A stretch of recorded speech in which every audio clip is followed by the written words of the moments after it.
embraced by 12 gods. Now he's back for revenge. Year 2020. Monster portals opened. Humanity was desperate, until hunters emerged with supernatural powers. But the strongest man, the Demon King, was erased from history by 12 gods. 100 years later, Iden turned hunters into deities while ordinary people became slaves. A young boy holds the Demon King's forbidden autobiography, the secret the 12 gods buried. Queen Athena appears. The book is exposed. Can he survive and change this twisted world? Okay, let's watch this manhwa together.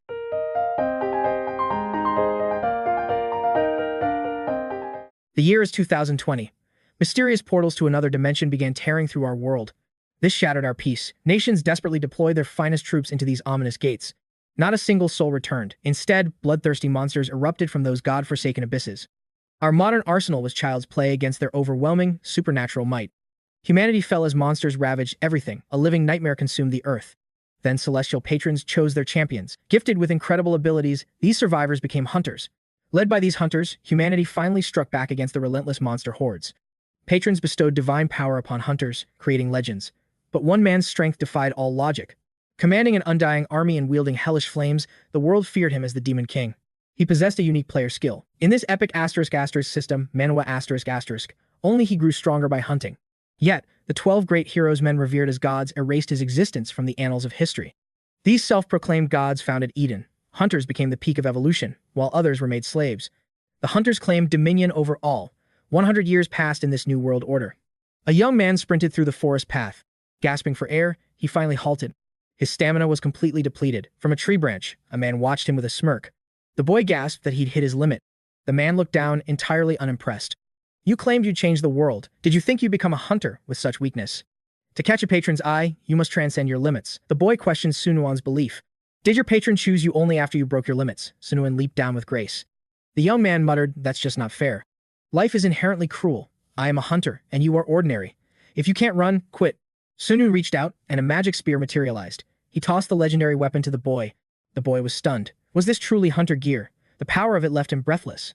Sunuan scoffed, there is no need for such awe. You'll understand when you awaken. The boy recalled the book Sunuan gave him after his parents died. This journal detailed every horrific atrocity committed by the hunters. That is why he fought to fix the world. Sunuan had been his only lifeline. But I'll never be a hunter in Eden. They say awakening is only heaven's will. Sun Guan shook his head. Don't lose hope. You will definitely become a hunter. The boy clutched the book tightly. It was his only memory of his lost family. This was the biography of the hero erased by deities. If he lived, the world would be better. Unbeknownst to them, cold eyes watched from high above the clouds. Found you, a woman whispered. Suddenly, a devastating magical strike tore through the sky. Sun Yuan roared a warning. He shoved the boy away with a desperate, heavy blow. The boy tumbled back as a pillar of pure energy engulfed his mentor. A hunter? Here? The boy's mind raced. Why would they hunt us in the shadows? Kneel, the woman commanded. His body betrayed him, slamming onto the dirt against his will. He was paralyzed. The woman floated down, accompanied by a group of elite warriors. Radiant with mana, they bowed deeply. We greet you, Queen of Eden, they chanted. Lady Athena, the supreme ruler of Eden and a god-tier hunter stood before him. Why was a founding deity here? Athena narrowed her eyes. He couldn't have fled far. Seize him at once. Athena mused. He had vanished the moment they tracked him. Who was he? Athena looked at the boy and sensed not a drop of magic. The boy realized the Demon King's forbidden autobiography held the dark secrets the 12 heroes had spent a century trying to bury. He prayed Athena would overlook him, but the goddess dismissed the youth as a mere, pathetic slave. He wondered, is she truly gone? Am I finally safe from her divine wrath? Glancing up, his blood ran cold as Athena loomed directly over him. Pure terror gripped his heart. She sensed a faint, lingering magical resonance bleeding from his soul, despite his desperate attempts to hide it. Athena tracked his skyrocketing pulse and the ragged, frantic rhythm of his uneven breath. His paralysis betrayed him. She knew he harbored a secret. Could he survive her divine scrutiny? Athena commanded total submission. Suddenly, his limbs moved against his will, enslaved by her overwhelming divine authority. Was this a god's voice? He fought to regain control, knowing that surrendering the book meant certain death. His resolve crumbled. His disobedient hands reached out and revealed the forbidden tome he was sworn to protect. This was the Demon King's true legend. Eden would slaughter anyone to keep these dark secrets buried forever. One mistake meant everyone he loved would face a gruesome, agonizing end. If exposed, his entire village would be erased. That was the ruthless, absolute judgment of Eden's power. He had to resist, yet Athena's eyes locked onto the relic. Finally, she hissed, I have found it. The Demon King's autobiography lay exposed, its cursed cover radiating an ancient, ominous energy. Disgusted that a lowly servant held such power, she declared the artifact confiscated by divine decree. Suddenly, Sun Yuan intercepted. With explosive force, He struck Athena before she could even touch the forbidden book. Athena was hurled back. Songyun caught the volume and told the boy to stop his trembling. "Stand tall," he urged. The youth had shown incredible grit by protecting the secret until the end. Through tear-filled eyes, he asked his mentor how he could possibly challenge a god like mighty Athena. Songyun apologized, admitting they'd been tracked far sooner than expected. There was no time for long explanations. Returning the book, Songyun reminded him of his burning desire to change this broken, cruel world. These hunters had stolen the title of gods, enslaving all of humanity under their iron, selfish rule. To them, the weak were mere cattle, helpless pets waiting for their masters to decide their fate. If you held the power to defy the 12 gods, would you still fight for a better tomorrow? Athena roared back to life, her divine blade shimmering with a lethal, terrifying golden light. She screamed, "Heimdall," as she charged. The mentor urged the boy to choose his destiny before they were overrun. He couldn't face her alone. The boy stood stunned by the weight of this impossible choice. "Yes," he cried, "if granted such strength, he would shatter this world's chains and forge a new era." A radiant future awaited. Satisfied, the mentor looked at the boy with a grim, knowing smile. Without warning, he plunged his steel through the boy's chest, a brutal strike that pierced his soul. "Find him on the other side," the man whispered, "and show him the kindness he deserves." His body drifted upward, the sword still embedded. He drifted into a daze, unable to comprehend the chaos. The contract was sealed. Through a dark pact with a fallen angel, the youth gained divine protection. His form turned spectral and immaterial. The sheer impossibility of the moment felt like a fever dream. Slowly, his physical form solidified. He gasped, trembling as reality rushed back to greet his senses. He remembered the cold steel through his heart, yet his skin remained flawless, without a single scar. Unfamiliar power surged through his veins as a mysterious interface confirmed his entry into this *** system, Manhwa *** reality. Had he truly become a hunter? He looked around, eyes widening at the strange, desolate landscape. Primal mana radiated from his very core. Had he been transported directly into a high-ranked dungeon gate? Heavy footsteps echoed. He scrambled behind a jagged rock just as a vicious, armed goblin prowled into view. There was no doubt now. He was trapped deep within the heart of a perilous dungeon. Goblins were low-tier trash, yet their cunning and numbers made them a nightmare for the unprepared. Known as newbie eaters, these monsters used their heightened senses to hunt down the weak with savage efficiency. For a fresh recruit without gear, this encounter was nothing less than a certain death sentence. Cowering in the shadows, he prayed the beast would pass by without sniffing out his presence. But the goblin's instincts flared. As a natural-born predator, it began sniffing the air, searching for any sign of an intruder. Detecting the boy's presence, the monster closed in. He needed a plan, and he needed it now. Gripping a stone, our hero prayed his training wouldn't fail him in this life-or-death moment. With no options left, he relied on years of preparation. Suddenly, a rock clattered behind the beast, diverting its attention. The creature froze, spinning around to investigate the sudden noise echoing through the shadows. Seizing the opening, he lunged forward, pinned the goblin's weapon arm, and delivered a crushing blow to its skull. The monster's head snapped back violently. Shocked, the boy realized he'd ended the fight with a single strike. His training had paid off, but his power felt different. It was far beyond what he expected. He'd only intended to disarm the creature, not unleash such devastating force. Clutching the blade, he questioned his new reality. Suddenly, a notification flared. The fallen angel was now watching him. This celestial observer was none other than the Demon King. Before he could process this, a horde emerged. Drawn by the commotion, the pack swarmed in. Panic set in. How could there be so many of them? Towering behind the mob was the ultimate threat, the Goblin Chief, the dungeon's true boss. Terror gripped him. As a newly awakened hunter, he was hopelessly outmatched by such a high-level entity. His mentor's stern voice echoed in his mind, "A real man never sheds tears, no matter the odds." He stood firm, protecting the mysterious book. His mentor's old question resurfaced, if you could change the world, would you? Back then, he had answered without any hesitation. If granted that absolute power, he would reshape this broken world at any cost. Steel resolve hardened his grip. He refused to perish in this pit before fulfilling his grand destiny. The fallen angel's gaze was a once-in-a-lifetime miracle, a rare blessing in this high-stakes system Manhwa world. It felt as if the celestial entity was praising his unyielding warrior's spirit. With a thunderous roar, he charged. His blade became a blur, carving through the goblin ranks with relentless fury. He fought like a man possessed, though one agile scout managed to weave through his strikes. The creature swung its club from point-blank range, but he countered, obliterating the threat instantly. A level-up notification flashed. He recalled his spear training, which his master had called truly divine. To his mentor, the boy was a rare genius who transcended the limits of ordinary men. With divine patronage, he became a peerless hunter. Soon, the blood-soaked battlefield fell silent as the goblins perished. Only two remained in the chamber. He realized the final obstacle was the massive leader itself. Despite its race, this was a dungeon boss, an apex predator that demanded absolute caution. Standard protocols required at least a C-rank rating to survive. For anyone lower, it was a suicide mission. Having just awakened, he was likely only F-rank, the very bottom of the hunter hierarchy. Could a mere rookie slay such a titan? Cornered, he gripped his spear, pouring his entire soul into one final strike. The fallen angel seemed to marvel at his guts. Suddenly, hellfire surged through him. He now wielded the Demon King's spear, the ultimate weapon in his arsenal. With newfound authority, he charged the boss, his spear erupting in a brilliant, scorching blaze. He drove the spear home. The impact was catastrophic, tearing a massive, gaping hole through the beast's torso. Disbelief washed over him. Had he truly slain the legendary boss? A level-up alert pinged, but the victory came at a price. His spear's durability hit 0. Bloodied and broken, his mana was spent. He had pushed his body far beyond its limits. Darkness claimed him as he collapsed. Later, a rescue team entered the dungeon, stunned by the carnage. They stood in shock. Who could have possibly annihilated a dungeon boss and its entire army? "Survivor over here," a hunter screamed, spotting the boy clinging to life amidst the corpses. He eventually awoke in a hospital bed, his body slowly mending from the brutal encounter. Machines beeped steadily around him. As clarity returned, he realized the nightmare in the dungeon was real. Suddenly, Athena manifested, nearly seizing the Demon King's autobiography right from his weakened hands. After Sunwin's betrayal, he awoke within the gate. A goblin leader's assault nearly claimed his life.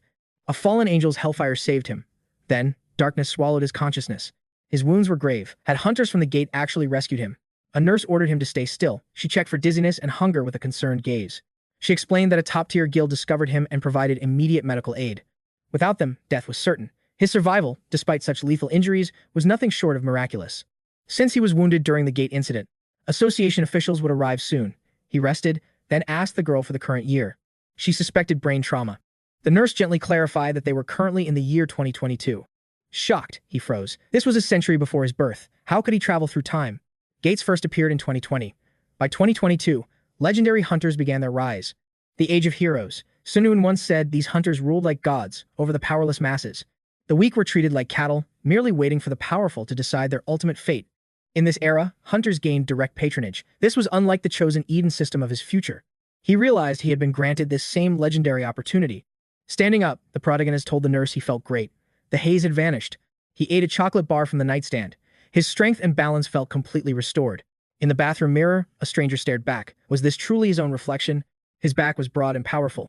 He had grown to nearly 6 feet tall with lean muscle. His face remained familiar, yet his physique seemed like that of an elite warrior. A sudden knock echoed. A voice outside asked for entry. A visitor had arrived. After a refreshing shower, he met the association representative, a man named Kiem-Soo-Yan. Kim-Soo-Yan confirmed that the High League Guild saved him from the dungeon's depths. Doctors reported his memory loss. The official asked if the rumors were true. He inquired about family and his origin. How did a civilian end up inside a gate?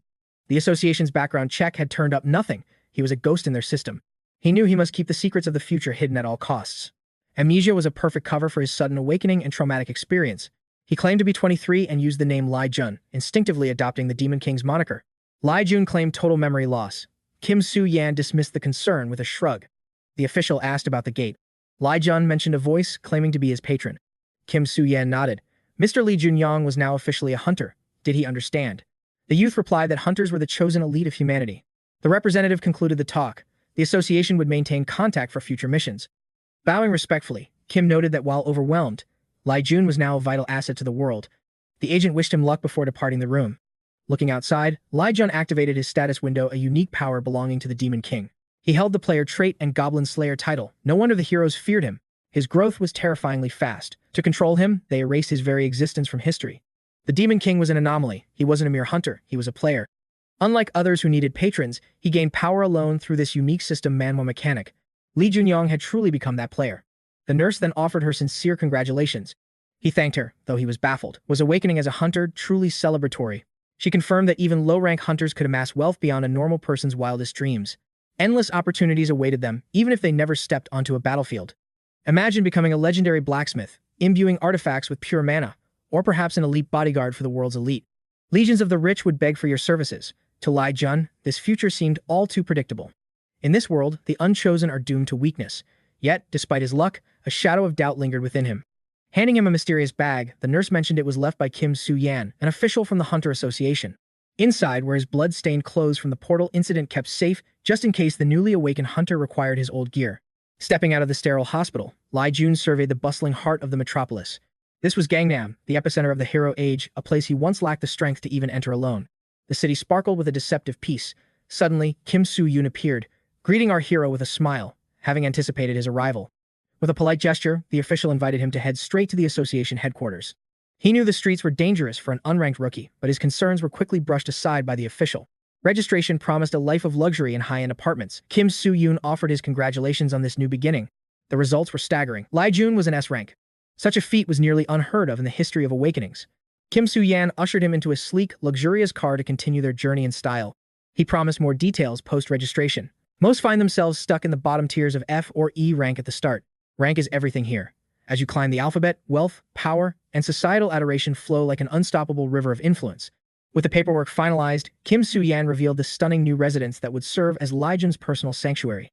Crossing the threshold, the young hunter froze, his eyes widening at the unexpected grandeur of the interior design. Despite the antique, old-world charm radiating from the decor, he found himself genuinely captivated by the atmosphere. Today was momentous. He had finally ascended as a hunter, and for the first time, he possessed a place to call home.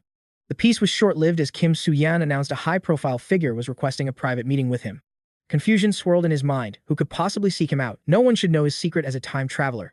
It was the leader of the prestigious High League Guild, the very man who pulled him from the portal's edge. There was no pressure. He could simply walk away if the prospect of the meeting felt too overwhelming. The representative noted the guild's massive influence and how they were constantly under the world's watchful spotlight. Introductions were made, and the formidable guild leader, Yannyonggu, noted Lee-jun's impressive stature with a sharp, calculating gaze. They sought elites of his caliber. Watching him, Lee-jun felt a jolt of recognition. That distinct bald head was unforgettable. Snapping him out of his trance, Sanuin questioned his gaze. Lee-jun quickly regained his composure and averted his eyes. He apologized, claiming it was a momentary lapse in focus. Internally, he cursed he had nearly blown his cover. The shock was immense. He never expected to cross paths with his legendary future mentor so early in this life. Sun-gon shrugged it off, yet a flicker of curiosity remained. Something about Lee-jun felt strangely, impossibly familiar. Claiming post-awakening amnesia, Lee-jun bowed deeply, offering sincere gratitude to the man who had rescued him from certain death. Before him stood a future legend, the hero destined to shatter countless gates and save millions from the brink of extinction. Sun-won watched him, secretly impressed by the young hunter's humble demeanor and respectful conduct. He was staring at Gwang, the son of Heimdall, a forgotten icon thought lost to time. Their fates had entwined once more. Reclining in his new room, he stared at his palm, the weight of reality finally sinking into his very soul. Yet, a strange dissonance plagued him. His own flesh felt foreign, like a shell, inhabited by a different spirit. Familiar marks confirmed it was his body, yet he now wielded the terrifying traits of a demon king, a hunter from beyond. A forgotten monarch in a new era. He puzzled over why the system granted him the dark powers of a demon king. Was this the work of his fallen angel patron? And if he held the title, what became of the original demon king? The mystery deepened, but he knew the truth was currently out of reach, buried beneath layers of cosmic secrets. He had returned to the past with the ultimate system Manhwa advantage, gaining an overwhelming power that the entire world would envy. This power could reshape the world. Soon, he found himself in a training hall, surrounded by hopefuls awaiting their instructor. A man in sleek shades strode in, his presence commanding silence. "I am Boss Sang-soo," he announced, "your new mentor." Whispers erupted through the hall. Could it truly be him, the legendary B-rank hunter, Boss Sang-soo in the flesh? Was there a hidden genius among the recruits who had already piqued the interest of the higher-ups at the association? Every trainee saw a golden opportunity. Impressing the scouts meant a ticket to the Hunter Association or a top-tier guild. Everyone craved that legendary status. Instructor Baek Sang-soo announced a specialized seminar on the world of hunters today. Following the lecture, students would arm themselves for a combat evaluation. He urged them to remain calm and focused. Did anyone truly understand how awakening works? A young man claimed it required being chosen by a celestial, supernatural patron. Baek Sang-soo nodded. A hunter's raw potential is usually forged the very moment their dormant powers finally awaken. But wait, hunters can actually level up? Does anyone know the secret to growing stronger? A student suggested clearing gates or performing legendary feats to earn a patron's divine favor and recognition. They can also acquire rare skills or powerful artifacts through external support systems. Baek Sang-soo praised the sharp insight. The class was ready. Now, he would challenge them with a riddle. What do these patrons truly want? Silence fell. Every hunter seeks the answer, yet the truth remains shrouded in mystery. Who are these beings, and what's their motive for turning ordinary humans into powerful hunters? Baek Sang-soo studied the boy. Unlike the others desperate for glory, this student seemed completely indifferent to the spotlight. The teacher called him out, asking for his perspective. Any answer was welcome in this open-ended discussion. There were no wrong answers here. He simply wanted to hear the boy's unique take. Lee Jun-young shrugged. Isn't it just entertainment for them? The instructor paused, asking him to explain that bold claim. What do you mean, entertainment? Lee Jun-young likened hunters to characters chosen to entertain gods by slaying monsters. Patrons enjoy watching characters grow, much like a system Manhwa. To them, this entire world is just a high-stakes game. Even with godlike power, the Demon King couldn't escape his doom because he was just a player. Patrons guard their secrets fiercely. Suddenly, the scene shifted as opponents faced off within the combat arena. A girl stood ready, weapon drawn. Instructor Baek praised her choice of the sword, the path of a true warrior. She claimed readiness, though a flicker of doubt danced in her eyes. The weight of the moment was heavy. 𝗤𝗂𝗧𝗜𝗍 unleashed a starving goblin with blood-red eyes. He assured her that winning wasn't the only way to pass. He alone would judge her potential, regardless of the battle's outcome. The goblin was mentally shackled, unable to deal lethal blows. With a signal, the life-or-death trial began. The beast screeched, charging instantly. The girl didn't flinch, meeting the monster's ferocity with her own sudden burst of speed. The aspiring hunter swung her blade with explosive grace. She kept the snarling creature at a safe distance. Suddenly, the monster vanished, reappearing behind her with a piercing howl. 𝗤𝗂𝗧𝗍 sensed immediate, grave danger. But she whirled like a cyclone, her steel biting deep as she cleaved the goblin through its hip. As the dust settled, the exhausted warrior collapsed, her spirit spent from the intense, life-altering duel. Gore stained the floor. 𝗤𝗂𝗧𝗍 was stunned. Her counterattack was flawless, ending the threat in a single, decisive stroke. Her performance was masterful. She passed. Next, the final challenger was summoned to the center stage. Lee Junyoung stepped up, gripping a sturdy spear and shield. He looked like a classic frontline tank. 𝗤𝗂𝗧𝗍 found the loadout unusual. Our protagonist's new graduation depended entirely on surviving this final, grueling evaluation. Proving his worth now would unlock a future filled with prestige and power. The instructor signaled the start of the ultimate combat test. But wait, the goblins were all dead. A new, far more dangerous monster would take their place today. Survival was the goal, not a kill. Gaining the mentor's approval would be enough to secure victory. 𝗤𝗂𝗧𝗍 reassured him the beast was magically restrained to prevent any fatal or permanent injuries. With a rank B hunter standing guard, there was absolutely no reason for the boy to fear.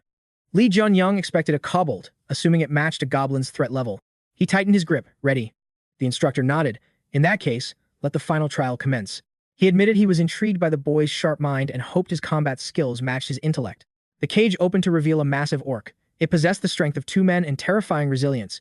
Onlookers watched the monitors in disbelief. Panic spread as they realized the sheer scale of the danger. Why use an orc for training? 𝗤𝗂𝗧𝗍 explained this escalation was meant for a rank B awakened. Appearing from nowhere, he ascended to become one of the world's strongest apex hunters. Originally a C rank, Lee Junyoung decimated an entire goblin legion and their boss alone. How could a mere rookie achieve such legendary feats right at the start? The association wouldn't lose this gem. Meanwhile, a fallen angel's gaze intensified. As the orc charged, a spear pierced its shoulder, forcing a scream of agony. Junyoung scoffed at the beast's stupidity, attacking with brainless, raw power instead of strategy. Victory seemed certain until fate intervened. His spear became lodged deep within the monster's hide. Grasping the shaft, he felt the orc's monstrous strength, leaving the hunters in disbelief. This was suicide. The instructor needed to end this match before things turned fatal. 𝗤𝗂𝗧𝗍 admitted the strike was flawless. Any human would have been killed instantly. But the beast was underestimated, forcing Junyoung to brace behind his sturdy shield. Safety was paramount. 𝗤𝗂𝗧 knew that without intervention, this would end in tragedy. Mana surged as the monster struck, but our hero dodged with godlike, fluid reflexes. Sensing a fatal opening, Junyoung delivered a devastating, skull-crushing kick to the orc. The impact was catastrophic, leaving the spectating hunters in stunned, breathless silence. Is he truly a novice? He used his spear's leverage perfectly to shatter balance. He conquered the beast mid-lesson. The mentor wondered, was that a hidden, awakened skill? A rookie with such power, no spells were cast, suggesting a high-tier passive ability. Suddenly, the shield's durability hit 0 feet, unheard of since the hunter era began. A notification flashed. He'd leveled up. His fire mastery reached the 2nd stage of power. The threat was neutralized, but 𝗤𝗂𝗧 was determined to recruit this prodigy immediately. Magnificent, the mentor breathed. Hunter Jun had passed the evaluation with flying colors. Realizing his fire mastery was a legendary *** system, Manhwa *** attribute, Jun thanked the instructor. This fire was the core of his demonic dominion, absolute primordial authority, not just a skill. While others rely on patrons, his power evolved through his own stats, a true anomaly. There was one problem: standard gear simply couldn't contain the sheer intensity of his flames. He needed high-grade alloys to channel this power. Later, the group gathered to chat. Seung-woo felt out of place, but Jun insisted it was time to celebrate his housewarming. The group migrated to Jun's new apartment, sharing a warm meal and casual stories. They discussed tomorrow's final exam and dreams as Kim Soo-hyun took charge. He warned of the gate-based exam, though Jun's success seemed like a foregone conclusion. Seung-woo grew serious, asking Jun if he'd reached a decision regarding the guild's offer. The guild leader wouldn't let him go. Soo-han noticed the air grow thick with tension. A top-tier guild was headhunting a rookie, the ultimate golden ticket for any young hunter. I refuse, Jun stated flatly. The leader was baffled. Who would decline such a deal? To any ambitious hunter, the offer was a dream come true, the perfect path to legend. Having regressed, Jun had already calculated every possible timeline and future scenario. Aligning with Seung-woo was too risky. He preferred remaining a solo, unaligned player. I'll aid you if needed, Jun promised, to repay the life debt I still owe. Soo-hyun was speechless. Was this novice really offering backup to an elite A-rank powerhouse? The final exam bells chimed. Sang-soo stood before them to outline the grueling trials. They were heading into a gate, but Sang-soo assured them he'd be their guardian. Jun sensed the mentor's B-rank mana. It was a vast ocean compared to others. Sang-Soo declared they would exit the gate only after securing every necessary resource. Gripping his spear and bracing his shield, Jun prepared to step into the unknown. As the young man stepped inside, the air grew heavy and viscous, a chilling sign that something sinister lurked within. 𝗏𝗏𝗠 noted this strange atmospheric pressure, recognizing it as the overwhelming magical energy radiating from the gate. Their mentor issued a stern warning. When the monsters appeared, absolute obedience to his commands was the only way to survive. Stealthily navigating the dungeon's depths, Bang-Soo signaled for silence as heavily armed monsters emerged from the shadows ahead. The creatures quickly formed a lethal defensive circle, their predatory eyes locked onto the hunters as they prepared to strike. The instructor barked orders for the hunters to ready their steel. Hunters number 1 and 3 immediately stepped into their battle stances.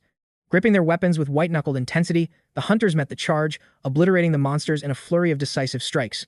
With a thunderous battle cry, Hunter number 3 finished his kill before the instructors summoned Hunters number 8 and 16. This duo moved with surgical precision and lethal skill, leaving the monsters utterly crushed and unable to recover. Then, the moment arrived. 𝗏𝗏𝗠 announced it was finally Hunter Lee Jun's turn to show his worth.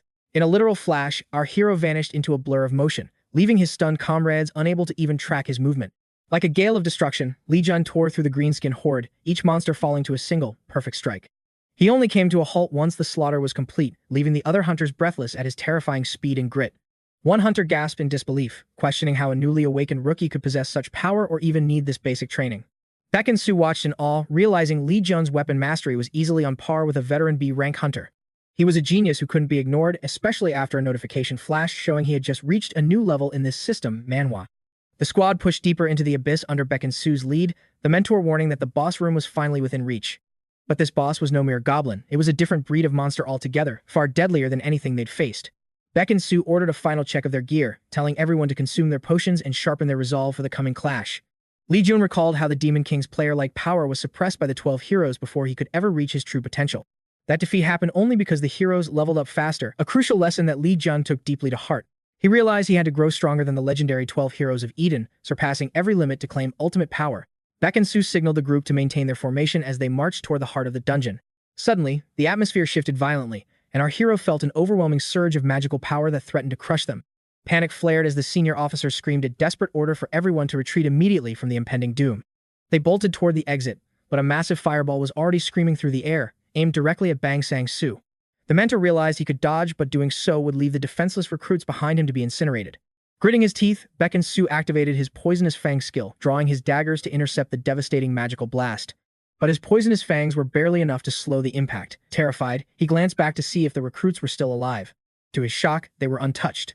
Lee Jun had stepped forward, shielding them from the explosion that his mentor couldn't stop. Standing firm like an unbreakable wall, Lee Jun protected the other students, proving his mettle when the stakes were highest. Stunned by the young man's reflexes, the mentor admitted that Lee Jun's performance was nothing short of miraculous. The hero humbly brushed it off, claiming he only succeeded because the instructor had weakened the fire attack first. Suddenly, a quest appeared from a fallen angel, tasking the player with slaying the great goblin sorcerer, a monster that shreds B-rank hunters. The realization hit them like a physical blow. The gate's difficulty assessment was wrong, and they were trapped in a death zone. 𝗏𝗏𝗠 knew even he would struggle against such a foe, so he ordered a full retreat to call for reinforcements. Every hunter was commanded to evacuate the gate immediately before the sorcerer could unleash its full, catastrophic wrath. But instead of fleeing, Lee Jun stepped forward and calmly informed the instructor that he intended to slay the beast himself. 𝗏𝗏𝗠 warned him not to be arrogant, acknowledging his past victories over goblins and orcs but stressing this was different. The great goblin sorcerer didn't rely on brute force. Its power was rooted in high-level ancient magic that defied physical logic. Its arcane strikes could vaporize a B-rank hunter instantly, yet Lee Jun stood his ground, claiming he already knew the monster's patterns. The sorcerer was a formidable B-rank adversary, a master of the flame who commanded the very essence of fire magic. Its arsenal was deadly: fire arrows, explosive fireballs, and impenetrable shields of flame that incinerated anything they touched. Our hero saw this as the ultimate chance to test his limits, while 𝗏𝗏𝗠 wondered if this was courage or sheer madness. Ignoring the doubt, the young man ignited his own power and lunged forward to challenge the great goblin sorcerer head-on. Blindsided by the sudden strike, the shocked hunter cried out that such a feat was impossible. Lee Junong didn't just parry the fireball, he launched a devastating counter. Sang-Soo realized Lee Jun hadn't just blocked the flames, he'd absorbed them. But how? Desperate, the goblin sorcerer conjured defensive magic circles to shield himself from the relentless hunters. An impenetrable wall of fire erupted between them. Suddenly, the hunters feared they'd made a fatal error. They were outmatched. That long-range magic would crush them into dust in seconds. Refusing to retreat, Lee Junong prepared his assault as the goblin sorcerer unleashed another dirty trick. Recognizing the splitting technique, our hero was ready. This system Manhwa was about to get intense. The youth manifested a null fire zone, instantly neutralizing the sorcerer's overwhelming spiritual pressure. Praising the fire control skill, 𝗤𝗏𝗀 charged headfirst through the inferno to reach his foe. With a flurry of strikes, the young warrior riddled the goblin's body with devastating wounds. The examinees watched in awe. This mere rookie had actually slain the legendary goblin sorcerer. Impressed by the newbie's feat, the fallen angel smiled as the mission complete window appeared. With the quest cleared, the fallen angel descended to become 𝗤𝗏𝗀𝗠's divine patron. Accepting the pact, our hero gained the very power that once made the Demon King invincible. 𝗞𝗡𝗚 rushed to deliver a personal report to the Hunter Association's president. The president knew this urgent meeting concerned the shocking events that unfolded during the final exam. Confirming the instructor's report, the president realized they were officially out of time. The president leaned in, asking just how deep the boy's hidden potential truly ran. 𝗤𝗏𝗀𝗠 hinted that the president's grand ambition might finally be within reach. Making it his top priority, the president demanded an immediate meeting with the young hunter. 𝗤𝗏𝗚 waited alongside the High League Guild leader to welcome the young warrior. 𝗤𝗏𝗚 worried when the gate rank spiked from E to C, yet 𝗤𝗏𝗀 walked out unscathed. 𝗤𝗏 inquired if 𝗤𝗏𝗀𝗠 had officially been scouted by the association yet. Our hero confirmed the offer, leaving the surrounding hunters absolutely speechless with shock. To think they'd recruit a rookie directly into the association, it was unheard of. 𝗤𝗏𝗀 politely declined, stating he had no interest in joining any faction for now. While the association offered fast growth, it would make hiding his secrets impossible. Living as a regressor from the future, secrecy had become his absolute top priority. Suspecting the president was tied to the secret system Manhwa world, 𝗤𝗏𝗀𝗠 avoided him. Sonu Yan's simple question about food proved more challenging than any high-stakes contract negotiation. After a moment of serious contemplation, the young hero simply replied, "I like ramen." Grinning, Sunuan promised a feast of high-quality meat to accompany that humble ramen. Scrubbing away the dungeon grime, 𝗤𝗏𝗀𝗠 reflected on his evolution since returning to the past. Checking his status window, he'd reached level 11 and unlocked the power to summon a familiar. Summoning was a divine feat restricted to only the 12 legendary heroes of this world. This singular ability was the key to every legendary feat he had achieved so far. Having slain bone dragons and balrogs, 𝗤𝗏𝗀 realized his power rivaled the Demon King's own. His summoned familiars would surely match the terrifying strength of the Demon King's legendary army. With a guaranteed summon from his patron, the player boldly activated the ancient summoning ritual. 𝗤𝗏𝗚 handed over a phone, showing 𝗤𝗏𝗀 the viral news articles written about him. Suan demanded to know how 𝗤𝗏𝗀 soloed the goblin sorcerer without saying a single word. Despite his efforts to stay hidden, 𝗤𝗏𝗀𝗠 was stunned to find himself on the front page. The elite brass already knew his identity. In this world, hunters were more famous than top idols. Fame meant nothing to him. 𝗤𝗏𝗀 had far more pressing matters to address than popularity. 𝗤𝗏𝗚's interest was piqued as the youth declared his burning desire to join the dungeon raid. After gaining entry, he cleared every objective with cold, calculated precision and total success. He even leveled up, yet the fallen monsters and the boss remained eerily silent and unresponsive. He theorized that a true familiar required overwhelming power or god-tier special skills to manifest. No souls were absorbed. Had he fundamentally misunderstood the hidden laws of this system, Manhwa world? Following another flawless dungeon clear, 𝗤𝗏𝗚 offered her sincere congratulations to the young hunter. The official noted 𝗤𝗏𝗀's fourth successful raid, requesting any loot destined for the auction house. As he surrendered his trophies, 𝗚 marveled at his genius-level adaptability and combat mastery. Once the auction concluded, the funds would be transferred to 𝗤𝗏𝗀's cryptocurrency account instantly. Driven by ambition, our hero inquired about when he could challenge the next gate. To his shock, the representative revealed that every available gate had already been fully booked. With the world fracturing under endless gates, how could there be none left for him? Suan explained that a rising guild was hoarding 20 low-level gates to build their reputation. 𝗤𝗏𝗀 wondered how a single guild could shamelessly reserve 20 gates for themselves. Suan agreed. Typically, the Hunter Association would never permit such blatant gate monopolizing. However, their record-breaking clear speeds forced the association's hand into approving the request. "Is 𝗤𝗏𝗀𝗠 leading them?" he asked. Suan confirmed it was the Northern Army Guild. Founded by the original super rookie, 𝗤𝗏𝗀𝗠 reigned supreme before 𝗤𝗏𝗀 appeared. 𝗤𝗏𝗀 knew this man was destined to become a hero and a puppet of the 12 gods. History remembered him as a bloodthirsty killer and an absolute, merciless tyrant. A fated encounter was looming. The god of war, 𝗤𝗘𝗥, had finally arrived. Citizens flooded the streets despite the rain, desperately protesting to protect their homes and lives. An aide reported the escalating chaos. "Master, the riots are spiraling. What are your orders?" 𝗤𝗘𝗥 sneered, viewing them as ants. "If their nests break, they'll just scurry elsewhere. Why pity insects?" 𝗤𝗘𝗥 dismissed the desperate protesters as nothing more than despicable slaves. He granted them the mercy of survival, yet he knew these ingrates would still crave more. Walking the streets, 𝗤𝗏𝗀 recalled the tragedy. Half his village had perished after this incident. Cries for help rang out. An elder pleaded, shocked that hunters would abuse their power so. A hunter cruelly smashed the old man's cart. The elder begged for an end to this lawlessness. Refusing to stand by, 𝗤𝗏𝗀 stepped in, demanding to know what these thugs were doing. "Who's this kid?" they barked. 𝗤𝗀𝗠 replied that he'd simply followed the sound of trash. Challenging the thugs, he watched as the man bristled at his defiant, fearless tone. His eyes blazed. Sensing his aura, the men realized he was a hunter, a dangerous opponent. 𝗤𝗀𝗠 turned to the elder and calmly asked what had transpired. The bully claimed the cart injured him, masking his blatant extortion as a demand for compensation. The old man cried out that it was a lie. He had done nothing wrong. They attacked first. 𝗤𝗀𝗠's voice dripped with cold fury as he questioned their senseless destruction. The thug scoffed, suggesting that as a fellow hunter, 𝗤𝗀𝗠 should understand how things work. Touch me, and you're the enemy. Why cry over a cart? Watch yourself, kid. He threatened that he was starting to view 𝗤𝗀𝗠's interference as a direct provocation. 𝗤𝗀𝗠 offered them a single chance to leave. Enraged, the thug couldn't believe the audacity. The thug lunged, but 𝗤𝗀𝗠 neutralized the strike with effortless, high-tier martial arts. With a sharp redirection, the man was sent crashing into the dirt, battered and broken. A second thug drew a hunting knife. 𝗤𝗀𝗠 chuckled at the sight of such steel. The thug's confidence wavered as he realized 𝗤𝗀𝗠 was far beyond his league. Is this kid guildless? The villain sneered. Suddenly, a thug lunged forward, brandishing a lethal blade with murderous intent. They claimed to be on a whole different level than a mere novice like him. Enraged, 𝗤𝗀𝗠 struck back with precision. The bully was instantly neutralized, crushed by overwhelming power. If these thugs are their best, Lee sighed, this guild is just a bunch of low-rank amateurs. As police handcuffed the group, the ringleader glared at Lee.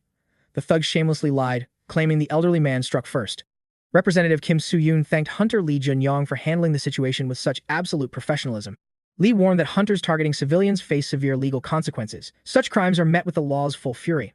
Kim Soo-yoon assured him that witnesses were present. The Hunter Association would handle all the remaining legal procedures. Kim Soo-yoon voiced concerns.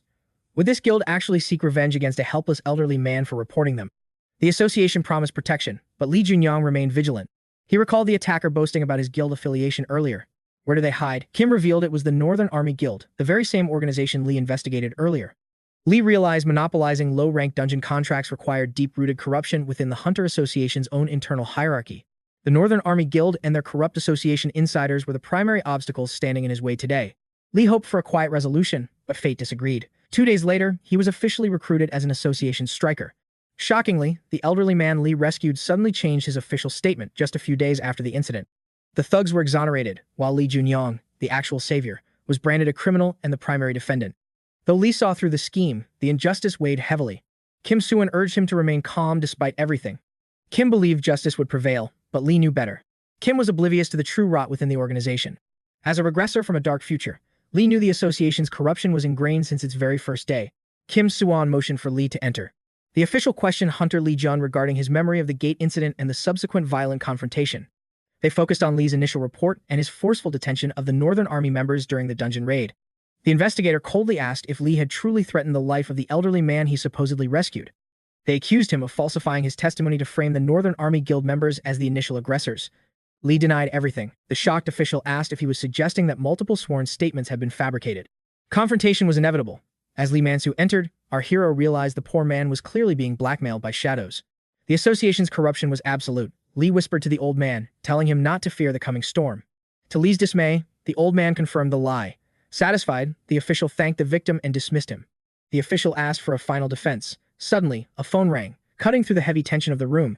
It was the Northern Army's representative. Lee realized the association officials were fully aware of why the testimony changed. Sadly, only the innocent old man would face punishment for his forced, false testimony. Powerless against the rigged system, Lee waited. Soon, Song Soo-won met him, having already heard the troubling news. Kim Soo-yoon contacted the guild leader directly, as his influence within the corrupt association had finally run completely dry. Lee thanked his young allies, knowing they were incredibly busy managing their own high-stake responsibilities.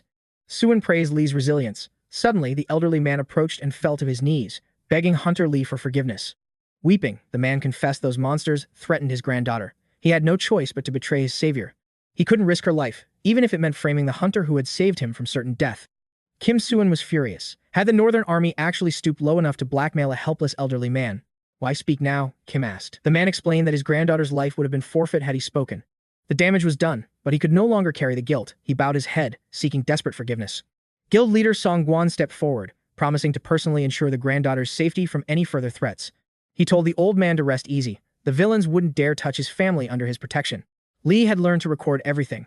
In a system, Manhwa world, evidence is the only weapon against corruption. He vowed never to overlook a single detail again. Suddenly, a mysterious figure began walking toward him. The stranger smiled, shocked to find a top guild leader standing beside the rumored super rookie of the era. Standing there was the Northern Army's commander, 𝗤𝗏𝗠 froze. How did this man uncover every secret? Was the Hunter Association's mole actually feeding him classified intel? 𝗤𝗏𝗠, the Northern commander, offered a cold handshake. Sun Yuan masked his tension with a polite greeting. Gripping the commander's hand tightly, Sun Yuan issued a chilling warning. Discard your pride, Sun Yuan sneered. Unless you want this legendary super rookie as your ultimate enemy. 𝗤𝗏𝗠 wasn't even fit to be his footstool. One wrong move meant death, but 𝗤𝗏𝗠 scoffed. A mere fine for trying to ruin a commoner's life, this injustice was unbearable. In this system, Manhwa world, hunters seemed untouchable, but 𝗤𝗏𝗧 cared only for the old man's fate. 𝗤𝗏𝗠 warned that lying about a high-ranking hunter was a soul-crushing crime. 𝗤𝗏𝗧's secret footage exposed their sins, but the corrupt army only received a slap on the wrist. 𝗤𝗏𝗠 knew So Yan's fingerprints were all over this conspiracy. Any movement from the north? 𝗤𝗏𝗠 replied that the monsters had gone eerily silent. 𝗤𝗏𝗧 knew better. A ruthless killer destined to be the god of war wouldn't stay idle. Retribution was Gunther's creed. He would surely hunt our hero down. 𝗤𝗏𝗠 ordered surveillance on the Northern Army. He wasn't about to let fate dictate his future. 𝗤𝗏𝗠 craved vengeance just as much. Later, Sun Yuan was stunned by an unexpected meeting. He never expected 𝗤𝗏𝗠 to request a joint raid on a dangerous gate. This rank was suicide alone, so 𝗤𝗏𝗠 sought guild support. Sun Yuan was honored to stand beside him. The entire guild stared in awe at the legendary super rookie's presence. Fighting with 𝗤𝗏𝗠 was a dream. The hunters exchanged greetings, their hearts racing with excitement. Yet, their faces were total strangers to our hero. Understandable, since the Demon King's chronicles and the top league's history had been erased from existence. Into the S-rank abyss, Sun Guan's voice trembled with excitement as they crossed the gate's threshold. 𝗤𝗏𝗠, the Northern Army's deputy, spat out his words in pure indignation. Are we retreating now? Just when our influence was beginning to consume the entire region. The knight suggested fortifying their current domain before reaching for more power. Since the incident, the guild members were becoming a chaotic force beyond his control. Deputy Jiang, 𝗤𝗏𝗠 snarled that those rebellious scoundrels were dead wrong. Humans are cockroaches, surviving only because we hunters choose to protect them. Apologizing to insects? The knight's blood boiled. What did 𝗤𝗏𝗠 just dare to say? Want to step outside? The guild leader's roar silenced the room, restoring a terrifying order. 𝗤𝗏𝗠 is correct. For defying us, they shall taste a punishment worse than death itself. He hungered for this vengeance just as much as anyone else. They shared the same lethal vision. This arrogant creature had finally caught a predator's eye. The stage was set. On his signal, they would strike, for defeat was forbidden in the north. Traps cleared. The huntress signaled. The path ahead was open for their inevitable advance. Stay on the route, the commander barked, leading them deeper into the shadows. Ambush. Earth shields flared as fireballs tore through the darkness, incinerating the dungeon's monstrosities. 𝗤𝗏𝗠 watched, truly mesmerized by the display. This was the essence of a system Manhwa. Seeing high-tier hunters clash in person was breathtaking. He'd only dreamed of this power. The monsters were erased, leaving no chance for escape. The commander was a force of nature. 𝗤𝗏𝗠 watched Sun Yuan, awestruck by his sheer brilliance. Be honest with me, the guild leader demanded with a piercing gaze. He only sought support to test their limits. The top league is legendary, 𝗤𝗏𝗠 praised. Suwon's power was overwhelming, yet it was clear he was still holding back his true form. The hunters were restless. They hungered to witness the super rookie's true power in this system Manhwa world. Sun Yuan joined the request. Our hero sensed no reason to hide and gripped his spear with lethal intent. He charged into the swarm of aggressive monsters. Within moments, only he remained standing amidst the carnage. The onlookers were paralyzed with shock. How could he activate high-tier skills without a single magic incantation? He mastered elite abilities in an instant. This kid is truly a legendary super rookie. Every strike from 𝗤𝗏𝗠 was fatal. Segu realized the flaming spear wasn't just a skill, it was divine power. The veteran hunter exhaled. The rumors were true. This young man had earned his title as a super rookie. He surpassed even their leader. The hunter questioned why the head hadn't recruited this monster into the guild yet.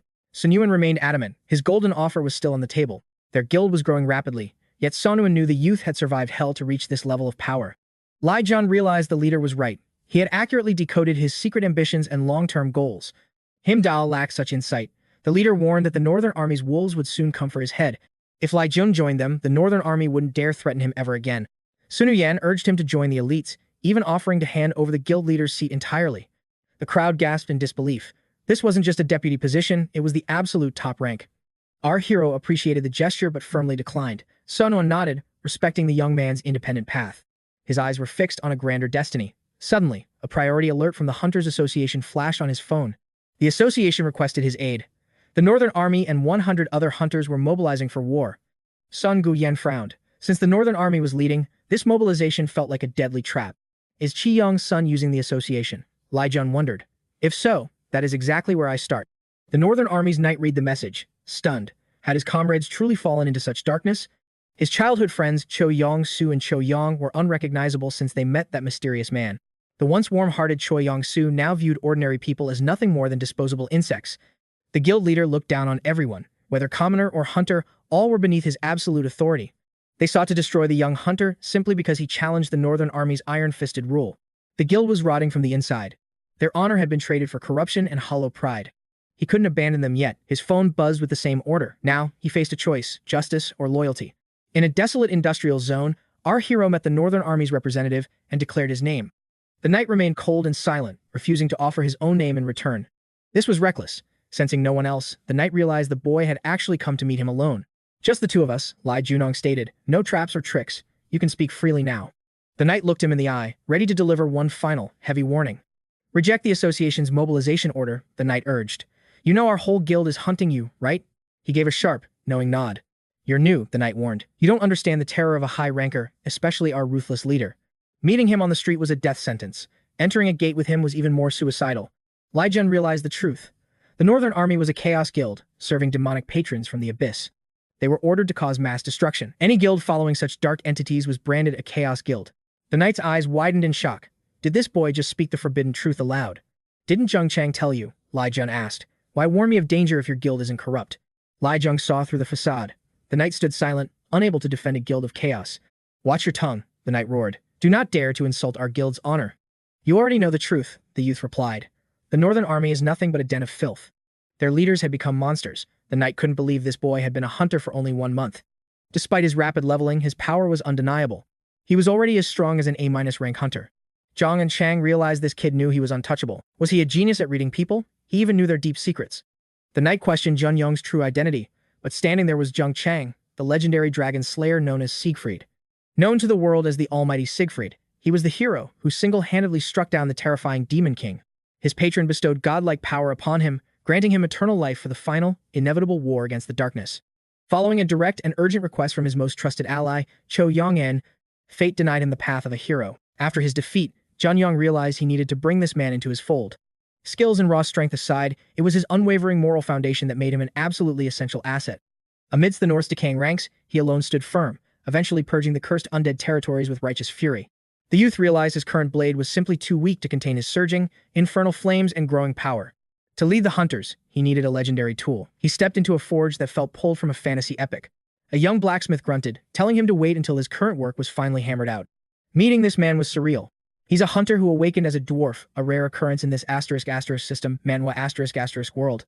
This was the man destined to become the wandering blacksmith, the living legend to all who wield a hammer. Park Jae-hun. After 4 long hours of labor, the blacksmith finally turned and asked, "Who are you?" Zheng just smirked. 4 hours of silence passed before the smith even acknowledged the presence of the mysterious man standing before him. John requested a custom weapon, asking if the smith worked solo. Jae-hun was stunned. Why seek out a nameless blacksmith? The request felt incredibly strange. Jae-hun wondered why this stranger was so curious about his workshop's private operations. Zheng explained his curiosity. He had spotted a legendary hammer that clearly didn't belong to a common blacksmith. "Sharp eyes," the smith admitted. "It is indeed someone else's tool, but that shouldn't concern a customer like you." "Why me?" Jae-hun asked. "I forge for fun, not for hunters. What could have possibly brought you to my door?" Jun revealed that his patron had guided him here.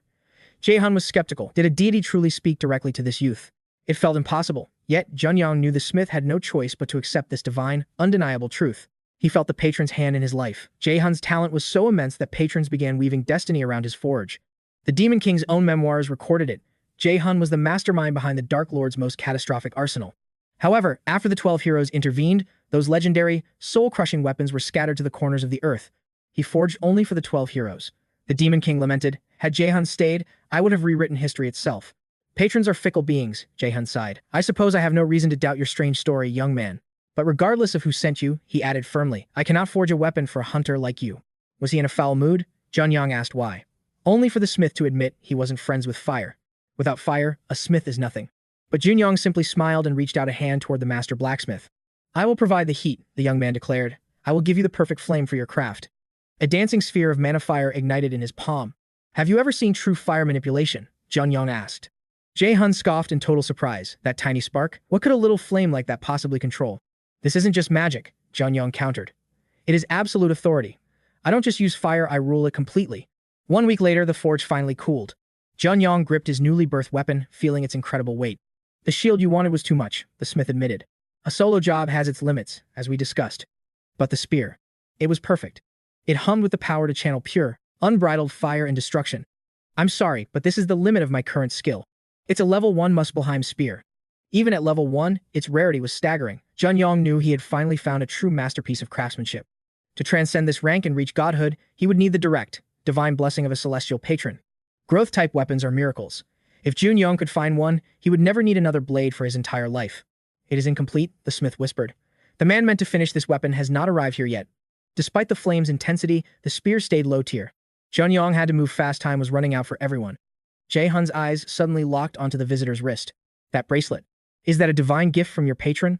His sponsor was clearly no ordinary deity, and the master blacksmith felt a chilling, deep sense of dread. Ly Jun dismissed the bracelet as useless, a classic low-tier item in any typical system Manhwa setting. It was a mere hunch. That skull served as a vessel for souls. Balancing mobilization with his secret quest was tough, but the weapon's power surpassed his wildest expectations. Securing Zhang Unchang's loyalty would significantly boost Ly Jun's odds of achieving a total victory. The path grew harder, but the book's prophecy offered him an undeniable, god-tier advantage. He knew he must transcend his limits now. Seeking rapid growth, he dove into dungeons to slaughter monsters and farm experience points. Hunting for strength was possible, but 2 weeks weren't enough. Even sleep felt like a waste. The Northern Army leader addressed his subordinates. The final preparations were finally complete. Today, the Northern Army emerges from the shadows. The entire world will remember their guild's name. Abyssal demonic energy surged around the leader, radiating a terrifyingly vast magical pressure. The assistant confirmed that every heroic requirement was fulfilled. The prophecy was unfolding exactly as foreseen. Today, the leader roared, the Northern Army Guild shall shake the foundations of this world. The king's title was finally within reach. Kim Soo-yeon drove Ly Jun toward the battlefield in silence. Are you suicidal? He asked. The Northern Army Guild was far more vicious than the rumors suggested. Previous challengers were utterly annihilated. Ly Jun knew the stakes. Failure meant a certain, brutal death. Soo-yeon pressed once more. After everything, are you still walking into that lion's den? The association needs you, Soo-yeon urged, but Ly Jun countered that nothing surpassed his own life's value. He understood that brutal reality all too well. He wasn't relying on luck. Those villains would soon learn that life is not an empty sound. Chaos erupted as a massive dungeon portal tore through the space along the city's coastline. Battle-ready hunters converged on the site, preparing to clear the impending dungeon raid. Reporters swarmed the scene while whispers spread. The top league guild had inexplicably refused to participate. Why then was the guild leader standing here? Song Yan scoffed. He'd branded the Northern Army enemies and considered the rookie his friend. Soo-yeon asked if Ly Jun would defy him to enter. The protagonist's answer was a firm yes. The High League leader wasn't there to block him. Song warned that the man's power surpassed appearances. Officially, he was B rank. But Ly Jun sensed he had already ascended to an elite A rank. Sonu Yan confirmed the feeling, stunned by the sheer intensity of Ly Jun's newly awakened aura. Regardless of the dungeon's horrors, the young man had calculated every move for his survival. I'll be waiting for you, Soo-yeon promised. Ly Jun wondered what the guild master truly wanted. Soo-yeon vowed that if Ly Jun fell, the Northern Army would pay in blood. Ly Jun was surprised. Would Soo-yeon truly destroy an entire guild? Suddenly, the raid's imminent start was announced. Final checks done. Everyone, assemble at the meeting point immediately, the commanders barked out. Cho Yongyan was destined for heroism, but today, Ly Jun was here to rewrite history's course forever. The command finally echoed. Hunters, enter the gates of the Rhine now. This was Ly Jun's stage for glory. A massive crowd of hunters gathered before the shimmering gate. Suddenly, the Northern Army leader whispered with a grin. At last, the play begins. The gate's unique properties began warping the mana. The confused hunters couldn't comprehend this phenomenon. This was their first time receiving such a message. It should have been impossible. The gate evolved, its special feature activated, sealing the exit and trapping them in hell. As the awakened gathered, the patrons turned their gaze. Hunters screamed as their bodies burned with mana. Trapped within the special gate, the mana density began to crush their very souls. Panic turned to terror as they realized the truth. They were trapped inside a lethal A-rank gate. Without a heroic rank hunter, an A-rank gate was a death sentence. Despair swallowed them whole. Ly Jun sensed their dread. This place was a tomb, and the guild leaders knew it. They didn't flinch. This chaos was exactly what those snakes had planned. Quiet, the guild leader bellowed, his voice cutting through the rising panic. He masked his schemes with fake shock, pretending to seek answers he already had. The gate is unstable, he lied. Its mysteries are far beyond our reach. Forget why. Survive first. Leave the science to the experts for now. Cho Yongin stood tall, swearing to lead his men through the valley of death. Ly Jun saw the truth. This wasn't leadership. It was pure psychological manipulation. But the fallen angel's grace held firm. No command could shackle his will. The tide won't stop, the leader whispered. The slaughter has only just begun. Conserve our elites. Let others bleed first. Follow the shadow protocol. Cho Yongin craved glory. He needed rumors of his bravery, written in blood. Is this possible? The deputy asked, his heart heavy with growing doubt. Hunters aren't fools. If we don't fight, they'll see the rot in our hearts. The leader spoke. We'll sacrifice a few pawns, just enough to keep their suspicion at bay. He's discarding his own men. 𝗤𝗏𝗀's gaze burned with silent fury. That boy's eyes see too much. He must be eliminated very soon. He turned to 𝗓𝗏, his most loyal and lethal executive. His kindness is a shield. I trust his skills and his absolute loyalty. Watch that boy, the leader hissed. When the chaos peaks, destroy him. For the Northern Army's future. The monster wave is finally here. Merman, a hunter, shrieked as scaled nightmares erupted from the waves. They're weak alone, but a swarm is lethal. We must act now. No formation, just hunger. 𝗤𝗏𝗀 saw the hunters were trapped. The monster struck, turning the water itself into a lethal, liquid weapon. Wounded to the rear, form up. 𝗤𝗏𝗀 waited, calculating his moment. Kill them all, the guild leader barked, sending others to their doom. Obeying their master, the hunters charged headlong into the monster horde. It's impossible. Why has 𝗤𝗏𝗀 already deployed his guild members? Steel met scale. Healers worked frantically as the battlefield turned crimson. He realized the truth. The warriors fighting were merely the guild's lowest fodder. Their lives were just PR tokens to inspire the doomed masses, trading lives for reputation. 𝗤𝗏𝗀 finally activated his legendary weapon. The charade was over. Our hero lunged forward to engage the monsters. The knight watched him. The Northern Army was truly rotten to the core. Everything changed when they met that man. Their honor died that day. The boy is right, the knight thought. Our guild is completely rotten. If this continues, the guild will become a graveyard for every hunter. He was certain the corner guild had a specific, dark plan. 𝗤𝗏𝗀 crashed into the horde, drawing every eye on the battlefield. Flames erupted from his palms, incinerating the merman in a blazing inferno. The hunters stared in awe. With him, they had nothing to fear. 10 days ago, he was mediocre. This is the peak of a system Manhwa evolution. The wave broke. In the silence, the patrons bestowed their meager rewards. The fallen angels smirked, clearly impressed by the youth's display. Spear Guardian's gaze sharpened on 𝗤𝗏𝗀, while the Great Sphere watched closely. Even the Deep Sea Lord noticed his rising power. 𝗤𝗏𝗀 sensed numerous constellations watching. Could he truly juggle multiple patrons like the legendary rankers of a system Manhwa? As the lull began, grateful hunters flocked to 𝗤𝗏𝗀's side. They hungered for his name and guild, but 𝗤𝗏𝗀 warned them the storm wasn't over. More waves were crashing toward them. Prepare yourselves. This dungeon's intensity suggests a rank A threat at minimum, he commanded. They scrambled to obey while our hero's icy gaze shifted toward the Northern Army's calculating guild leader. He knew that Snake planned to swoop in at the climax and claim these hunters as pawns, but the youth had shattered those schemes. Soon, their loyalty would belong to him alone. He summoned his status window. The blue light revealed he'd already reached level 24. This dungeon would be his stepping stone. He wouldn't leave until hitting level 30. The onslaught resumed. Merman unleashed hydro cannons, but 𝗤𝗏𝗀 tore through them with ease. Wave 4 fell, but blood stained the ground. 4 fallen hunters lay broken. Would they survive? Logic said it was impossible, yet he swore to clear this without a single death. He frowned. Why was the Northern Army still holding back their elite forces? I see your game, he roared. They were preserving their strength, while others bled on the front lines. A hunter nodded. It was true. Not one Northern Army soldier had even broken a sweat. Unscarred and clean, while others died. Fight with us or step aside, 𝗤𝗏𝗀 demanded. Or would they spectate like vultures, while the rest sacrificed their very lives? How can we allow this disrespect? The deputy hissed. 𝗤𝗏𝗀 felt his control slipping away. He planned to discard them after they'd served their purpose, but the tide had shifted against him. Realization dawned. They were sacrificial lambs. Even the low-ranked grunts began to tremble in rebellion. The leader realized his own carefully laid trap had become this boy's greatest advantage. Wait, 𝗤𝗏𝗀 commanded. Let him exhaust himself further. Soon, the power gap will be insurmountable.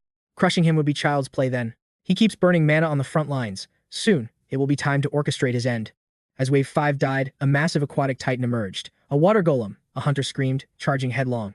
But the titan's skin was iron, and its power was absolute devastation. Its strikes carried the force of 1,000 tsunamis. Resistance seemed utterly futile. Who could stop it? Our hero stepped forth, blazing with fire magic. Spear and shield ready, he charged. Inferno clashed with Tide, who would reign supreme in this elemental war. His swift strike carved through the titan's form. A temporary triumph, but a vital one. This dungeon is rich with mana, he noted. Don't just rely on brute strength. Channel the gate's energy. Infuse your blades with pure mana until they hum with power. But only elite rankers can do that. The archer gasped, eyes wide with shock. Trusting his words, they rallied. The assault on the golem roared back to life. It worked. Hope flared as the golem's hide began to crack under their combined mana. Yet, this wasn't enough to kill it. He needed a killing blow for this boss. I must shatter its core, he realized. But the timing has to be perfect. Patience was key. The golem gathered its liquid mass, preparing a catastrophic area of effect strike. They braced to evade, but 𝗤𝗏𝗀 saw it, the one opening he'd been waiting for. The core was bare. Casting aside doubt, he lunged forward, his spear a streak of light. The strike was a blur of speed. The boss couldn't even register its impending doom. The liquid titan shattered as its heart was impaled. The guardian fell. The constellations watched in awe. With a gesture, his spear returned a leveling up reward that was truly god tier. A hunter whispered about legends of a mysterious warrior wielding a massive spear and shield. It was the legendary Super Rookie. The crowd's hope surged at seeing a true hero. Survival was finally within reach if they placed absolute faith in the Super Rookie's power. Lee Junyoung relished gaining multiple patrons, yet the fallen angel's fury burned at his success. As other patrons grew bored, Lee Jun gritted his teeth, acknowledging the player's combat prowess. He suspected even the Demon King struggled to maintain the favor of multiple patrons simultaneously. His growth was terrifying. Despite having few patrons, his strength reached godlike levels alone. The Northern Army's leader fumed. How could a mere human gain such explosive power quickly? Choi Yongin realized this hunter's energy neared A rank. Underestimating him would be a fatal mistake. Stepping forward, the knight warned the guild leader that the time for counter-striking had arrived. Was this chaos all calculated? They couldn't remain idle while he rewrote the battlefield's rules. With their strategy in ruins, the knight urged the leader to forge a new path. Rage consumed the leader. Was his knight suggesting surrender? Did he believe they were defeated? He built the Northern Army from nothing. Retreating was a concept his pride wouldn't allow. Cho Yong ordered his men to clear the gates, declaring his royal pride remains unbroken. The knight removed his heavy helmet and placed it down before him. Cho Yong promoted him to deputy, though his gentle features seemed ill-suited for ruling savages. Surveying the carnage, Cho Yongyan sneered that his opponent was practically begging for an execution. The hunters charged like starved wolves, desperate to prove the Northern Army's absolute dominance. Not to be outdone, the Super Rookie tore through monster waves with effortless, lethal precision. Exploiting a classic **** system Manhwa *** mechanic, he leveled up mid-fight, hiding his true recovery. Each level up restored his vitality, yet he missed the glowing eyes of a behemoth stalking. An unknown voice screamed a warning of the danger. Lee Junyoung unleashed a torrent of fire to repel the beast, discovering a mysterious girl nearby. She teased him for being blind. It was Zheng Cheng, standing tall before him. His cold refusal stung her heart, making her fear she had already disappointed her hero. She refused to break. Zheng Cheng swore to push past her limits and prove worth. To show Li Jun her resolve, she chose to betray the army she called home. Lunging at the beast alone, she trusted her justice to shield the innocent from harm. Panic spread as hunters scrambled for healing potions to save their dying brothers in arms. In this hell, 111 entered, but barely half survived the onslaught. Zheng Cheng checked on his condition, but he simply turned the concern back toward her. The Northern Army spat insults at Zheng Cheng, branding her a spineless traitor to them. Li Junong fumed. How could they insult their own deputy leader with such venomous words? Despite their reputation for destruction, these warriors clung to a twisted, rigid sense of justice.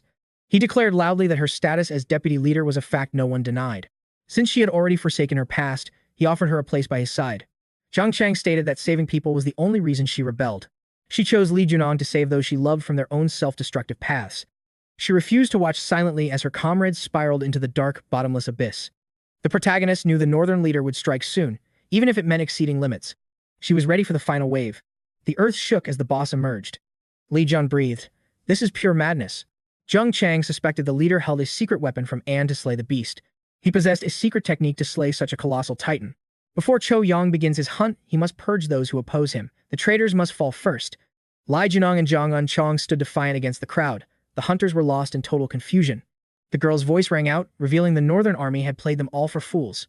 Without these warnings, the leadership would have slaughtered everyone just to hoard the legendary spoils. As deputy leader, Zheng Cheng exposed the dark truth. The command was preparing to strike them down. Li Jun smirked. This is the beauty of a system Manhwa. Cornered hunters become the deadliest predators. Choosing to die fighting, the hunters revolted. The guild leader mocked their futile, desperate resistance. Nothing would change. The Northern Army's grand, dark design was already set in stone. With a thunderous roar, Cho Yangjian swung his blade, summoning the colossal riverworm to the surface. The beast drained the river. Then, it unleashed a massive torrent of water toward the heavens. The falling cascade threatened a biblical flood, destined to wash away everyone on the battlefield. Lai Junong saw the truth. The enemies were using the monster to dominate the entire area. If he clears this gate, a corrupt god of war will be born, a hero built on rot. He'd been grinding relentlessly, but could he win? Cho Yong felt a strange chill from the boy's flame. How could such a fire continue to blaze in this soul-crushing downpour? Gripping his flaming weapon, Lai Junong prepared for war. Only battle could decide his fate now. The clash was inevitable. Two titans collided as the world trembled around their fierce confrontation. Our hero struck with blinding passion, targeting the Northern Army's head. Cho Yong never expected this ferocity.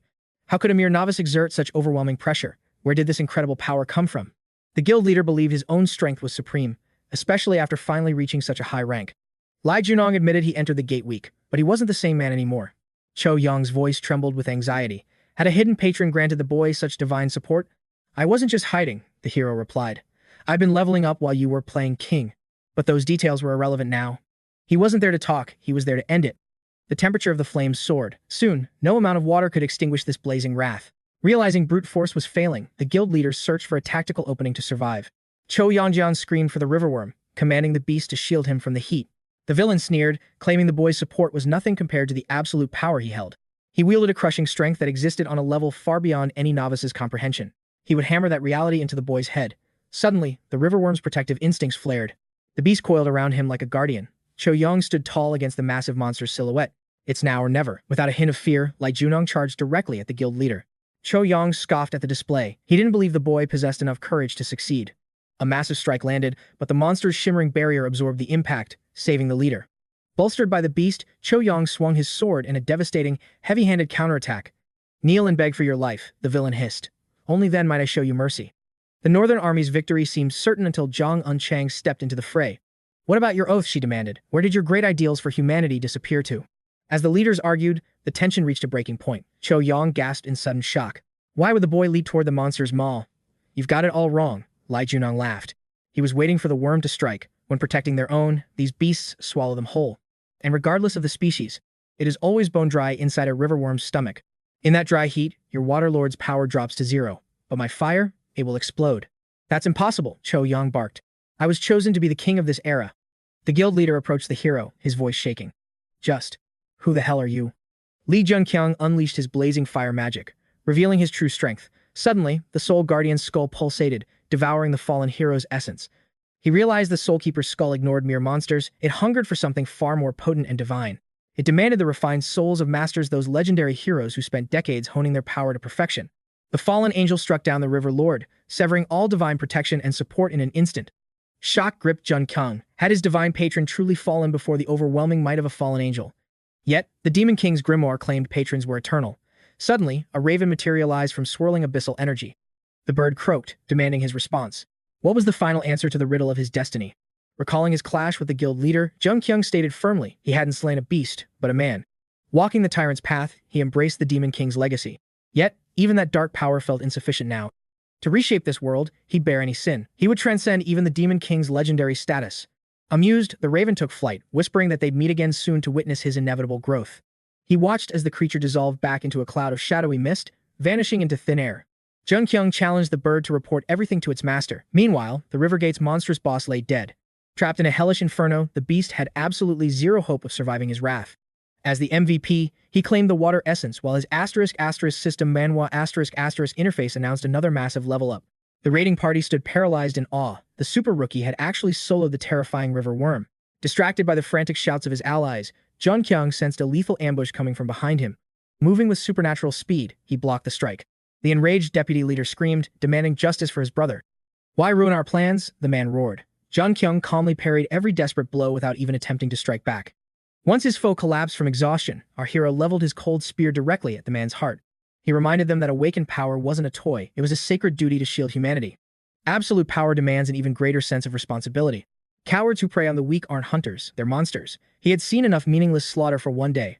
Turning his back, he offered a final chance: repent and live, or persist in this hollow madness. But the deputy drew a hidden blade, lunging with a murderous cry, swearing to erase him forever. In a flash, 𝗤𝗏𝗃 intervened, her steel clashing against her former ally's blade to protect 𝗤𝗏𝗃. Shocked by her betrayal, he froze just as the Soul Keeper's skull greedily harvested another heroic soul nearby. 𝗤𝗏𝗃 checked on her, but 𝗤𝗏𝗃 only whispered that her own hesitation had invited this tragedy. Had she acted sooner, the blood of her comrades wouldn't be staining the cold dungeon floor. "You aren't like them," he comforted. But she shook her head, her path as a hunter ended here. Feeling unworthy of her blade, she vowed to spend her life atoning for the Northern Army's dark sins. Had her spirit broken, he knew she was destined for greatness and refused to let her light fade. For now, he would simply remain her silent guardian in these dark times. Emerging from the gate, the battered survivors were immediately swarmed by a frenzy of reporters and cameras. An association official stepped forward, demanding the media back off and give the exhausted hunters some space. "Where is 𝗤𝗏𝗃? The press shouted. Both high-ranking leaders had mysteriously vanished within the gate. What horrors occurred inside? Why did the vast Northern Army return as a mere handful of survivors? All eyes fell on the mysterious young hunter at the center. Was he the one who led the raid? Rumors swirled that this was the legendary S-rank super rookie, finally revealing his overwhelming hidden power. The High League leader explained that the raid was grueling and these heroes desperately needed time to recover. 110 entered, but this gate had transformed into something far more sinister and lethal. Only 39 souls made it back. Without the super rookie's intervention, the death toll would be absolute. Outside, a black raven circled before swooping into a room, landing beside a mysterious man wearing an eye patch. "You're late, 𝗕𝗂𝗓," the man muttered. This new hunter clearly knew their secrets about the river worm's control. The bird let out a cryptic screech, speaking in a tongue no human could ever understand. He finally realized the truth. The boy was leveling up within this system Manhwa world. The Rhine River survivors held the key. It was time to prepare the stage for them. He coldly declared that the Northern Army had finally outlived its usefulness. The media storm was prepared. Suddenly, the door swung open and 𝗏𝗡𝗎 entered. A high-ranking Northern official took the stage, facing a crowd of weary, expectant hunters. She confessed her exhaustion. The brutal hunter life had finally shattered her spirit. The recruits refused to let their deputy go, standing tall in a display of solidarity. They shouted her innocence. The blame lay solely with her treacherous brother's sins. With heads bowed, the hunters knelt, pleading with their leader to not let go. One man vowed to live honorably for his son, bearing the army's heavy burdens alone. Their deputy head deserved a far more noble end than this tragic, sudden fall. She stood firm, accepting her duty as the final captain of their sinking vessel. These rookies weren't meant for sin, yet a dark secret still lingered in shadows. Their hands were already stained crimson, soaked in blood far beyond any possible redemption. 𝗏𝗏 questioned his decision to leak the boy's secrets to the hungry, waiting press. 𝗏𝗀𝗀 laughed, thanking the top league boss for his skyrocketing and global fame. Once the bald executive spoke, the protagonist transformed into an overnight global sensation. He jumped from C rank to A rank, instantly a classic system Manhwa power-up. The media feasted on this hero. Who was this dark horse shattering all records? 𝗏𝗏 scoffed, remarking that dark horse is a label reserved for the weak. Such a petty title failed to capture his sheer, unstoppable, and divine dominance. He admitted that without a background, perhaps the label actually fit him perfectly. Fearful of overstepping, 𝗏𝗏 worried about backlash, but the hero remained calm. He proposed his next move, questioning how the leader saw through his hero scheme. Manufacturing legendary heroes was a concept far ahead of this current, primitive era. A shocked 𝗏𝗏 wondered, was he truly capable of sculpting a hero from nothing? Mentioning Asgard sent a surge of raw, overwhelming energy through the guild leader. His blood boiled and eyes flared as his assistant rushed in with urgent questions. He simply smirked, sensing the dawn of something truly magnificent and very interesting. Gazing at his raw power, 𝗏𝗀𝗀 exposed the truth, leaving him utterly stunned. He realized Heimdall was an Asgard plant. Why play such a dangerous, hidden game? His actions were calculated. 𝗏𝗏 admitted defeat. The protagonist had checkmated him already. Suspicions grew. His insane growth rate proved he possessed some dark, forbidden knowledge. He chuckled, realizing he'd walked into the trap like a stupid fish to bait. Though it seemed unintentional, the following silence spoke louder than any words could. He declared his intent to join Asgard, the elite shadow organization of god-tier hunters. As war drums sounded, Chang questioned the reason behind this sudden, mysterious meeting. Wasting no time, he cut to the chase and asked her to join him. She believed her worth had been entirely consumed within the Rhine River Gate horrors. Stripped of rank, she felt like a hollow shell, devoid of any real purpose. He countered her doubt, insisting she was a treasure, sparking her inner indignation. He spoke with certainty. She confessed the Northern Army was rot and she was tainted. He pressed for truth. She whispered mournfully about the dark, hidden atrocities she missed. She had been blind to the horrific bloodshed and cruelty festering right beneath her. Hunters became monsters under command, a darkness he knew all too well from experience. Behind the scenes, they crushed all opposition. 𝗏𝗏𝗀, the Northern Army's tyrant, saw commoners as mere vermin. 𝗏𝗀𝗀 felt his blood boil at the injustice. For a man of his integrity, this burden was unbearable. Without intervention, her spirit would surely shatter. He could not allow the legendary dragon slayer to fall like this. 𝗏𝗀𝗀 turned to Chang and asked, "What will you do if this nightmare never truly ends?" Gates appeared as hunters gained godlike powers. In this system, Manhwa world, ordinary humans are completely and utterly helpless. If such corruption had already poisoned a minor guild like the Northern Army, then the world outside was surely drowning in chaos. Was Chang truly prepared to abandon those in need? The youth vowed to tear this evil out by its roots and cleanse the world of this spreading darkness. The hour of judgment had finally arrived. It was time for Chang to decide where she truly stood. He intended to crush the conspiracy before it could bloom. Stunned, she asked if he truly could stop it. She knew his strength was immense, but did he realize the terrifying potential locked deep within his soul? She felt too weak to face him. Did 𝗏𝗀𝗀 have a plan to reshape the world when enemies rose? Hardening his resolve, the youth revealed his secret. He was a regressor. An unimaginable disaster was coming soon. Countless will perish as the world undergoes immeasurable change. The destruction will be beyond anything ever seen before. When the war begins, he will need her power. He asked if she knew the association's summons was imminent. If so, they would meet again very soon. His offer of an alliance remained on the table for her. Breaking news exposed the Northern Army Guild's atrocities. Their hands were stained with the blood of many innocent people. 𝗏𝗀𝗀 realized the rot had spread far deeper into the world's foundations than he had ever imagined before. Was this a calculated move? Once they lost their utility to the higher-ups, they were simply discarded like trash. He was the architect of their downfall. Suddenly, his bracelet erupted with energy as the Soul Keeper's skull awakened. The relic was evolving into a legendary familiar. Finally, 𝗤𝗏𝗀 realized the Soul Keeper's power was completely restored.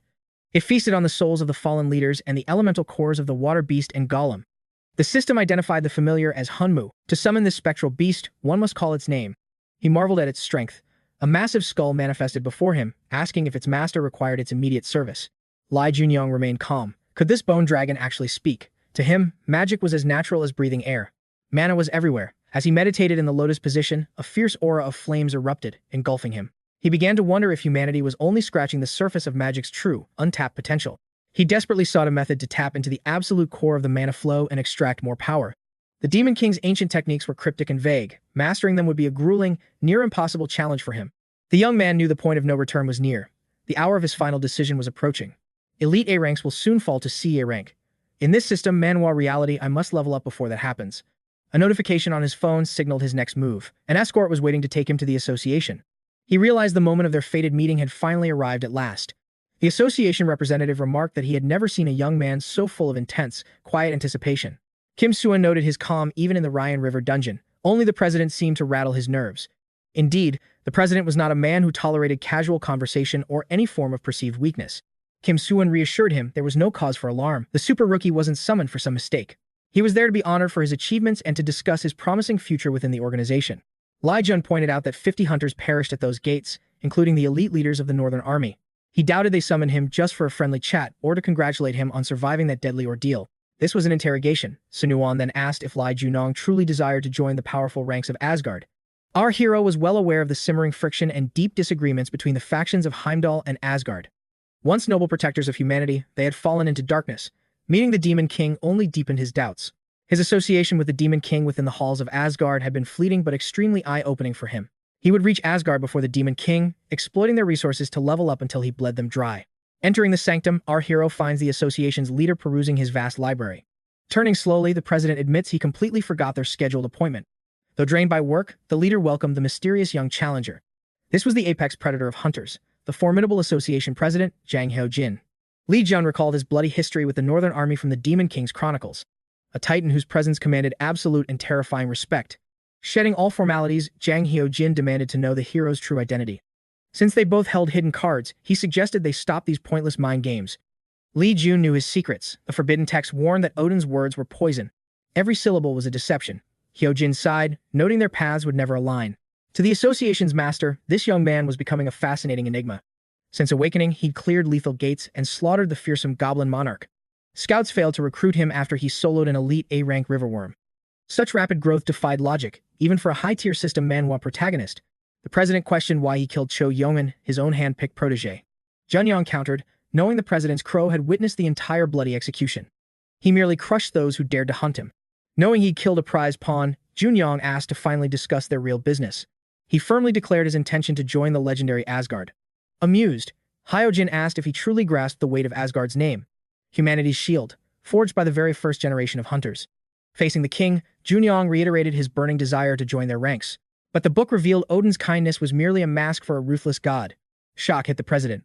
How could a rookie know such ancient secrets? Using the book's forbidden knowledge was a lethal gamble, but it finally paid off.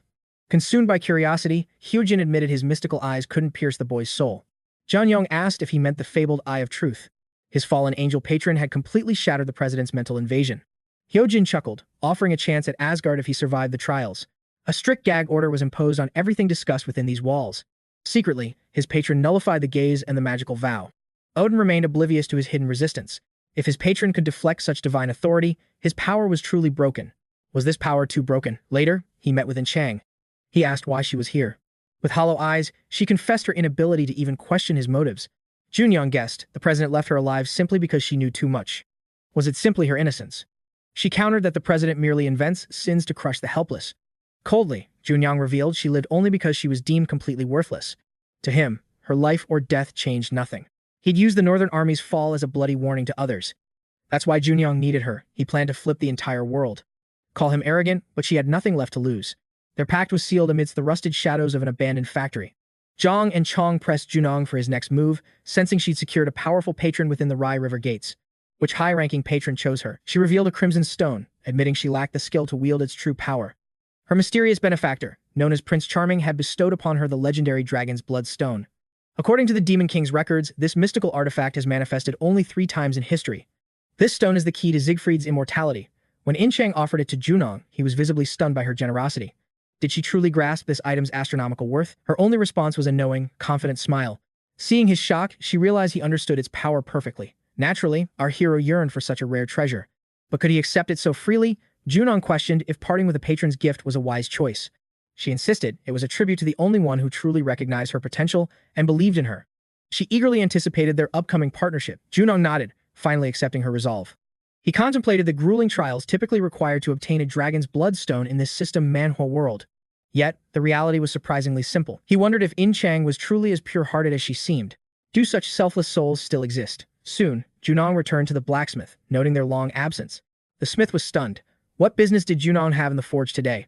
Junong inspected the finished blades, marveling at the craftsmanship. The quality was nothing short of extraordinary. The blacksmith warned they were incomplete. However, thanks to the perfect forge fire, he expressed his sincere gratitude. The only problem was the lack of premium materials, which left much to be desired for a master smith. Junong knew skill was vital, but legendary gear requires legendary components. Everything was moving at a breakneck pace. High-grade ores don't just fall from the sky, especially when time is of the essence. Our hero unveiled the dragon's bloodstone. The dwarf stood frozen, never having witnessed such a divine mineral. The smith nodded. No sane person would simply gift away such a priceless, mystical artifact.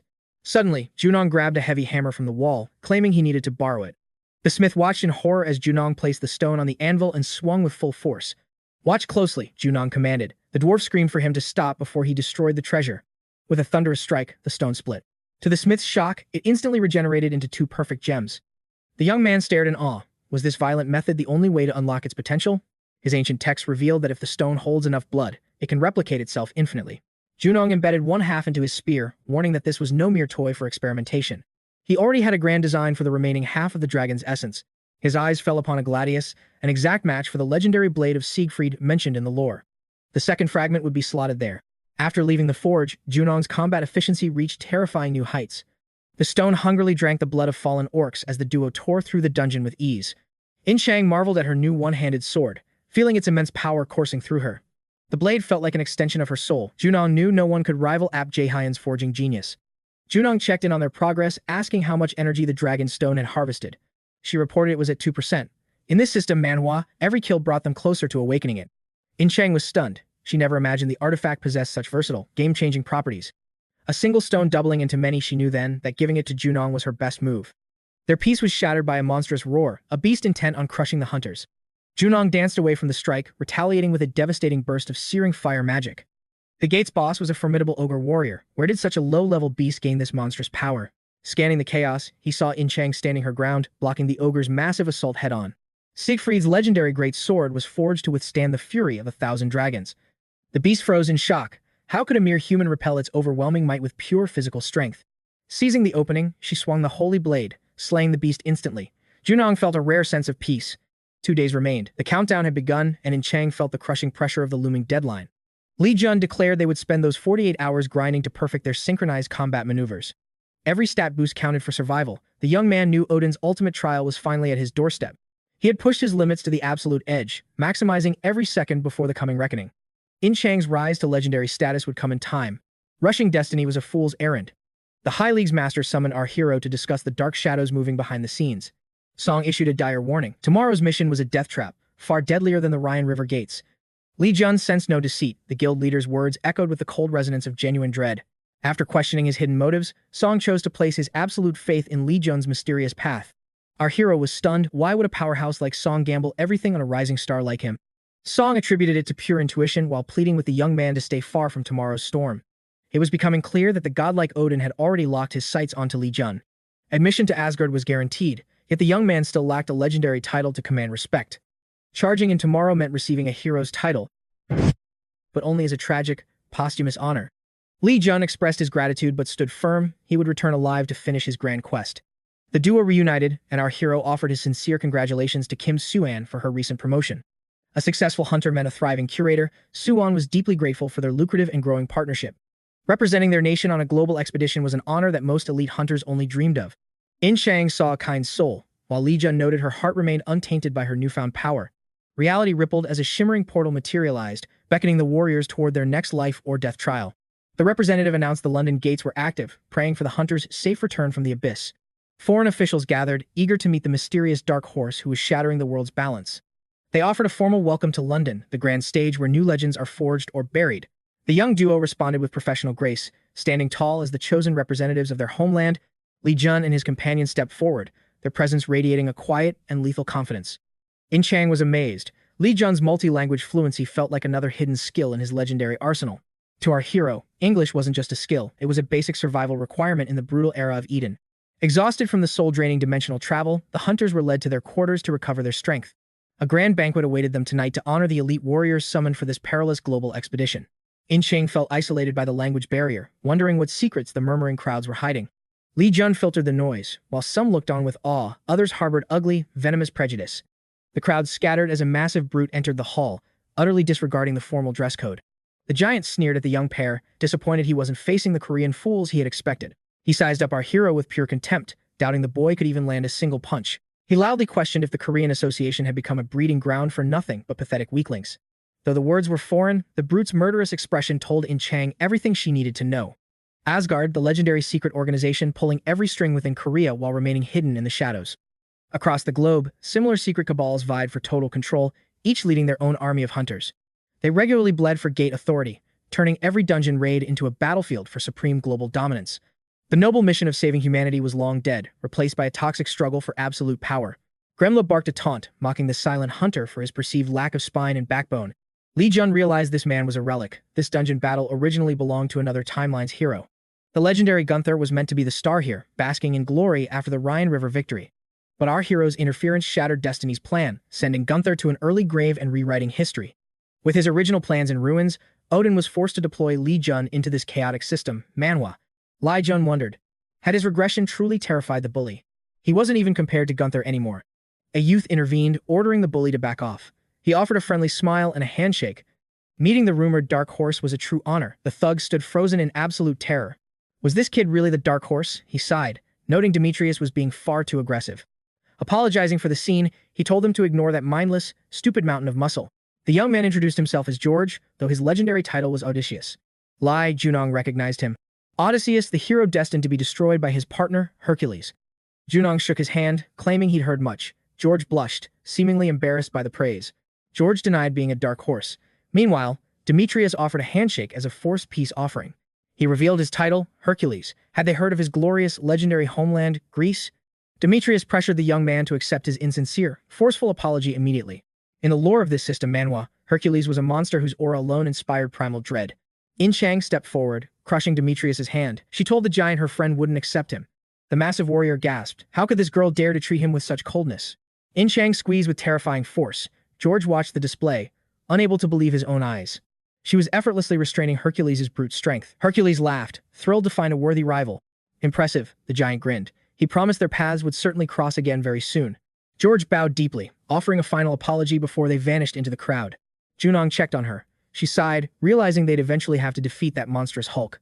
Legends called Hercules invulnerable. 𝗠𝗏 admitted they stood zero chance against such power for now. However, even a legendary monster had a fatal flaw preventing him from reaching the true peak. But that weakness only showed under specific conditions. Meanwhile, nightly parties commenced for the elites. Secret organizations gathered in the shadows, trading vital intel on the power levels of potential enemies. The Dark Horse group stayed away, fueling the growing resentment and curiosity of the other factions. An officer announced their arrival, marveled they could maintain such a defense even while stationed abroad. 𝗤𝗏𝗠 noted they could sightsee later. The employee remained anxious about the coming danger ahead. The hunters needed to conserve strength before the perilous expedition to clear the mysterious gates. I'll wait for you, he promised. The protagonist entered the Ogre Horde gate under intense scrutiny. 𝗠𝗏 declared they wouldn't leave the dungeon until they secured every single necessary item. If this gate failed, they'd find another. He told 𝗤𝗏𝗠 to focus entirely on defensive training. 𝗠𝗏 knew his current stats couldn't survive even a single direct, serious strike from Hercules. This made 𝗤𝗏𝗠's growth as a tank absolutely vital for their future survival and victory. Unarmed, 𝗠𝗏 walked ahead, telling 𝗤𝗏𝗠 to wait. She was stunned. Weren't they supposed to fight together? Not this time, 𝗠𝗏 replied. Just watch. He vanished ahead, leaving the girl completely alone. 𝗤𝗏𝗠 reflected on how guilt had once consumed her soul just a few weeks ago. Now, her heart was steady. Even her patron's furious messages no longer held any emotional power. The patron's latest tone was actually satisfied, though she knew it was all 𝗠𝗏's brilliant doing. Moments later, Junong reappeared from the shadows, spear in hand, with a look of determination. He barked at her to take a defensive stance. As the dust settled, monsters emerged. Their glowing eyes burned with pure murderous intent. Inchang's battle instinct screamed in warning. A dozen ogres and a two-headed boss charged. She turned to follow the retreating protagonist. But Junong commanded her to hold her ground. Inchang was paralyzed with genuine, heart-stopping shock. Why stay? Every single monster was locked onto her like a heat-seeking missile of death. She realized why he made her equip the ogre's great enemy title. Junong just walked away. Panic set in. Was this also why he made her buy every single healing potion available? With a firm nod, Jung and Cheng gripped their blades. "I'll do it," she declared. The ogres roared, charging the crowd. "Stop now." Their thunderous voices commanded the fleeing humans. Junyong summoned Hyunmu. An hour later, the familiar appeared. Heal Inchang the moment she's in danger. In this brutal *** system Manhwa ***, he finally found the key to bringing down the legendary Hercules. Mastering the eternal flames, he walked through the inferno. The fire parted, extinguished by his sheer presence. A monstrous ogre blocked the hero's path, a nightmare clash they had desperately hoped to avoid. Future legends would fearfully title him the Red-Eyed Ogre Mage. His power was truly beyond comprehension. The High Guild's master stormed into the president's office. "Sun Guan, what is the meaning of this?" "Stand down," the president ordered. He dismissed his assistant, leaving the two giants to their confrontation. "Why this sudden outburst, guild leader?" Sun Guan glared. "You know exactly what's happening. Don't play dumb." "I haven't a clue," the president countered. A soundproof barrier snapped shut. "Now," the president whispered, "we can finally speak the truth without witnesses. Will you follow the laws of Asgard?" The question left Sun Guan speechless with shock. "Rules? Now? What happened to our creed? Have we stopped acting in the name of humanity? Has your obsession with rules blinded you to our mission?" The president blinked, taken aback. "You dare reproach me? I'd lecture you more if I thought you'd actually listen." Sun Guan snapped. "This is about Hercules." The president's eyes widened. What was Sun Guan implying? The final showdown approached. Was Olympus really planning to tear up their sacred agreement right now? "You're the one who sent Hercules, wasn't it?" Sun Guan's accusation hung heavy in the air. The reality was far grimmer. Was the president truly operating without all the facts? "Are you sending that rookie to his death? If so, then count me in. I'm going too." "Patience," the president urged. "The boy's death was never part of my design. Everything is under control. Besides, a binding pact has already been established with the young man. The moment he faces true peril, the contract will alert me immediately. Olympus broke the deal first, giving me free rein." What a terrifyingly cunning man, Sun Guan thought. Had the president orchestrated this entire outcome from the shadows since the beginning? The pact offered some comfort, but a lingering dread gnawed at Sun Guan. Something felt horribly wrong. Unbeknownst to the gods, the pact was shattered by a fallen angel. A titan neared the flames. Fire danced in Junyong's palm. Luring this beast away with flames was his only gambit. Junyong uncovered the truth behind why this ogre mage anomaly had manifested in this world. The final puzzle piece. Facing a monster that could rival Hercules, even our *** system Manhwa *** hero felt fear. He bolted. The monster gave chase, its footsteps shaking the very earth beneath him. Impossible speed for such a size. This beast was a calamity on par with Hercules himself. Can I win? He should have avoided this fight while preparing for the legendary hero's descent. No, avoiding it isn't an option. I must conquer it to survive. He spun around, unleashing a torrent of flames. The gate was finally cleared. That was close. Junyong panted. One wound here could have ruined my chances in the upcoming dungeon. Potions wouldn't have saved me then, but Inchang succeeded. She's a teammate I can truly trust. He's vanished, Demetrius noted. Odysseus smirked. The Korean is likely sharpening his blade for us. I'm dying of boredom, Demetrius groaned. Can't I just enter the gate already? Absolutely not, George countered. He had enough headaches thanks to Demetrius's reckless nature. He'd already defied Olympus once. What's my crime? Hercules demanded, his voice echoing with power. Why throw a fight I could easily win? Only a fool accepts a shameful defeat. George massaged his temples. The dungeon raid was finally about to commence. Relax, Demetrius grinned. I'll protect Odysseus. That dark horse won't survive my first strike. His heart wavered, refusing to let this golden opportunity slip away. George weighed his past rivals, still underestimating the hidden dark horse player.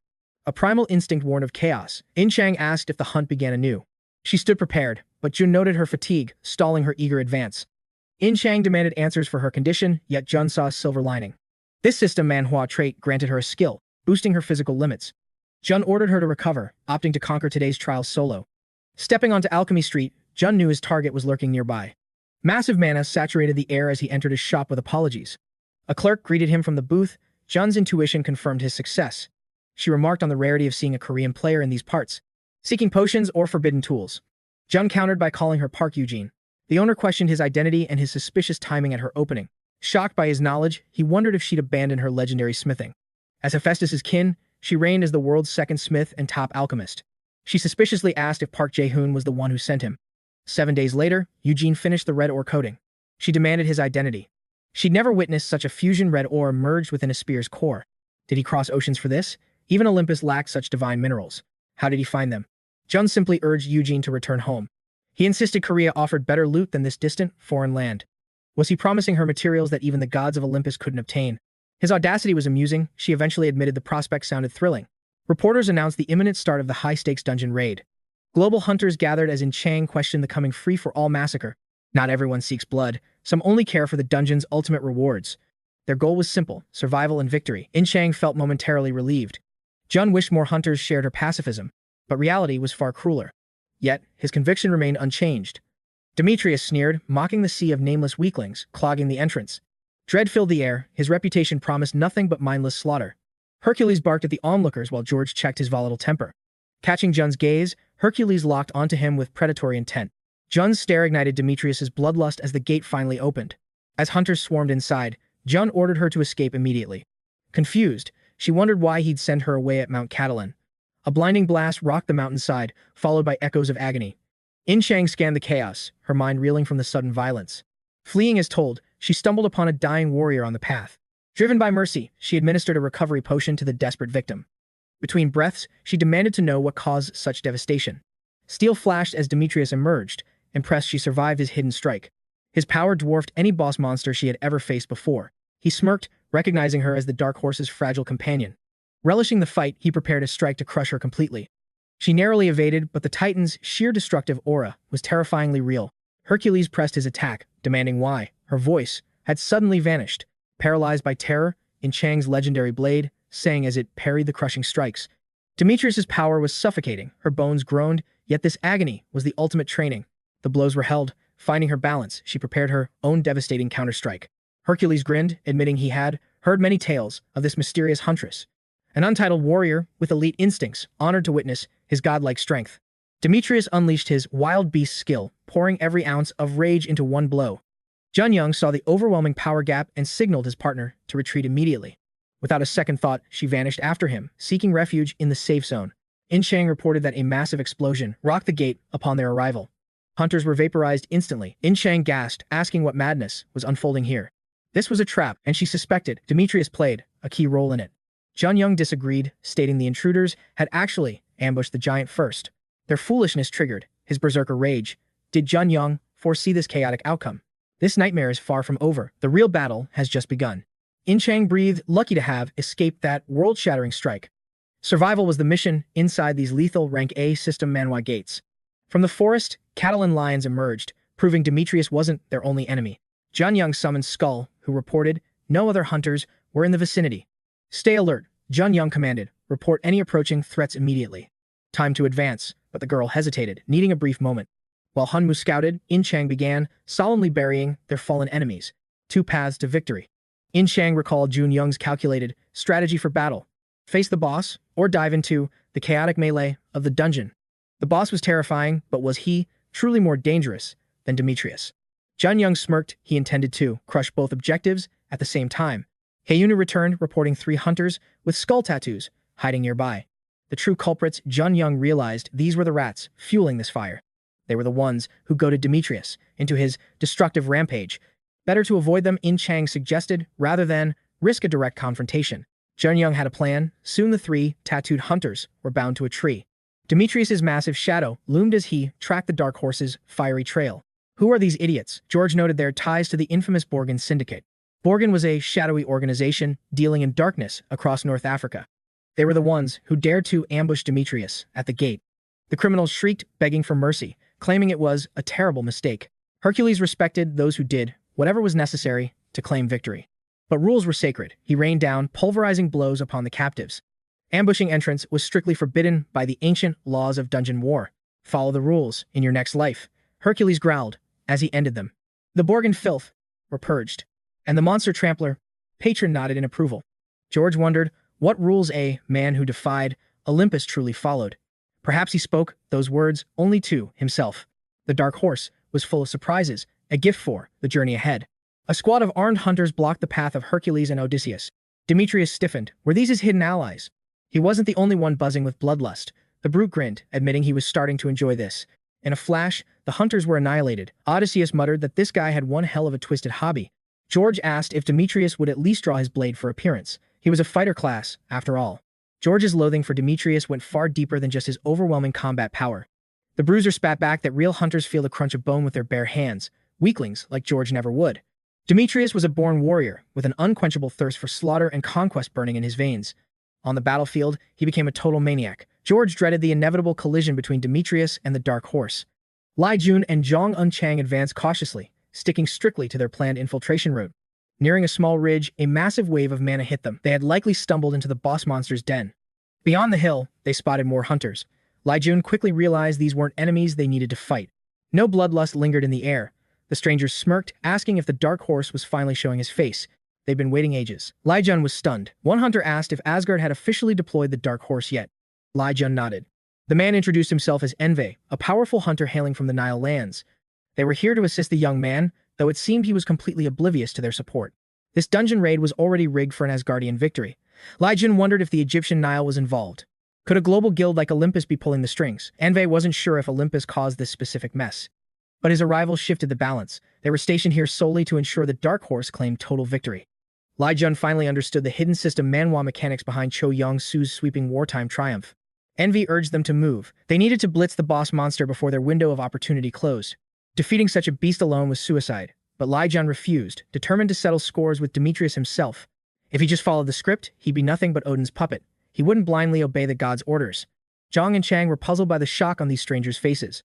𝗏 explained that Asgard had already written the ending to this bloody war.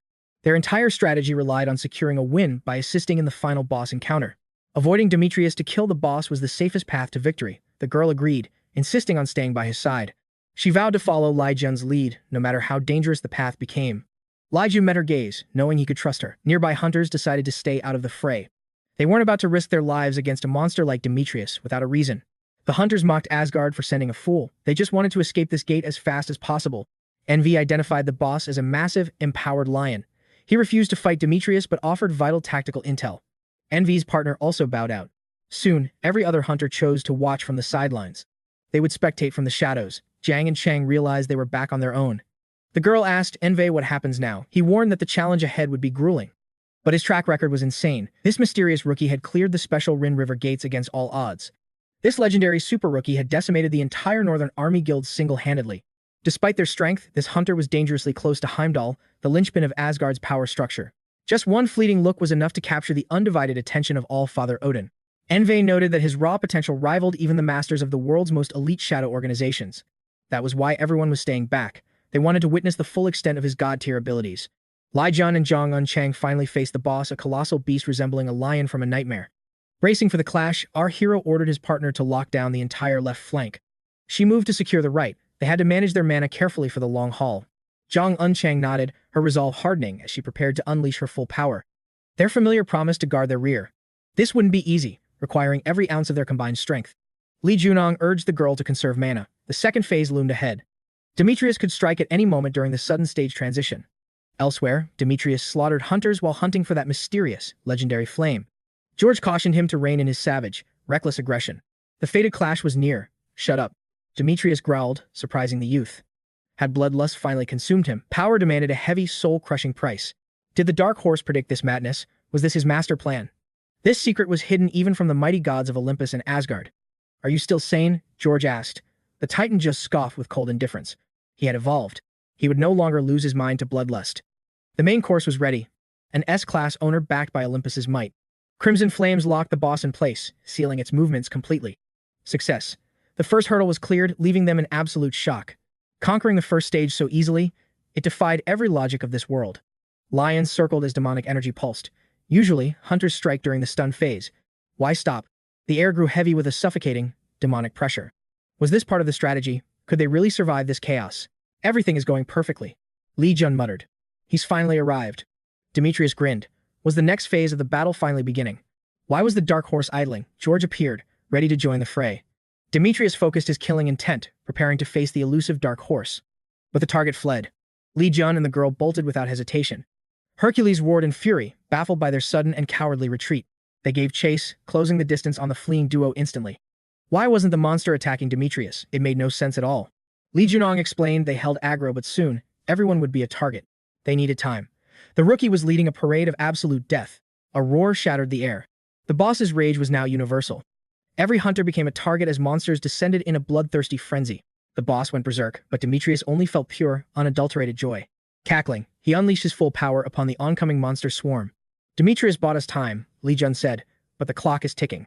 He produced a vial, a secret weapon in this system Manhwa world. The liquid touched his spear, igniting it with a blinding, turbulent energy. The dragon stone began feasting on the 𝗏𝗏𝗧𝗏's immense power. Lee Junong stared in awe. This reaction was completely and utterly unexpected. It was a gamble. The energy felt volatile, dangerous, and lethal. This was their shot. He lunged with the spear, charged with red ore. Demetrius and Odysseus joined the strike, their roars shaking the entire dungeon. I warned you to prepare better weapons, the youth reminded them. They shouldn't have doubted him. The brute grunted in reluctant agreement. Odysseus realized the 𝗏𝗏𝗧𝗏 had calculated every single move in advance. The spear's effect mirrored the devastating power of a beast roar. Hercules sneered. To him, the 𝗏𝗏𝗧𝗏 was just an annoying mosquito. Squash that mosquito, George. Demetrius ordered with cold, lethal indifference. He'd handle the true monster alone. George bristled, sensing Demetrius's blatant contempt. John and Chang gaped. How could a thug talk so big? She lunged at George, blades sparking upon impact. George froze in shock. How could anyone condense such immense ki from that distance? Clearly, someone lacked seasoning. George blinked, stunned to find his opponent had vanished into thin air. Unbelievable. She had a clear opening to run him through, yet she struck the earth instead. Why did that skull spray him with sickly sweet slime? Was it monster pheromones? George's instincts were spot on. Drawn by the scent, the beasts began closing in. Had his rivals used a concoction to turn this hunt into a lethal ambush, Lee Jun realized he'd walked into a snare. How could this hunter face 𝗏𝗏𝗏 while he reeked of demonic energy? Just how high was his level? With sharp foresight, the youth and his ally watched the chaos unfold from the shadows.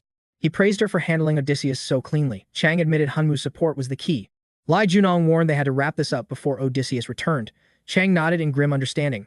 Demetrius grinned, intoxicated by the battle. Everything was falling perfectly into place for him. Lee Junong knew it had started. Demetrius held his sanity for now, but the breaking point was near. Hercules entered berserk mode. Per the plan, Zhang Injin would stall 𝗏𝗏𝗏 while Demetrius handled himself. Total annihilation wasn't necessary yet, Lee Junong mused. They had to strike while he was vulnerable. As the duel ignited, Lee Junong taunted Hercules to join the fun. Hercules sneered. The game had already begun. Had the fool not noticed? The thug's eyes flashed with anticipation. He'd waited ages for a clash this intense. Bracing for impact, Lee Junong realized every piece was moving exactly as he'd envisioned. Absurd, Hercules barked. Did the kid think a simple mana-infused shield could halt his momentum? He'd show this 𝗏𝗏𝗏𝗏 the price of arrogance. 𝗕𝗏𝗧𝗏 watched, breathless with shock. Was he blind to Demetrius's power? Even with massive mana, blocking the devastating rhinoceros strike seemed impossible. Demetrius scanned the battlefield, but his prey had completely vanished. Suddenly, Lee Junong struck from the blind spot, his spear biting deep into the brute's shoulder. Roaring in fury, Demetrius lashed out, sending his opponent flying with a single, massive swing. Thinking a mana shield could trick me, the brute spat. This kid really is a 𝗏𝗏𝗏𝗏. Ready for more fun? Lee Junkyung recoiled. The sheer power of the impact was staggering. How did he tank that so easily? Demetrius scoffed. A mere scratch from a toothpick won't stop me. It'll heal in no time. But the wound festered, and the tides of battle began to turn. Terror struck Hercules. The spear was toxic. Lethal poison was already racing through his veins. Lee Junong revealed 𝗏𝗏𝗏𝗏's dual names, Liberation and Madness. Demetrius shrieked as insanity consumed him. This ore granted ogres boss-tier strength, sparking a dangerous ambition within humanity to master it. It turned beasts into monsters and monsters into legends. Thus, it was dubbed the Ore of Liberation. Soon, hunters became test subjects. The red ore caused their potential to explode exponentially. But as it dragged users into madness and death, the forbidden substance was quickly banned. It earned a darker name, the Ore of Madness. Its magical density was beyond human comprehension. Mount Catalona trembled under the pressure. What have you done, 𝗏𝗏𝗏𝗏? Demetrius bellowed. Lee Junong warned that approaching the frenzied Demetrius now was a death sentence for George. Despite the risk, George charged in. Lee Jun saw the shadows of a tragic future. In the original timeline, Demetrius's insanity claimed George's life. He died trying to save his friend. George reached out, hoping that since the madness was fresh, he could still pull him back. He believed salvation was possible, but our hero refused to let history repeat its tragedy. Lee Junong intercepted him, spear leveled. He'd exploited the **** system Manhwa **** mechanics for this exact moment. George hesitated. He still couldn't fully trust the man standing before him. Despite the overwhelming tension, he agreed to listen. Junong claimed 5 minutes would be enough. The super rookie held George back from Demetrius's wrath. Finally, George chose to trust Junong's gambit. Make it fast, George barked, feeling the crushing weight of their rapidly dwindling time. John revealed they must stall Demetrius briefly. George froze in a state of pure disbelief. Could this rookie truly survive 5 minutes against a madman who had lost his soul? Demetrius's eyes burned with mindless fury as 𝗏𝗏 and George flanked the unstable, rampaging beast. Ignoring them, Demetrius charged the monster like a relentless force of pure, unbridled destruction. Impact was imminent. For 𝗏𝗏, every piece of his complex strategy was falling into place. With 𝗕𝗲𝗠 secured, their chances of suppressing the berserker Demetrius finally seemed within their reach. George was lost, but 𝗏𝗏 knew the red or instability had a strict 5-minute window. Survival for 300 seconds meant Demetrius might finally reclaim his lost, fractured sanity. Victory felt close for 𝗏𝗏, until a terrifying, monstrous demonic presence shook the very air. Was 𝗕𝗲𝗠 evolving? No, the source was 𝗕𝗄𝗄𝗧, now radiating a truly overwhelming pressure. The berserker was unleashed. 𝗏𝗏 charged forward, blade raised to stop the unstoppable force. 𝗏𝗏 and 𝗏𝗏 joined the fray, their steel flashing to bind the madman's wild movements. Shock rippled through the hunters. Odysseus was clashing with that monster. It defied all logic. Gripped by terror, the hunters abandoned the mission, choosing their lives over certain death. How did this dungeon raid turn into such a bloody nightmare? 𝗕𝗏𝗏's partner gasped. 𝗕𝗏𝗏 realized the red orb's influence forced their hand. They had to step in now. Jang and Chang struggled to hold the line against Hercules' overwhelming and savage aggression. These were the most grueling 5 minutes of her entire existence. A brutal kick sent Chang flying. George screamed for Demetrius to snap out of it. Demetrius struck George next. Disoriented, George was hurled back by the berserker's crushing blow. The berserker summoned his energy beast, a tiger of roaring flame. 𝗏𝗏 yanked George from the death zone. How much longer? George cried in desperation. Data was absolute, the redder effect should only last 5 minutes. Why wasn't it ending? The monster's stamina was endless. As Demetrius raged, a surge of water rage erupted. 𝗏𝗏 and his ally dove in, offering every ounce of support they could muster. During the brief lull, 𝗏𝗏 checked on Chang. She nodded, barely clinging to consciousness. But our hero knew the truth. Chang was reaching her absolute breaking point. 𝗏𝗏 coughed up blood. The dragon bloodstone was forcing the energy to flow backward. 𝗏𝗏 screamed as his body mutated, and realized the rookie was turning into a berserker too. 𝗏𝗏 gritted his teeth. The 5-minute mark had already come and gone. Why was the madness intensifying? Demetrius was spiraling deeper into a bottomless, violent insanity. No countdown appeared. In this system Manhwa, 𝗏𝗏 suddenly felt a strange surge of mana. He mastered the flow. 𝗏𝗏 surged mana into his legs, achieving godlike movement speed. 𝗏𝗏 unleashed his full might upon the boss monster, obliterating it in one strike.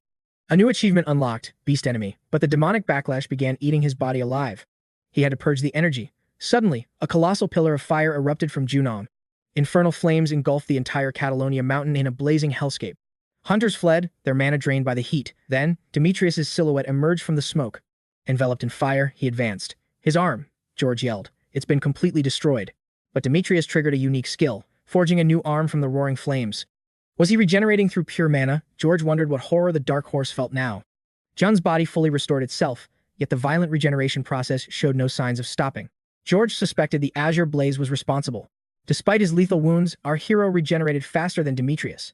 Deep within Hercules, the beast's primal fury raged on. Demetrius aimed to exploit the chaos. However, his shattered arm spelled certain doom. Both titans approached their limits. This system Manhwa battle consumed their very life force. George and the observers wondered, has the 𝗕𝗏𝗧 actually triumphed? Our protagonist drove his spear into the Hulk's hide. Demetrius staggered in shock.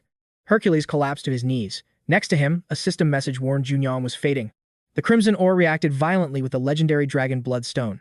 Primal instincts and demonic energy fused, creating a terrifying hybrid crystal. Like previous failed experiments, 𝗏𝗏's life was leaking away. Suddenly, the goddess Athena appeared. She commanded the berserker to kneel immediately. The young man's body betrayed him. He collapsed under her divine pressure. George bowed, honored to behold Athena. The goddess demanded to know the cause of this chaos.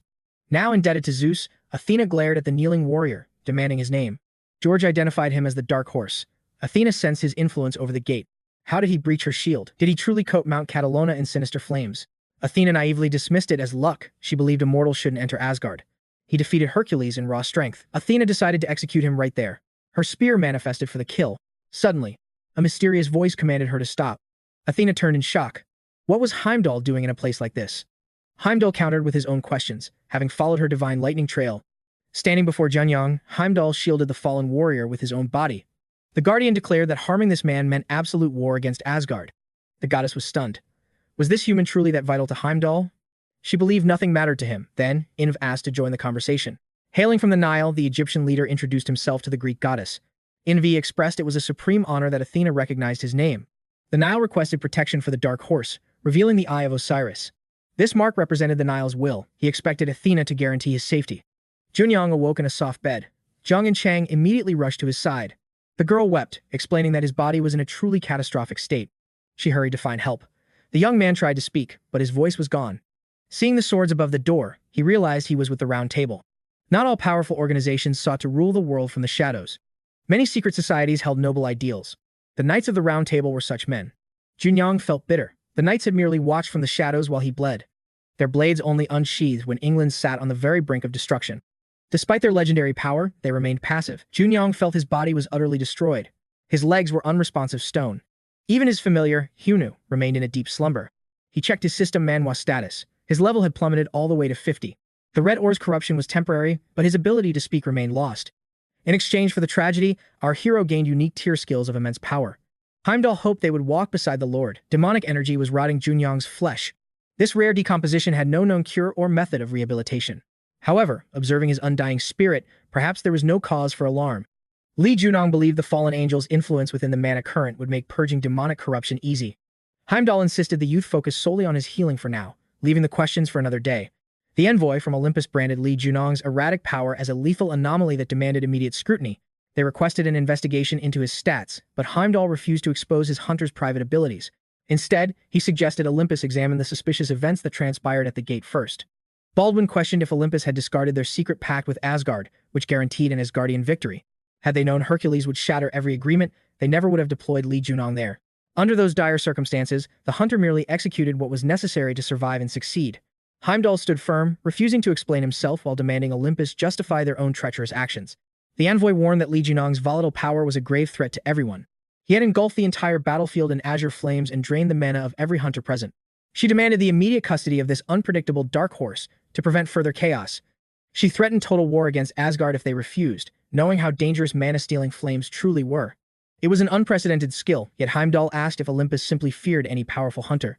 Heimdall recalled that before these strange phenomena began, these people were nobodies, and even now, awakened abilities still strike terror into the masses. He claimed Olympus was just using this as an excuse for war, acting like disgraced hunters themselves. The envoy hissed that Heimdall was the problem, questioning why he was even interfering there. Rage clouded her mind whenever they spoke, and she prayed their paths would never cross again. His mana flow finally awakened a defining mechanic found in any system Manhwa. By analyzing Demetrius's energy, the youth learned to harness every drop of ambient mana. Lee Junong realized that channeling this flow into his strikes would yield devastating destructive power.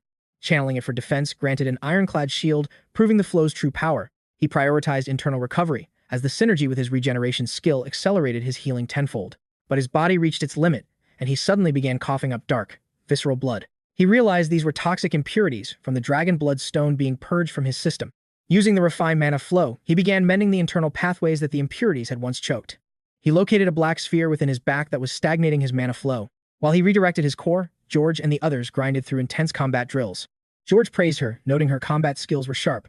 He taught her that striking a human requires a completely different mindset than slaying a monster. After their grueling session, Ingen felt a bitter sting of regret over her uselessness at Catalonia. Lacking a title meant her celestial patron had yet to truly acknowledge her worth as a warrior. She felt a deep shame for failing to protect Lee Junong when he needed an ally most. Her patron, the Radiant Prince, looked down with pity, a gaze she couldn't stand until she grew stronger. She felt unworthy of even standing beside him as a comrade, just as Lee Junong challenged George. Looking at her, the young man saw a mirror of his own past failures to protect others. George agreed to one more clash, having glimpsed her hidden potential back at the Catalonia gates. With every exchange of steel, her blade grew sharper and her presence more formidable than before. Her progress mirrored a young Demetrius, though George suspected the man himself would hate the comparison. Moreover, their team's dark horse had finally regained consciousness. George told the giant to wake up, sleeping all day wasn't his style. When the Major League Guild leader arrived, the young man knew this wasn't just a social call. Sun Yuan gasped in shock. Lee Junong's recovery once again defied all logic. The leader asked about the lightning bolt, which the youth identified as Zeus's own divine relic. Suan realized few powers in this world-leveling system could match the divine wrath of Zeus's lightning. These legendary skills were highly coveted. Lee Junong questioned if it functioned similarly to the Bivros system. Shocked, Sun Guan demanded to know how this youth possessed such restricted knowledge. The bald man warned that walls have ears, gesturing for them to move to a more secure location. Stepping through the gate, they entered a sprawling ancient park. Lee Jun was breathless at the sheer magnificence. Heimdall declared this his domain. Suspicious, Sun Guan asked if Lee Jun was a prophet or a regressor. Lee Junong claimed a mysterious book revealed everything, detailing the dark legends of the notorious Demon King. Sun Yuan reeled in disbelief. Could he trust this? Just what entity had the power to destroy him? It wasn't mere destruction, Lai Junong clarified. Sun Yuan realized this moment was the catalyst for their current reality. Sun gasped. Did Lai Jun know of his past with Athena? He was forced to trust the boy's insight. The book's revelations were undeniably accurate, yet the final chapters of this story remained unwritten. This was merely the prologue, Lai Jun noted. The future now rested solely on his next decisive move. Most prophecies had faded into oblivion, leaving only fragments of the dark future ahead. Sensing no deception, Sun Yuan asked his goal. Lai Junong vowed to rewrite the hellish destiny he once endured. Starting now, the threads of fate would weave a brand new path. 𝗲𝗏𝗧𝗏 cannot sense lies, it only detects words that pose a threat to 𝗲𝗲𝗠𝗢𝗏's safety. Apologizing for his secrecy, Lai Jun hinted that altering fate was only one part of his plan. Watching from above, saw Lai Jun's true awakening. Shocked, Lai Jun wondered how 𝗲𝗲 had breached the round table. Confused, he offered a sincere apology for his previous conduct. Risking everything on official orders, he approached the Dark Horse with a desperate, secret request. Though protected by this man's veto, our hero doubted they shared common ground until spoke up. A plea to visit Nile, Lai Junong gasped. Was Nile's leader truly kneeling before him in supplication? Their brief encounter at the gate was mere chance, a small moment of mutual assistance. Suspicion grew. Why me? Lai Jun asked, just as alarms blared an intruder had been spotted. Panicked, 𝗕𝗏𝗡𝗧 revealed the Red connection, begging the Dark Horse one last time to head to Nile. Li Junyang suspected this man held the key to the madness Red had unleashed. Had Egypt mastered this anomaly? As sirens wailed, 𝗚 burst in, frantic for Li Jun's safety. Our hero calmly replied that the real danger hadn't arrived just yet. He conquered one peak, but higher summits loomed. The round table concluded, branding Athena the war's instigator. Expectedly, Olympus had shattered every sacred treaty they once held. Accountability was coming. Relieved, Lai Junyang prepared for home, but a sudden voice halted them. They turned. Was it George? The girl shielded Li Junyang, fearing his current weakened state. George seemed twisted, his very being wreathed in a suffocating shroud of dark energy. Reassuring her, our hero sensed no malice. George looked hostile, but he only sought a conversation. Approaching George, Lai Jun calmly asked if there was any unfinished business between them. George admitted defeat. Since Lai Jun stood tall while Demetrius lay broken, his superiority was absolute. Grateful for the lesson, George warned that Demetrius would return stronger, and next time, he wouldn't fail. Lai Jun retorted that he never left a job half-done or a challenge unanswered. Fearing the girl wouldn't listen, George asked Lai Junong to bridge the gap and deliver his message. George acknowledged her hidden potential, while noting that 𝗏𝗏𝗏 was clearly hunting for a legendary title. In this system, Manhwa, a hunter's reputation, and the identity of their patron are everything. With a final wave, George promised their paths would inevitably cross on the battlefield again. Li Jun predicted Hercules would evolve into a terrifying monster, rising from the ashes of defeat. Our hero expressed his desire to stand as allies, fighting side by side in the coming wars. George agreed, but reality struck. Demetrius was fading fast and required immediate transport to Olympus's halls. Lai Jun tossed stones into the lake. Suddenly, a woman emerged from the depths, calling his prank a foolish joke. She couldn't fathom who leaked her location. This young man's sudden appearance felt incredibly tactless and bold. Lai Jun recognized her as Merlin. The legendary mage was stunned. How did this mere human see through her? He seemed like a low-level extra. Yet, Merlin declared herself the true sovereign of the Round Table's elite. She demanded his identity. Junyang smirked. Certain Merlin already sensed his unique role in this system, Manhwa world. Merlin identified him. He was Dark Horse, the arrogant hunter who had miraculously brought the legendary Hercules to his knees. He knew her secret identity. Was this a calculated provocation? With a shimmer of mana, Merlin transformed into a young man. This new form stood tall. He was certain every Round Table member knew better than to cross such a monster. Who was this mysterious figure? Lai Jun dropped a bombshell. He alone held the coordinates to the legendary Excalibur. Back at the airport, Junyang glanced at 𝗏𝗏𝗏 in the lounge. The girl pouted, demanding to know where he'd vanished. He claimed he was meeting an essential contact. Suddenly, Zhang Chong spotted the glowing artifact hanging from his neck. What was it? Her jealousy flared. Was he seeing another girl? 𝗏𝗏𝗏 grew restless, convinced Junyang was hiding a secret romantic life. She teased that he had a harem in England. Meanwhile, Su Yan asked if the final preparations were complete. Lai Jun turned to the guild leader. Had the logistics for their departure been finalized? Sigu confirmed everything was ready for their return. Just then, a strange voice called out to the young hunters. A stranger halted them. He bore a message from Merlin, who predicted Junyang would be at this terminal, waiting for this moment. The debt for that legendary necklace must be paid in full. Su Yan was shocked. How did Junyang know Merlin? Lai Jun revealed the necklace, admitting they'd struck a dangerous deal. The guild leader gasped. Merlin's necklace? Lai Jun nodded, noting the artifact nearly cost him his very life. He spoke of the shapeshifter who took the woman's place. Junyang was hungry for the system's hidden truths. Facing them was overwhelming, but the necklace was vital. He had to push his limits to secure this legendary item. The jet roared into the sky. In the private cabin, only the three young hunters remained in silence. Su Yan drifted off to sleep. Changgang, however, was restless. A lingering doubt still clouded her mind. Her thoughts turned to George. Despite being enemies, he had guided her training and offered wisdom. It made no sense. 𝗕𝗏𝗄 admitted that if she were Hercules, she'd be consumed by vengeance. How could George remain so composed? She couldn't grasp the mysterious nobility that high-ranking hunters seemed to possess. The contrast in his treatment was jarring. 𝗤𝗏𝗄 suggested it might simply be a hunter's keen intuition. George likely realized the futility of the fight. He knew challenging Hercules was a losing game. The intercom crackled. The plane was descending. Passengers were instructed to buckle up and prepare for arrival. A swarm of hungry journalists waited outside, desperate for a scoop on the legendary 𝗕𝗲𝗄𝗧. Banners draped the halls, hailing the hero who had successfully conquered the invincible Hercules. Su Yan explained the rumors. Word had spread of 𝗤𝗏𝗄's triumph. Li Jun wondered why the guild leader kept him in the dark. Sigu grinned. It was a surprise gift. After all, isn't fame what every hunter desires? Chang asked about his next move. 𝗤𝗏𝗄 sighed. His quest log was overflowing with urgent tasks. His gear was trashed. Dragon blood and red ore side effects had pushed his spear to its breaking point. 𝗤𝗏𝗄 remained dormant. Without his familiar, his combat power dropped. Plus, Nile was facing a sudden crisis. Despite the chaos, his top priority was simple. He needed a new base of operations. A home of his own, a lifelong dream. Chang was baffled. Was moving really more important than leveling? She realized her role was fading. With a firm gaze, Chang declared she would now walk her own path. Clearing gates with him was legendary, but George's words sparked a fire. She needed to find her own strength, independent of his shadow. 𝗤𝗏𝗄 watched her leave. A faint smile touched his lips. The girl was finally awakening her true potential. Soon, Zhang Unchong would reach a new level. His phone vibrated. Kim Su-Yan from the association called. The chairman was requesting an immediate audience. An escort was arriving tomorrow. 𝗤𝗏𝗄 cursed silently. He'd overlooked the most critical variable in his plan. Odin. The time for Demetrius to awaken had come. Without wasting a second, 𝗤𝗏𝗄 resumed his grueling training. George didn't expect the giant to push his body to the limit right away. Recovering his senses, George questioned Demetrius. The hunter asked if he'd ever seen a defeat. George realized that Demetrius, the formerly undefeated, had finally tasted bitterness. Though once consumed by rage, his soul now seemed calm. George pressed for the truth. Demetrius hinted that their hidden rival never truly intended to be their enemy. The madness is silenced, he claimed. He could now wield this dark power flawlessly. Gila remarked that Li Junong had served them this victory on a silver platter. Our hero knew Hercules would transcend humanity, rising as a beast far stronger than before. Li Junong hoped for an alliance amidst the horrific carnage left on the battlefield. Mountains of corpses remained as 𝗕𝗏𝗄 carved through the dungeons with relentless focus. Suddenly, a colossal beast wielding a massive blade blocked the young girl's path. 3 days had vanished. 𝗕𝗏𝗄 stared in awe at this monstrosity's overwhelming presence. Facing it felt like Hercules again. The creature radiated nothing but pure, murderous intent. Her patron, Prince Charming, triggered a heal, slowly mending her shattered health points. She was at her breaking point, but the monster was also nearing its end. Narrowly dodging a lethal strike, 𝗕𝗏𝗄 soared high, delivering a crushing blow from the heavens. You're not escaping, she roared, unleashing a relentless flurry of strikes. Victory was within reach. As the beast collapsed, she delivered the final, decisive execution. The titan crumbled into dust. Exhausted, 𝗕𝗏𝗄's body finally gave out completely. Her potions were gone. She couldn't even lift a finger as darkness closed in. Was she really going to die here, cold and alone beside a monster?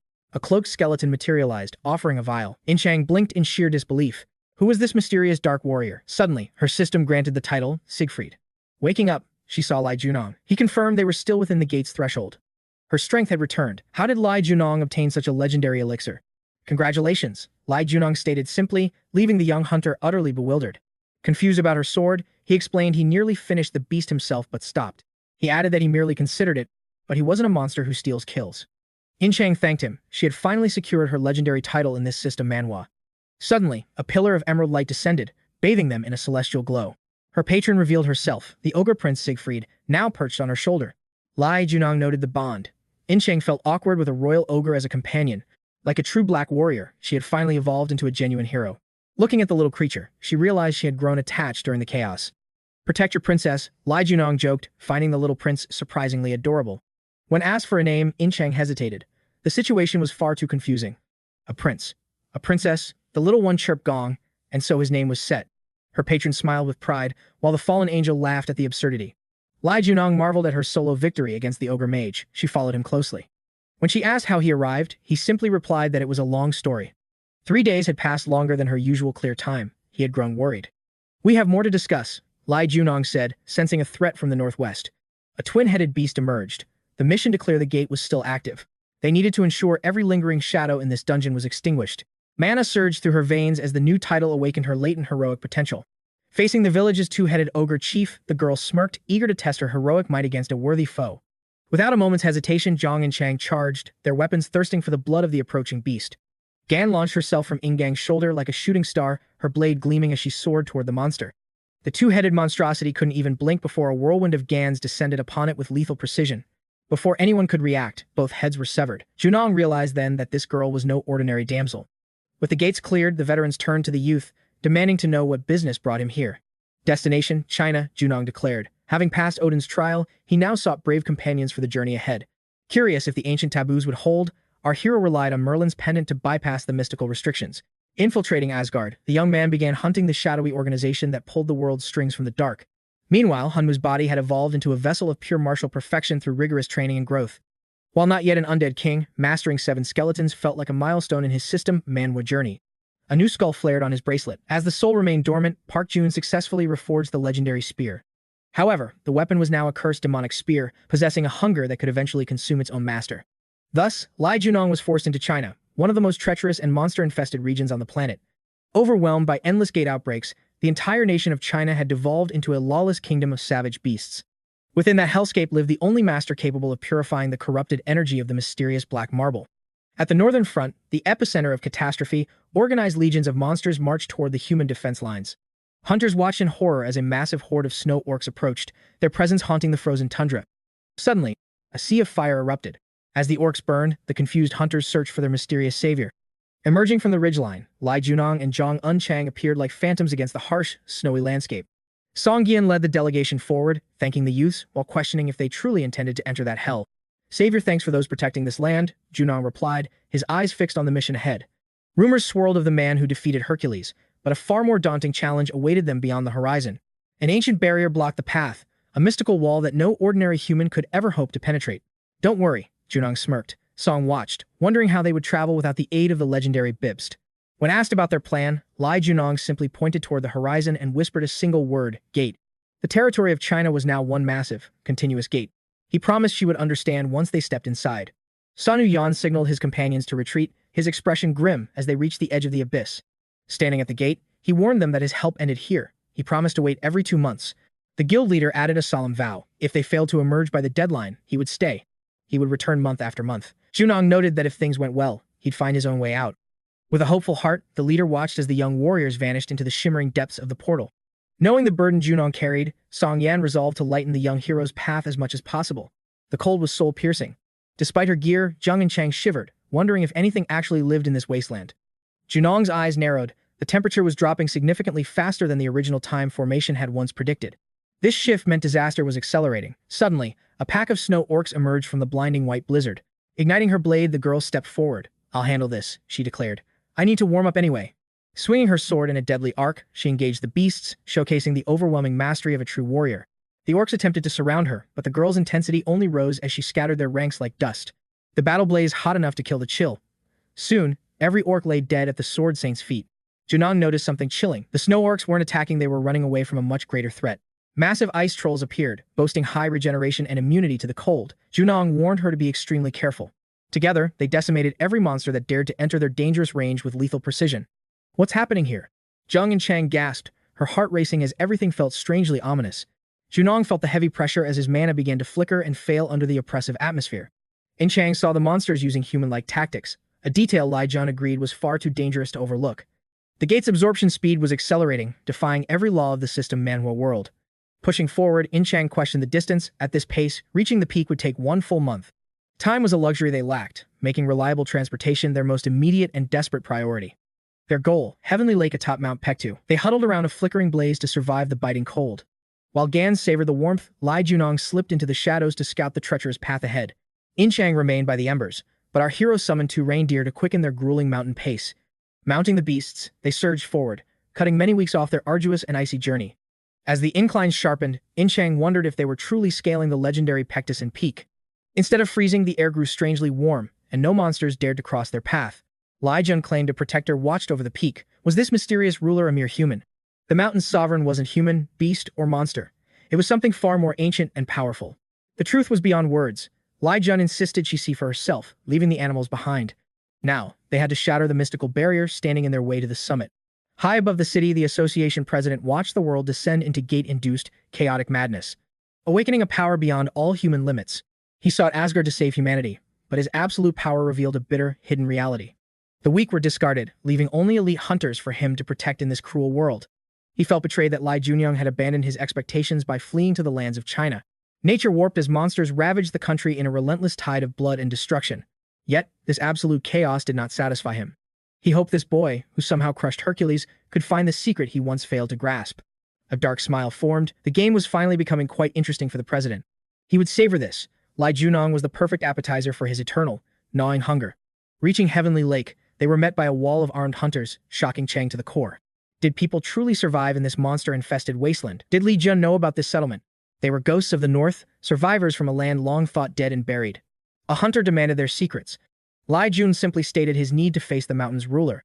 The locals recoiled. This stranger knew of the Mountain King, a dangerous and strictly forbidden secret. Intruders, a hunter roared, rallying his men as they prepared for a bloody, sudden confrontation. 𝗤𝗚𝗀𝗡 hoped to avoid bloodshed, but it seemed peace was no longer an option here. Suddenly, a young girl appeared, beckoning them toward the hidden presence of the Mountain King. The northern realm had been erased from the map many long years ago. Ravaged by nuclear failure before the gates, the north became a desolate graveyard for desperate refugees. The hunter pressed again. How did he find them? 𝗤𝗚𝗀𝗡 offered only a cryptic, silent smile. The girl frowned at the hunter. Would her uncle really harm the Mountain Lord's invited guests? Knowing of the king meant they were either allies or accomplices to the villains from their past. She urged her uncle to set aside his hostility for the sake of the Mountain's Lord. Past invaders had tried to slay the Mountain Lord, leaving the survivors paranoid and thirsting for blood. 𝗤𝗚𝗀𝗡 corrected the girl. He wasn't old enough to be called an uncle just yet. The locals stared in awe. Had the world outside not yet crumbled into ash and ruin? Scanning the crowd, 𝗤𝗚𝗀𝗡 counted 200 battle-hardened survivors forged in this frozen, harsh hell. An armed guard bared his steel, declaring that no outsiders would take another step further. 𝗤𝗚𝗀𝗡 scoffed. Was this really how they treated honored guests from the outside world? Our hero demanded entry for the king's meeting, but the guard remained an immovable, stubborn wall. The girl rushed to her uncle, pleading for him to stop. He coldly reminded her of the master's condition. Hearing those words, 𝗤𝗚𝗀𝗡 knew the mountain's lord was facing a dire crisis. But he couldn't care less about a mere guard's hesitation. The warrior growled that this insolent stranger was far too eager for a fight. Her eyes flashed as she invoked the village chief's authority, commanding the guard to step aside. The guard bowed in submission. Turning to her guests, she led them toward the mountain's ancient ruler. They ventured deep into a cavern. 𝗤𝗚𝗀𝗡 suddenly asked if she knew the legend of 𝗕𝗏. An ancient myth tells of Hanung descending to earth to forge the very foundation of Korea. 𝗕𝗏 stared in confusion. Why bring up old legends in a place like this? The youth sensed that these villagers held the keys to a forgotten power. Deep within, they finally stood before the majestic ruler of the peaks, the great white tiger. 𝗤𝗚𝗀𝗡 stepped forward. The beast rumbled, acknowledging a strength that rivaled its own divine might. You are my honored guests, the guardian of Mount 𝗤𝗏𝗡 proclaimed with a voice like thunder. What brought them here? 𝗕𝗏 felt a soul-crushing aura radiating from the beast. 𝗤𝗚𝗀𝗡 spoke the harsh truth. The power protecting this sacred land was flickering out. The mountain itself was crumbling, draining the life from its legendary guardian. I can save you, he offered, but it is the mountain's true master I really seek. The beast let out a deafening roar, enraged by the human's sheer audacity. 𝗤𝗚𝗀𝗡 stood firm. A ruler shouldn't wither away, while an intruder roams free. He demanded to be led to the interloper. Only then could he save both the tiger and the village. Once outside, she asked what that beast really was. It is far more than a monster, he replied. Think of it as a guide, he explained, like a reindeer, but ascended beyond mortal limits. After absorbing mana from the gate, its form and consciousness evolved a classic trait found in a system Manhwa. But that didn't explain its human speech or the massive amount of magic it could wield. You are right about that, 𝗤𝗚𝗀𝗡 nodded. Even before the mana, he was an alpha stronger, smarter, and born to rule the wild. Over centuries, these superior beings become the foundations of our greatest legends and myths. But the master of 𝗤𝗏𝗡 is different. He has been chosen by a divine patron. He was a hunter like us, now crippled by the intruder stalking these peaks. Now, our mission has shifted. The target isn't just the mountain, it is the interloper itself. The girl began the ritual, her voice echoing as she commanded the world to open. A shimmering rift tore through reality. Without hesitation, they leaped into the abyss of the cliff. She sealed the gateway behind them, praying for their safe return from the unknown. They stepped into a sealed domain, and 𝗕𝗏 gasped, overwhelmed by the strange atmosphere. 𝗤𝗚𝗀𝗡 recognized this phenomenon immediately. It was a gate manifesting within another gate. In this region, the very land acts as a gateway between worlds. Every rift here is temporary. 𝗕𝗏 wiped her brow. The freezing cold had turned into blistering heat. It is an endurance test, he said, to push our limits further. Suddenly, her patron, the handsome prince, granted her a divine blessing of heat resistance. As expected of one carrying Prince Siegfried's title, his blessings were swift and powerful. The patrons were generous today, and 𝗕𝗏 unleashed her blade, carving through monsters with surgical precision. 𝗤𝗚𝗀𝗡 scanned the battlefield. The wave of monsters had finally been extinguished. She sighed in relief. Her fire control level had just surged upward. Just as I thought, he noted. These flames are the perfect forge for a level up. Who was that village girl? Could she really be the one who conjured this sealed world? He revealed a chilling truth. She hadn't sealed the zone. She'd baited the monster inside. This is 𝗤𝗡𝗄𝗏𝗄's core, the ultimate nexus where all primordial energies converge.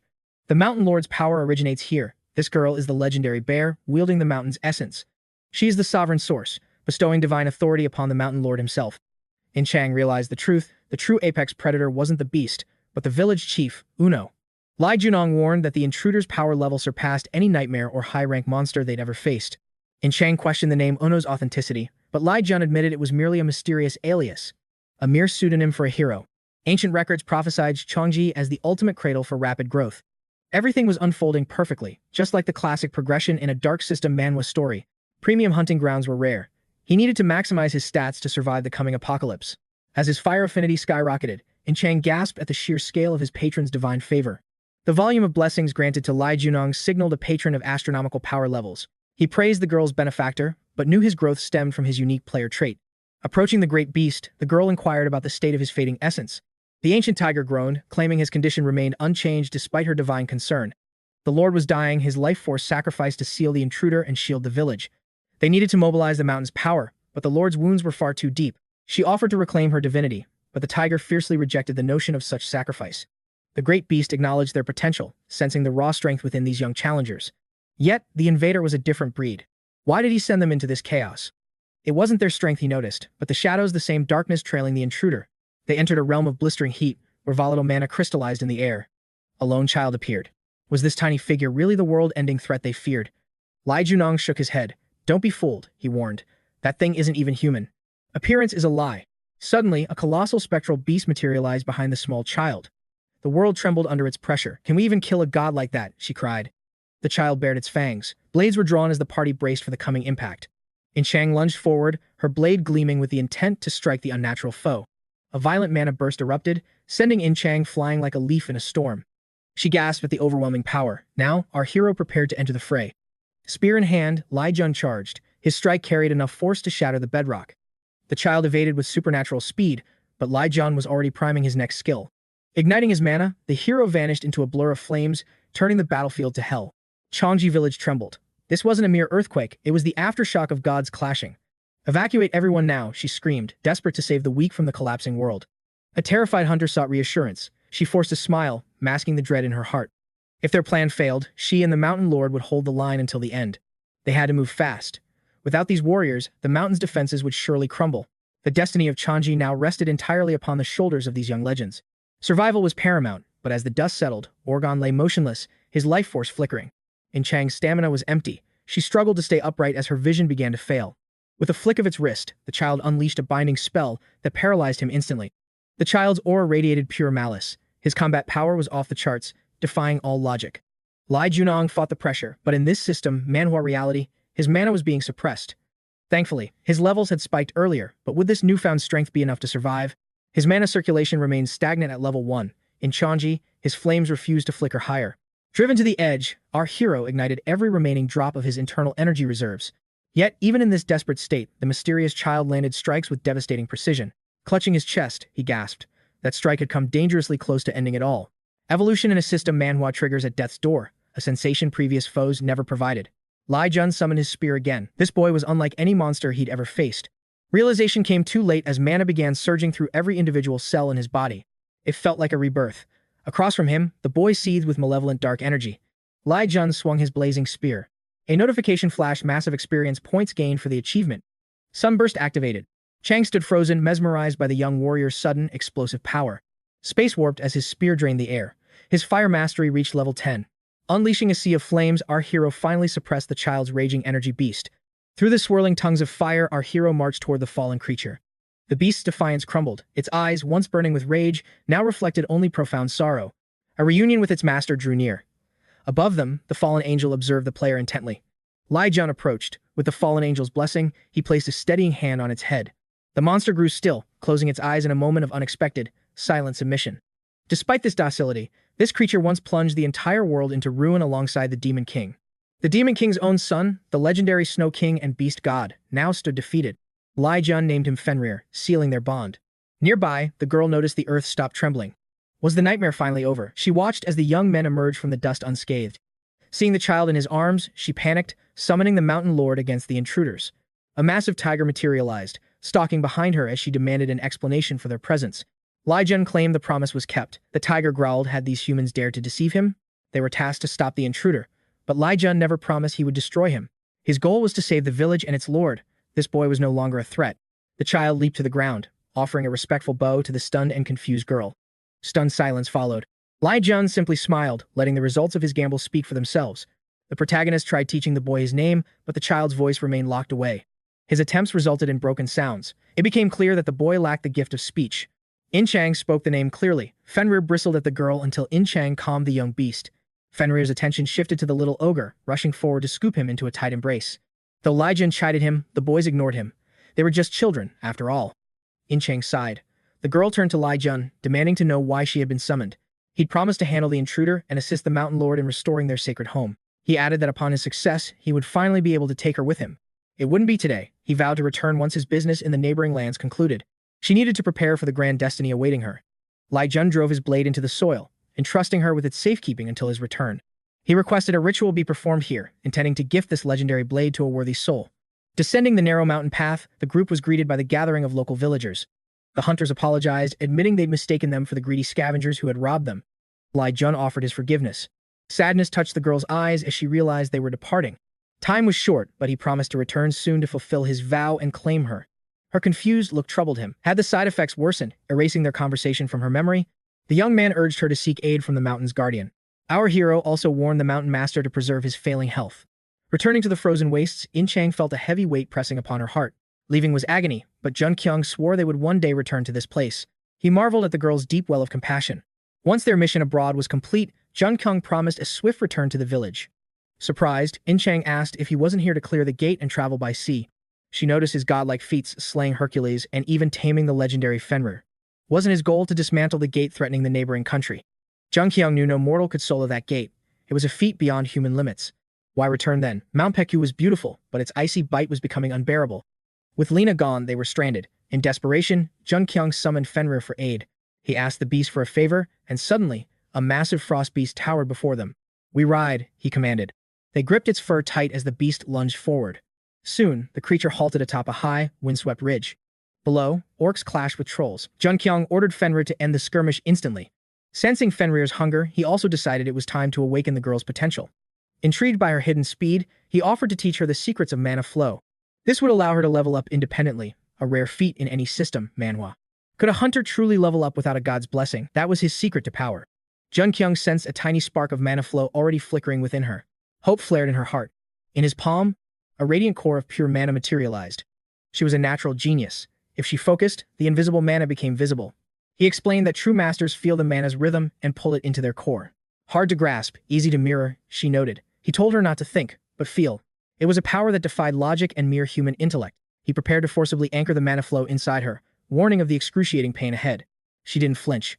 To stop being a burden, she would endure any agony to grow stronger. Night fell. Beside the flickering campfire, 𝗏𝗃 finally succumbed to a deep, exhausted sleep. He marveled at her grit. Surviving that agonizing process was a feat in itself. Approaching Fenrir, he asked what had captured the beast's intense gaze. In the valley below, a colossal monster had emerged from the shadows. Fenrir hungrily licked his chops. "You want to hunt?" 𝗏𝗃 asked. The boy nodded eagerly. Drakes, the legendary ducks of the scriptures, were Fenrir's ultimate delicacy. But Fenrir was weakened by the subjugation. Could he truly face such a beast now? Could he handle the drake? 𝗏𝗃 decided it was time for a test. He granted permission. Like a white bolt of lightning, Fenrir lunged down for the kill. The drake fell. 𝗏𝗃 realized he'd underestimated him. Fenrir was still a monster of legend. Continuing their journey, they stumbled upon the grim aftermath of a slaughter. Corpses littered the frozen shore. Was this the cataclysm 𝗏𝗃 had foreseen? Could the world truly end? He promised to minimize the carnage and save as many as possible. He spoke of the heroes from groups like Asgard who would fight for survival. They would use every ounce of strength to survive the coming storm. "I'll do my part," he vowed. 𝗏𝗃 felt a wave of relief wash over her. Stealing her resolve, she followed him onto the thick ice, ready for whatever lay ahead. "Once we cross this river, we'll finally reach our goal." 𝗏𝗃 questioned their path. "Guangdong province," 𝗤𝗏𝗃 replied. "Someone awaits us there." "Could anyone survive this hell?" the girl asked. 𝗤𝗏𝗃's gaze remained unshakable. The young man strained, pouring mana into the black marble's dark, swirling vortex. But the marble's pressure surged. Was this his limit? Could he hold it? 𝗤𝗀𝗠 scanned the frozen bank. The ice is thick cross now. Move fast. We leave Fenrir here, he noted. Unnecessary attention would be a fatal mistake. 𝗤𝗀𝗠 froze. The air had turned warm, and the monsters had vanished. We're on the right path, 𝗤𝗀𝗠 realized. A shadow loomed within the mist. Someone's ahead. 𝗤𝗀𝗠 gasped, her hand flying instantly to her hilt.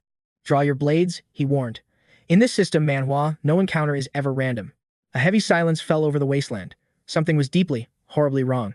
An armed giant emerged. 𝗤𝗀𝗠 lunged, her blade flashing with lethal, practiced precision.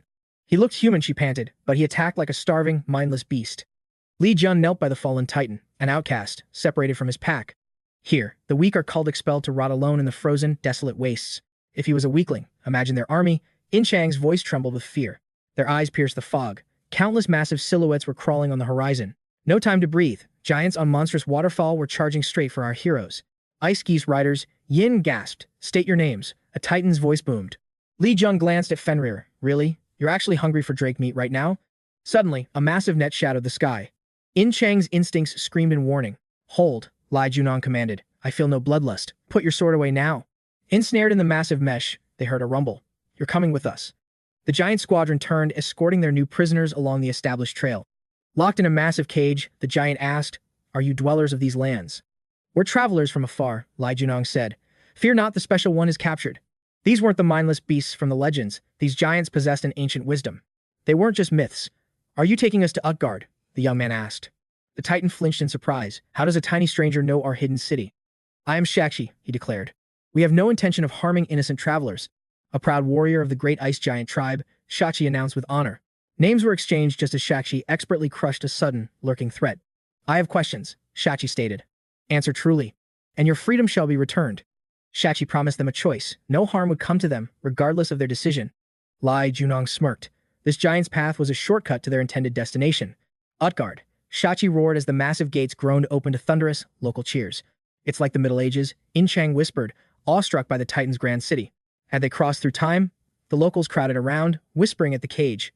Why prisoners? They murmured. Look, that wolf. He is truly someone special. A werewolf? The crowd buzzed. Has 𝗏𝗏𝗏 actually brought a beast of myth? To the chief, 𝗏𝗏𝗏 commanded. Move. These strangers are under my protection. Fenrir remained eerily still, showing absolutely no signs of aggression or discontent. Suddenly, Fenrir growled. Enemy presence. 𝗏𝗏𝗏 ignored it, approaching the palace guards. The heavy doors swung open. 𝗏𝗏𝗏 strode confidently into the king's throne room. Deep in the hall, the king loomed on his throne. 𝗏𝗏𝗏, he growled. What uninvited trash have you brought today? 𝗤𝗀𝗠 wondered if Fenrir viewed him as a foe. Surely they clashed before Fenrir's exile to 𝗏𝗏𝗏𝗏. Kneeling low, 𝗏𝗏𝗏 announced the werewolf's arrival.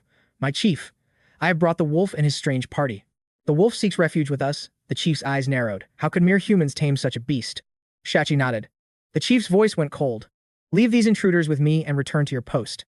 My word is my bond, 𝗏𝗏𝗏 protested. As a warrior, I swore they would return home without a scratch. I beg you, chief, do not let my honor as a warrior be stained by blood.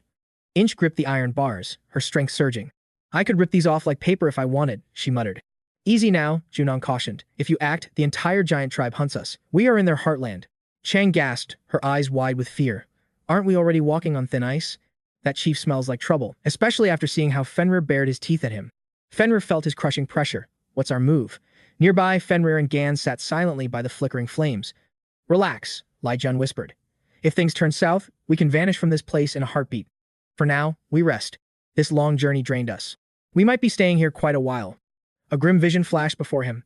The city engulfed in flames and giants howling for human blood. The Demon King's scrolls called this war a living nightmare. The young man couldn't bridge the gap. Their king is a monster, but individual giants are weak compared to high-level humans. How did humanity lose? Suddenly, a young girl appeared at the cell door, clutching a tray. Tea and cookies? 𝗤𝗀𝗠 looked at the girl. Does your chief always treat prisoners this well? No, she whispered, trembling. 𝗤𝗀𝗠 frowned. Why us? But the girl was too terrified to speak. His senses tingled. This is a classic system Manhwa trope. He spotted a hidden surveillance device watching them. A magical necklace hummed with monitoring energy. Alone, even a master might have missed this subtle spy tool. With a flick of his wrist, he deployed a sound-dampening barrier, cutting off their prying eyes and ears. Is your name 𝗬𝗏? Speak now. But remember, when you leave, we must act as if nothing happened. I've been here for 1 year, 𝗬𝗏 confessed. Most others have suffered here even longer. 1 year since 𝗏𝗏𝗏's discovery, he asked again. Why are we being treated like guests? It's your power, 𝗬𝗏 explained. Giants respect strength, and there is one among them who is truly special. 𝗏𝗏𝗏 fell to the nars. But then, A child became a monster and decimated the giant army. The king stood tall against the carnage. He fought alongside his kin until the monster fled. 𝗤𝗏𝗀 realized Fenrir's clash here led to his exile. Listen, 𝗬𝗏, �𝗏𝗀 said softly. I need a small favor from you.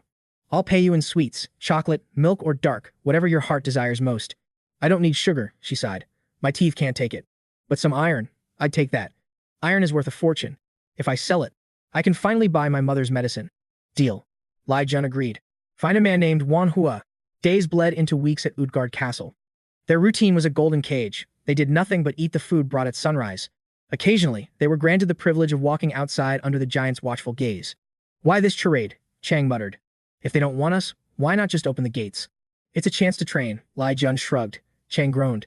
I'd rather die than rot in this cage. Don't worry, he smirked. I won't let your spirit wither in this place. Let's give them a show, he suggested. We'll demonstrate exactly what we're capable of. Chang's eyes lit up. Can we burn it all down? 𝗤𝗏𝗀 stared. Truly, she was an angel with a chaotic soul. She was beaming at the thought of total annihilation. I get it, you really hate this place. I hate it, Chang snapped. There are no humans here, just these overgrown bullies. And that chieftain, he makes my skin crawl. 𝗤𝗏𝗀 nodded. She wasn't wrong. First, a display of dominance. Let's start with round one. Spear in hand, our hero noted they'd never fought seriously. 𝗤𝗏𝗀 warned her not to hold back. Did she truly doubt herself? Ying Chang vowed he'd regret those condescending words. Even in defeat, she wouldn't break. 𝗤𝗏𝗀 promised a warrior's burial if he won.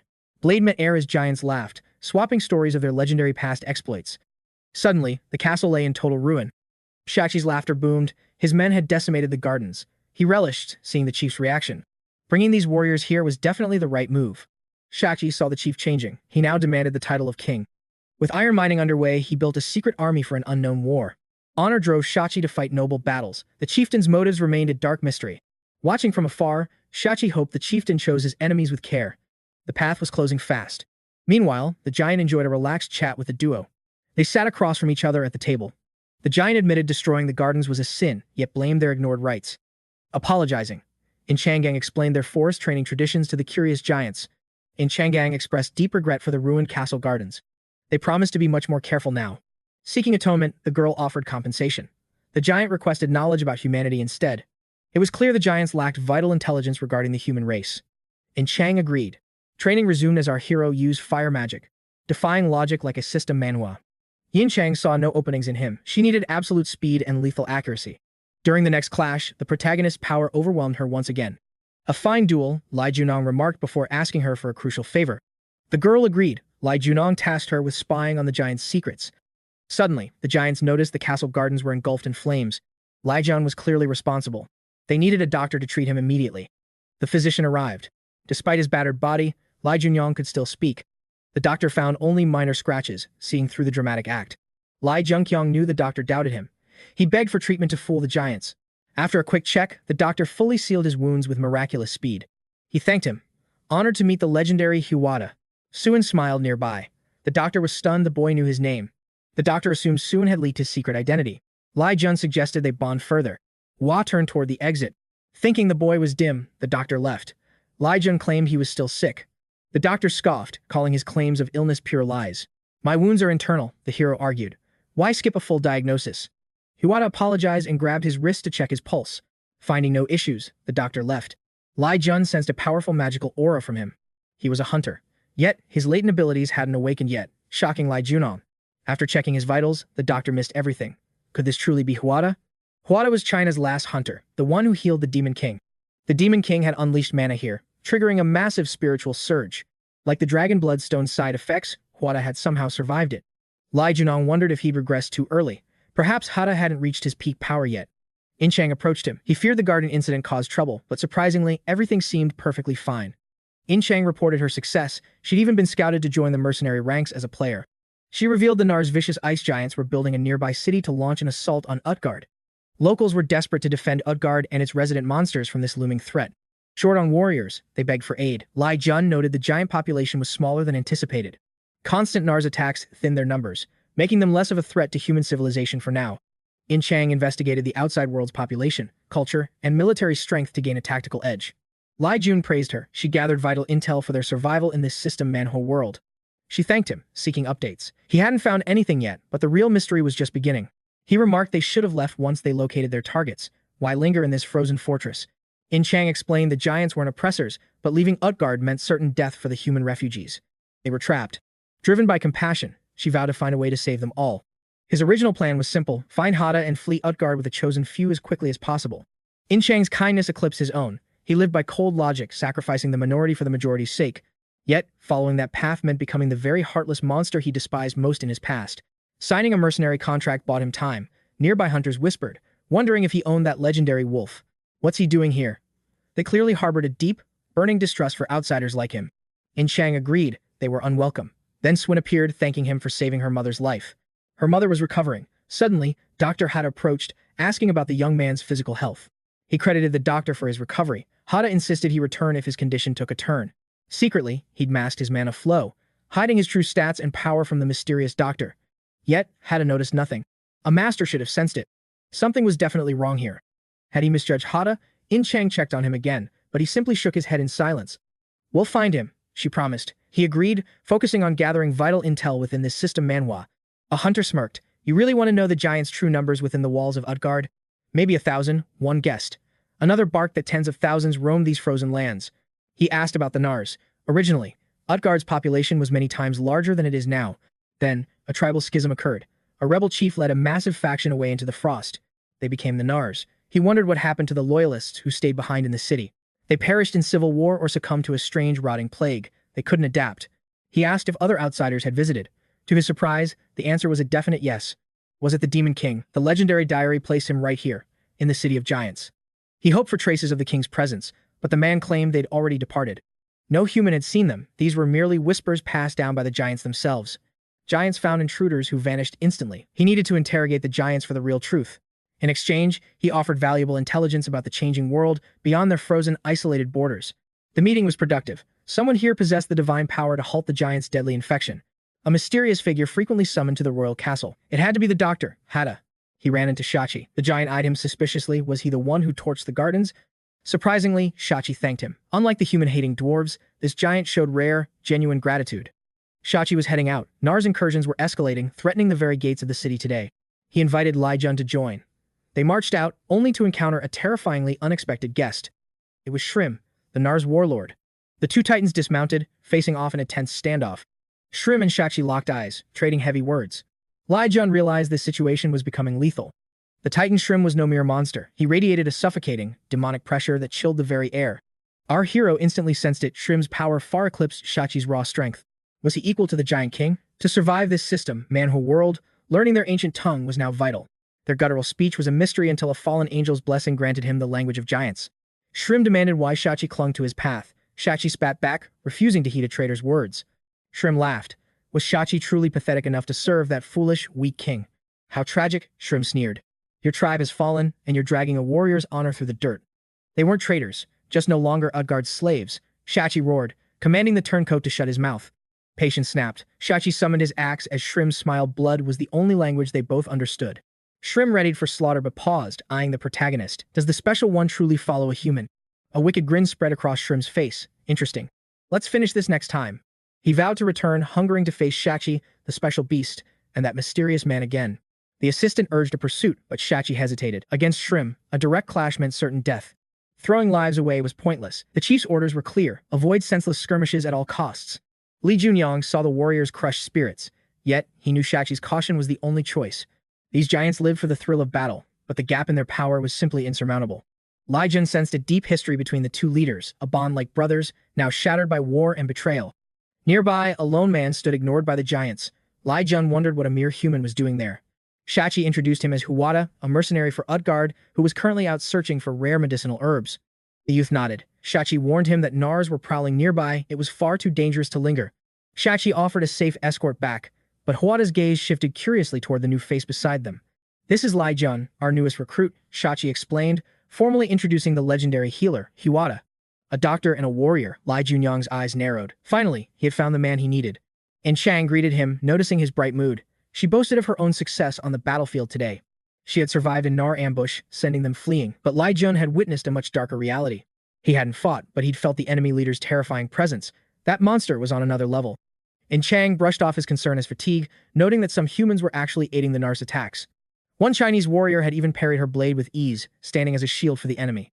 He wielded a strange, elongated spear. 𝗤𝗀𝗠's mind raced. Who was this hunter capable of blocking? 𝗤𝗀𝗠? Could another survivor from Earth be out there? 𝗤𝗀𝗠 noticed his sudden, troubled silence.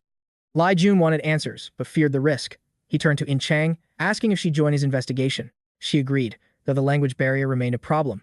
𝗤𝗀𝗠 had the perfect solution ready. He handed her Merlin's necklace, a magical relic to bridge their tongues, just as a wounded man arrived. 𝗕𝗲𝗄 rushed to help, his hands glowing with healing energy. Hold on. You aren't dying on my watch. In China, legendary healers are called 𝗕𝗲𝗄. Seeing his divine skill, the name certainly fit the man. But why were there so many injured? 𝗤𝗀𝗠 stepped forward to meet the exhausted doctor. 𝗕𝗲𝗄 was overwhelmed, but 𝗤𝗀𝗠 offered a bag of rare herbs. Use these. They'll save more lives. With the potent herbs and potions, 𝗕𝗲𝗄 performed miracles, stabilizing the dying men in a flash of light. With the crisis averted, 𝗕𝗲𝗄 turned to 𝗤𝗀𝗠, asking to check his pulse. 𝗤𝗀𝗠 blinked in confusion. Was such a thing necessary? I felt something strange when we shook hands, 𝗕𝗲𝗄 muttered, pressing his fingers against 𝗤𝗀𝗠's wrist. 𝗤𝗀𝗠 allowed it. Suddenly, a surge of warm energy flowed between them, connecting their souls. 𝗕𝗲𝗄 spoke softly, explaining the weight of their connection. Controlling foreign mana wasn't easy. It was an agonizing process. That explained the pain the girl had endured. 𝗤𝗀𝗠 felt the pulse. It wasn't intrusive, it felt like his own power. This was the true magic of a system Manhwa. Who wondered if his visitor was also a student of cultivation? 𝗤𝗀𝗠 questioned the youth's mana flow, curious how a doctor understood such systematic concepts. 𝗤𝗲𝗄 revealed they call it qi cultivation, prompting our hero to seek other masters. Hugh explained that the 𝗕𝗏's allies, those Zheng and Chang encountered, knew these secrets well. Sensing a dark plot, 𝗤𝗀𝗠 focused on neutralizing the mysterious black marble within. Probing for answers, he asked about his pulse. The doctor described his energy as chaotic. Without a proper exam, the doctor's conclusions remained purely observational and incomplete. One truth remained: a deep, unsettling unrest clearly plagued 𝗤𝗀𝗠's weary spirit. Since this man healed the Demon King, 𝗤𝗀𝗠 deemed him a trustworthy ally. He confessed his struggle. A tidal wave of demonic energy was ravaging his internal cultivation. This chaotic energy fused with his own, crystallizing into ominous, jet-black marble spheres. As the spheres radiated overwhelming power, agonizing pain tore through our hero's physical form. 𝗤𝗀𝗠 confessed his total ignorance regarding the sphere's true nature. Normal cultivation proved useless, prompting the doctor to request a thorough, professional examination. Casting aside his robe, 𝗤𝗀𝗠 prepared himself upon the cold medical rack. The doctor marveled at his grit. Most would scream while their organs felt shattered. These unique spheres were anomalies. Usually, they drain a host's life until death. 𝗤𝗀𝗠's spheres were different, actually accelerating his mana flow like a system Manhwa buff. Seeking clarity, he learned that these spheres weren't inherently lethal to their host. His agony stemmed from the violent, forced recalibration of his internal energy pathways. The doctor warned of a lethal catch. These spheres grow stronger alongside their master. If the sphere's power eclipses his own, they will consume his very soul. He risked falling into a blood-soaked madness, becoming a puppet of pure destruction. Only his legendary mental strength kept the darkness at bay, suppressing the growing insanity. He wondered if this madness plagued the 𝗕𝗏s abandoned in the frozen wasteland. Those allied with the 𝗕𝗏s were broken souls, fueled by bloodlust and forbidden cultivation. Though buried in cryptic clues, our hero knew this intel would unlock his potential. Realizing the spheres were a path to power, he embraced the danger for growth. It clicked. Perhaps the Demon King mastered mana through these very same cultivation principles. With qi cultivation as his foundation, he could revolutionize his mana flow. Yet, he wondered why peaceful civilians fell ill. 𝗕𝗲𝗄 revealed the grim truth. These cursed lands were overflowing with volatile energy. Protected hunters might thrive here, but only if they've adapted to such power. Normal humans simply can't handle the pressure, causing their bodies to break down. Since the gates opened, uninhabitable death zones have spread across the globe. Hachiro shared his past, having mastered medicine in Europe before the gates appeared. He returned home to help, despite the world branding these lands as hopeless hellscapes. 𝗤𝗲𝗄 questioned the young warrior's motives for journeying into such a perilous territory. He asked about a rescue team, but the protagonist knew no salvation existed. He stated flatly that no help was coming, claiming he was the rescue team. 𝗤𝗀𝗠 then clarified that their force consisted of only 2 men. Alongside Fenrir, 2 others had slain giants, one being a skeleton, though the doctor shrugged. Their mission was absolute, save everyone, but could such a small group succeed? Acknowledging his limits, he asked for intel on the 𝗕𝗏s' allies to find strength. He hoped for their aid, but 𝗕𝗏𝗄 scoffed at the boy's dangerous ignorance. 𝗤𝗀𝗠 pressed for answers because 𝗏𝗏𝗏𝗏's survival rate had plummeted. The number of remaining hunters was reaching a soul-crushing low. This dark reality meant the majority had betrayed humanity, selling their souls to join the ranks of the treacherous 𝗕𝗏s.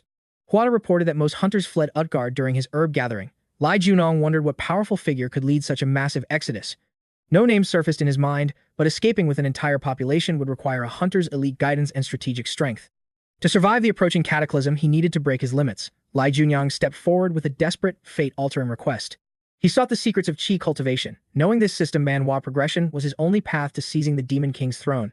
From a distance, 𝗤𝗚𝗚 and his allies watched 𝗤𝗏𝗏𝗏. The city remained trapped under an eternal, suffocating blanket of white snow. But the scenery mattered little compared to the victory at hand. 𝗤𝗏𝗏 had successfully erected a legendary concealment barrier around their territory. Every drop of mana was contained. Even if the main character unleashed his full power, the giants would remain blissfully unaware. The protagonist questioned if such extreme secrecy was vital. 𝗤𝗏𝗏𝗏 replied that in this world, caution was the only way to survive. Forging internal strength requires devouring external energy, creating massive mana surges that would immediately alert the predatory giants nearby. The doctor explained that condensing pure energy is no simple feat. They required a specialized barrier to let mana circulate with perfect fluidity. To their astonishment, 𝗤𝗚𝗏𝗏 felt the natural energy of the world spiraling toward him, responding to his very presence. 𝗤𝗏𝗏 stood frozen in disbelief. Could this young man truly harvest raw atmospheric mana without utilizing a single hidden technique? He questioned who could have mentored such a monster. Mastering internal energy at this level was theoretically impossible for any mortal school. Watching the doctor's shock, 𝗤𝗚𝗏𝗏 simply tilted his head, wondering why such a natural feat seemed so miraculous to them. Hada realized 𝗤𝗚𝗏𝗏 possessed a godlike predisposition for energy control, shattering every expectation the doctor had ever held. Though the young man's talent was terrifying, the doctor noted that their combined efforts could finally unlock the ultimate power they sought. Meanwhile, at the bleak winter camp, the remaining hunters gathered in the shadows to debate their grim and uncertain future. One hunter asked in disbelief if their ranks were truly devoid of champions. His comrade could only offer a silent, devastating nod. The youth wondered if a legendary rescue team had finally arrived, but the veteran hunter quickly crushed those flickering hopes. A true rescue force would have been slaughtered by the Gnars instantly. This was likely just a small, desperate squad of 10. Regret gnawed at the hunter for his past recklessness. Now, they were all drifting toward an abyss with no clear path back. When the boy asked about their growth, the bearded warrior grunted, claiming they were finally making some steady, hard-won progress. By defecting to their side, they had also secured a massive stockpile of provisions, ensuring they wouldn't starve before the final battle. The veterans looked at the youth, declaring that everyone, including him, must evolve or die in the coming storm of steel. The grueling process of chi cultivation began in earnest, with Vada pouring every ounce of his medical expertise into the training. The main character marveled at the sensation. He never imagined a concentrated stream of mana could feel like such a soothing, radiant warmth. As he molded the mana, a violent storm erupted within his soul. 𝗤𝗏𝗏𝗏 barked orders, demanding he maintain a perfect, unwavering rhythm. They were at the threshold of greatness, where the agony becomes unbearable. 𝗤𝗏𝗏𝗏 warned him to endure the pain in absolute silence. The doctor realized the destructive energy was a demonic force, not just draining mana but literally eating the main character's body from within. Despite the mounting horror, the doctor knew there was no turning back now. Failure meant certain death for them both. Having committed to this path, he pushed forward until a blinding pillar of light shattered the dome and pierced the heavens. The signal was unmistakable. Shachi's eyes narrowed as he sensed a massive, dense surge of power erupting from the frozen wasteland.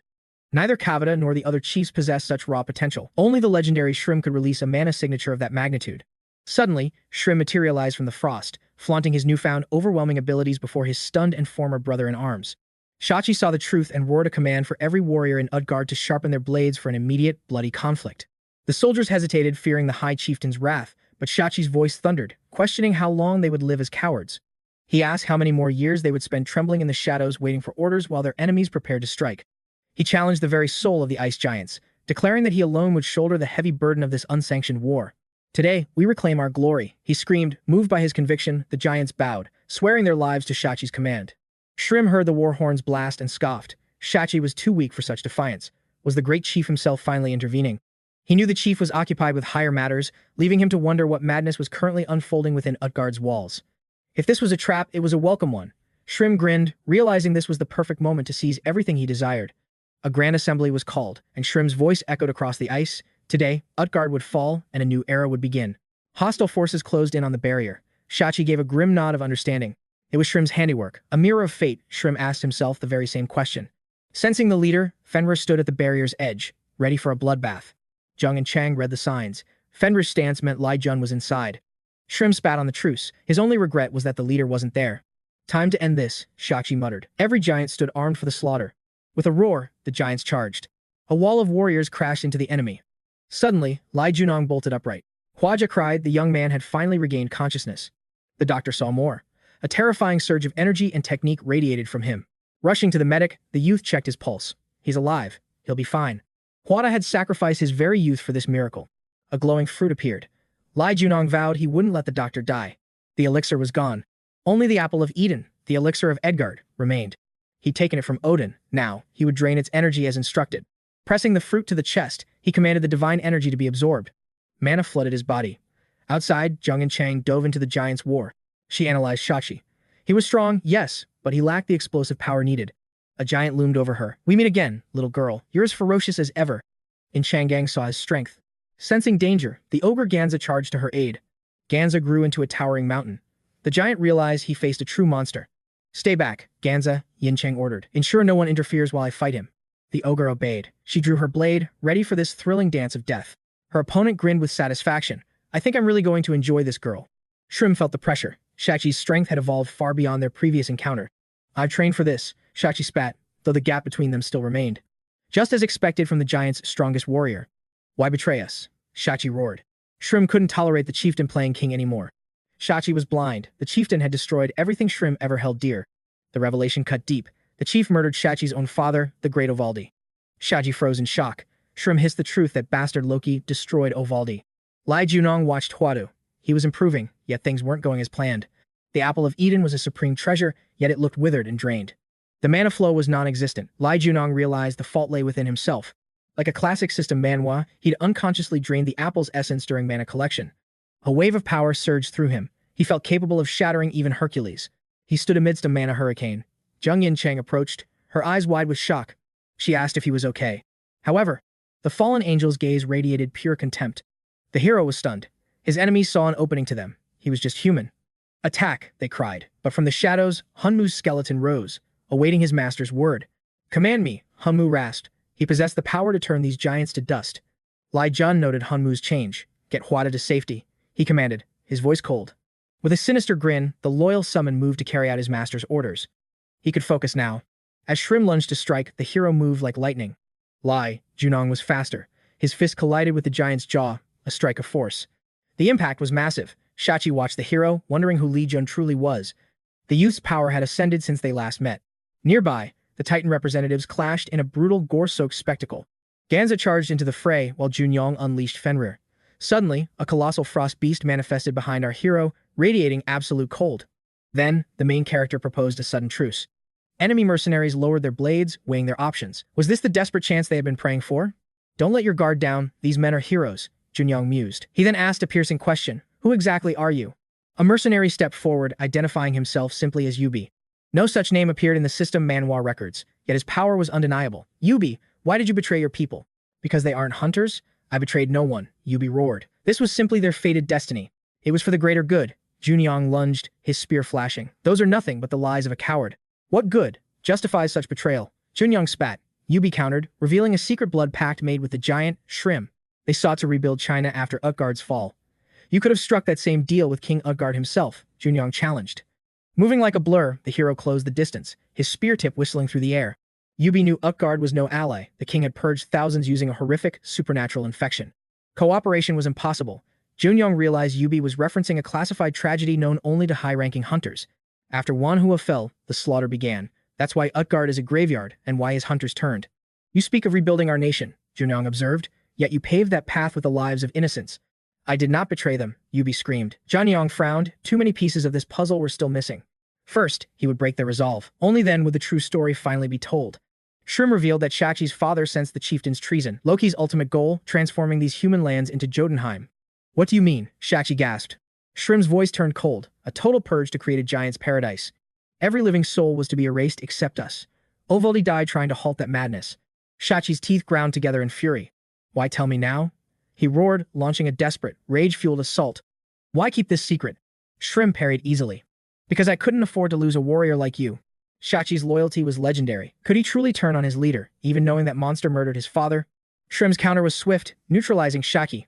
Even with the truth revealed, the young warrior's body still clung to duty. Leaving his comrade in the dirt, Sh whispered, "Sleep now. It'll all be over when you wake." "That's enough," a voice boomed. Junyong stood there, his spear wreathed in roaring, divine flames. "Now this is interesting," Sh smirked. This human was no mere mortal, he was far more lethal than 𝗏𝗏𝗏. A threat on par with Loki himself. Sh realized the hero had been concealing his true power for the king. Yet, to everyone's shock, Junyong lowered his weapon and raised his hands. "I surrender," he declared calmly. He tossed recovery potions to 𝗬𝗎𝗐 and the wounded. "Drink up," Junyong suggested with a mysterious glint. "The time for blood is over," the young hero announced. "I've no reason to keep fighting." With 𝗏𝗏𝗏's commander incapacitated, Junyong finally saw the tragic logic behind those who defected to the Nar side. I'm just a mercenary moving on, 𝗤𝗎𝗓 added. 𝗔 laughed. Well then, this is a perfect conclusion. The surrender was accepted. 𝗔's legion erupted into a thunderous, celebratory roar of victory. 𝗏𝗏𝗏's men slumped in despair. No more, 𝗔 commanded. This civil war has spilled enough giant blood on this ice. I'll be watching your path, 𝗤𝗎𝗓 noted. Make sure you don't disappoint me. Together, man and giant marched toward 𝗏𝗏𝗧𝗏 to settle the score with the treacherous King Loki. Confusion swirled, but the fallen angel's aura flared with pure disgust. Mentioning the name Loki had clearly touched a nerve. Why retreat now? 𝗔 questioned. 𝗤𝗎𝗓 shrugged. At the end of the day, I'm just a mercenary. Of course, if the pay is right, I might be persuaded to help you. Chang whispered. Are you truly okay with this? 𝗤𝗎𝗓 simply reminded her of his initial, unwavering goal. We walk our own path, he said. Their objectives in China were already fulfilled. These hunters would protect the survivors in 𝗏𝗏𝗧𝗏. Wasn't this the most righteous path available? She nodded in understanding. Meanwhile, the 𝗏𝗏𝗧𝗏's conquest proceeded as the opposition crumbled before the unstoppable giant vanguard. With their peak strength still intact, the 𝗏𝗏𝗧𝗏s easily breached the city's outer defenses. As Master 𝗤𝘆𝗀 regained consciousness, 𝗤𝗏𝗀 checked on him, but the doctor spat out a venomous accusation of betrayal. 𝗤𝗏𝗀 was stunned. What was the doctor implying? They had already settled this matter long ago. The rescue party finally arrived, cutting it close. 𝗤𝗏𝗀 immediately ordered Mr. Yu-bi to rally the citizens of 𝗏𝗏𝗧𝗏. If they could find a path to safety, abandoning the fortress would be their only chance at survival. The main character urged the doctor to lead them. With a trusted figure by their side, the people would follow. Sensing the main character's genuine resolve, the doctor nodded. He was confused, but he chose to place his faith in him. With the civilians safe, 𝗤𝗏𝗀 declared it was time to return to his true calling as a mercenary. When the doctor asked about his condition, 𝗤𝗏𝗀 smiled. He felt incredible, his body revitalized and his mind sharper. His physical growth was undeniable. Meanwhile, the hunters set out to evacuate every soul remaining in 𝗏𝗏𝗧𝗏. The doctor's parting warning was grim. The king possessed a terrifying level of power that defied all logic. 𝗔 stormed the throne room with his men. The king sneered, demanding how a filthy traitor dared to soil his halls. 𝗔 barked back that Loki's reign ended today. He should have finished 𝗔 when he had the golden opportunity.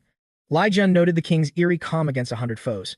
A suffocating, monstrous aura radiated from the giant ruler. His true depths remain a mystery. 𝗔 taunted Loki, asking if he regretted failing to kill him like he did 𝗕𝗲𝗀𝗐. Loki chuckled, admitting he always knew 𝗔's treason was fueled by his lingering attachment to the fallen 𝗕𝗲𝗀𝗐. Rage boiled over as 𝗔 prepared to strike. Loki merely smiled before the throne room's ancient crypt began to tremble. The crypt shattered.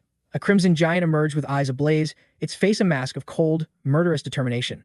One by one, hidden crypts burst open, unleashing a flood of identical, blood-red monstrosities. A legion of red giants now stood before Loki. 𝗤𝗏𝗀 realized these were mindless husks, stripped of all self-awareness. These were just like the first monsters he faced. Loki smirked, no longer feeling any sense of vulnerability. 𝗔 roared in disgust at such depravity. 𝗤𝗏𝗀 recalled rumors of a plague that had supposedly wiped out the giants. Could it be that the infectious disease was nothing more than a cover-up? These beasts far surpassed the ice giants. They were mindless killing machines, possessing raw, overwhelming strength. Locked in a permanent state of berserk fury, they were bound in absolute obedience to the king's every whim. The horrific truth clicked. This was like a twisted *** system Manhwa *** scenario where the king sacrificed his kin for power. Loki proclaimed that only absolute loyalty mattered. To him, transforming his people into these monsters was the ultimate reward. At Loki's command, the red giants lunged. A single devastating blow sent 𝗔 crashing through the castle's stone roof. The soulless army surged forward, driven by the king's dark will to obliterate everything in their path.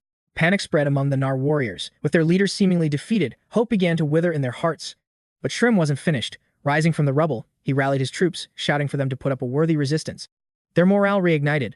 The warriors let out a thunderous cheer and threw themselves back into the attack with renewed vigor. Zheng Chang struggled to grasp the situation. 𝗏𝗏𝗏 explained the king's desperate need for a private, unquestioning force. He had mutated his own kind for this dark purpose. Zheng Chang stood paralyzed by the sheer cruelty of it. To think Loki experimented on his own subjects, 𝗏𝗏𝗏 confirmed it. He was a madman who viewed people as tools. He was a true monster. 𝗏𝗏𝗏 realized these reconstructed giants lacked souls, leaving them to fight as mindless berserkers. If the battle continued this way, the 𝗏𝗏𝗏s would be systematically slaughtered by the king's tireless army. Loki vowed to tear all traitors apart. Undeterred, the main character channeled mana into his spear, eyeing the king.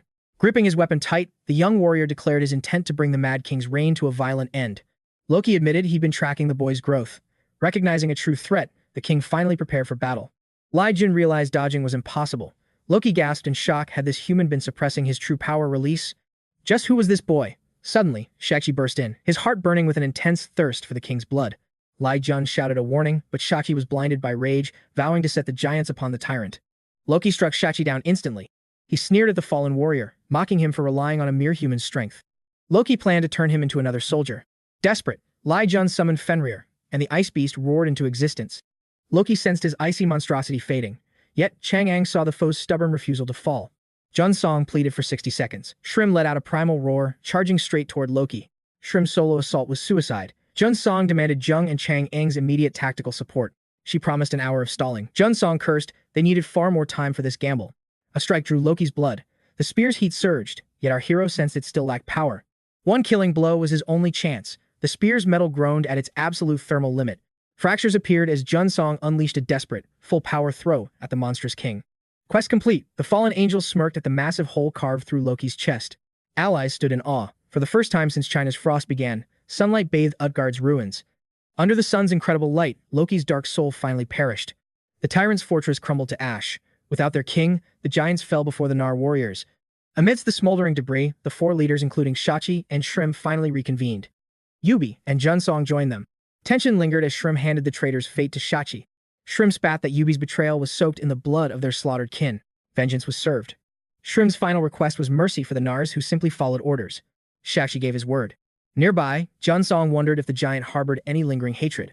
Shachi offered gratitude instead.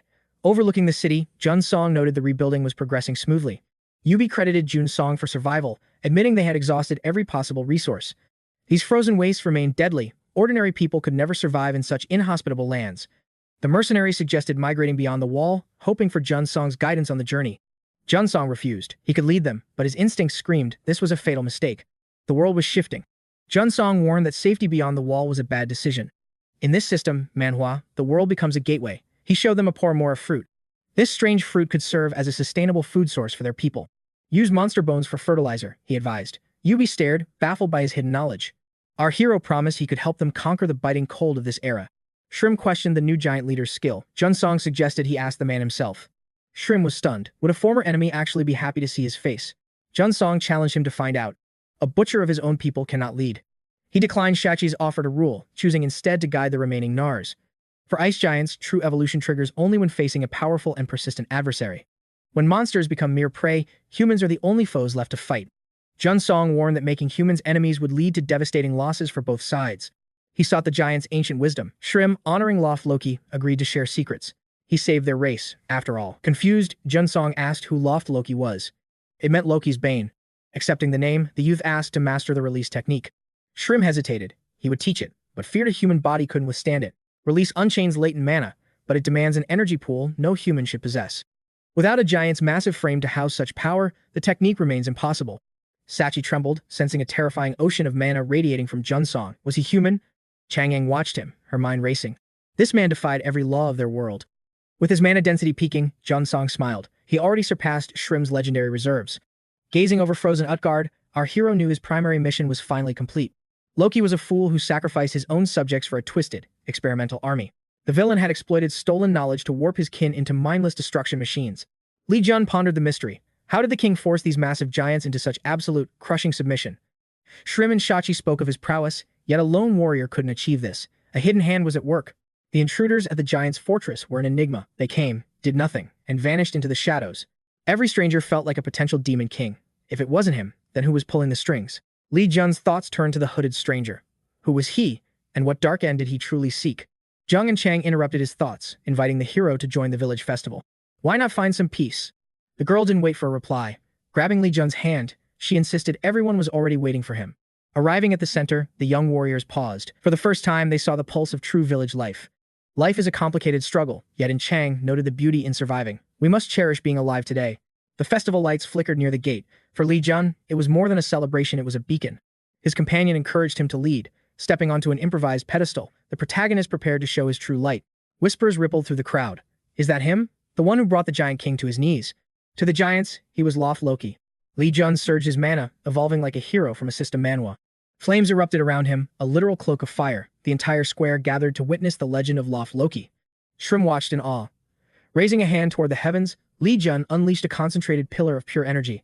The locals gasped in disbelief. In the midst of the cold, a brilliant sun had finally appeared. Could a mere human do this? Using the dragon blood stone, a fledgling dragon heart began to beat within. An impossible feat achieved, Yubi approached the hero, asking if it was finally time to depart these lands.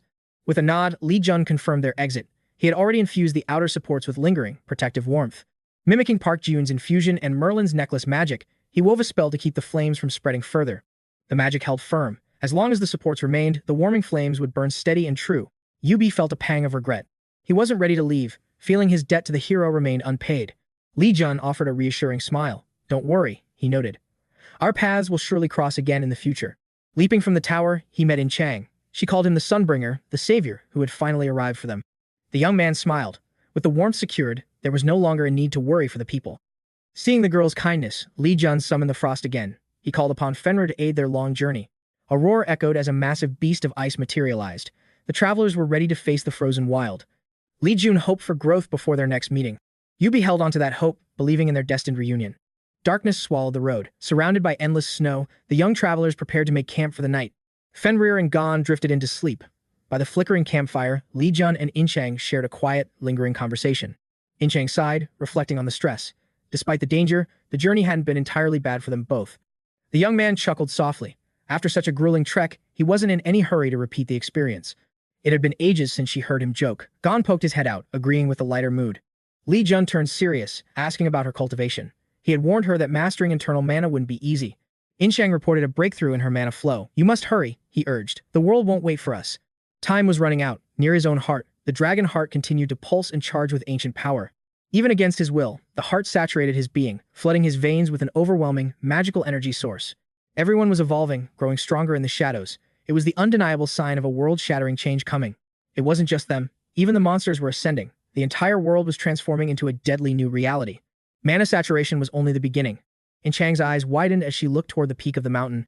Mount 𝗲𝗄 was ablaze. Sensing the chaos, bloodthirsty monsters descended upon the burning, defenseless settlements below. While civilians fled, hunters drew their steel.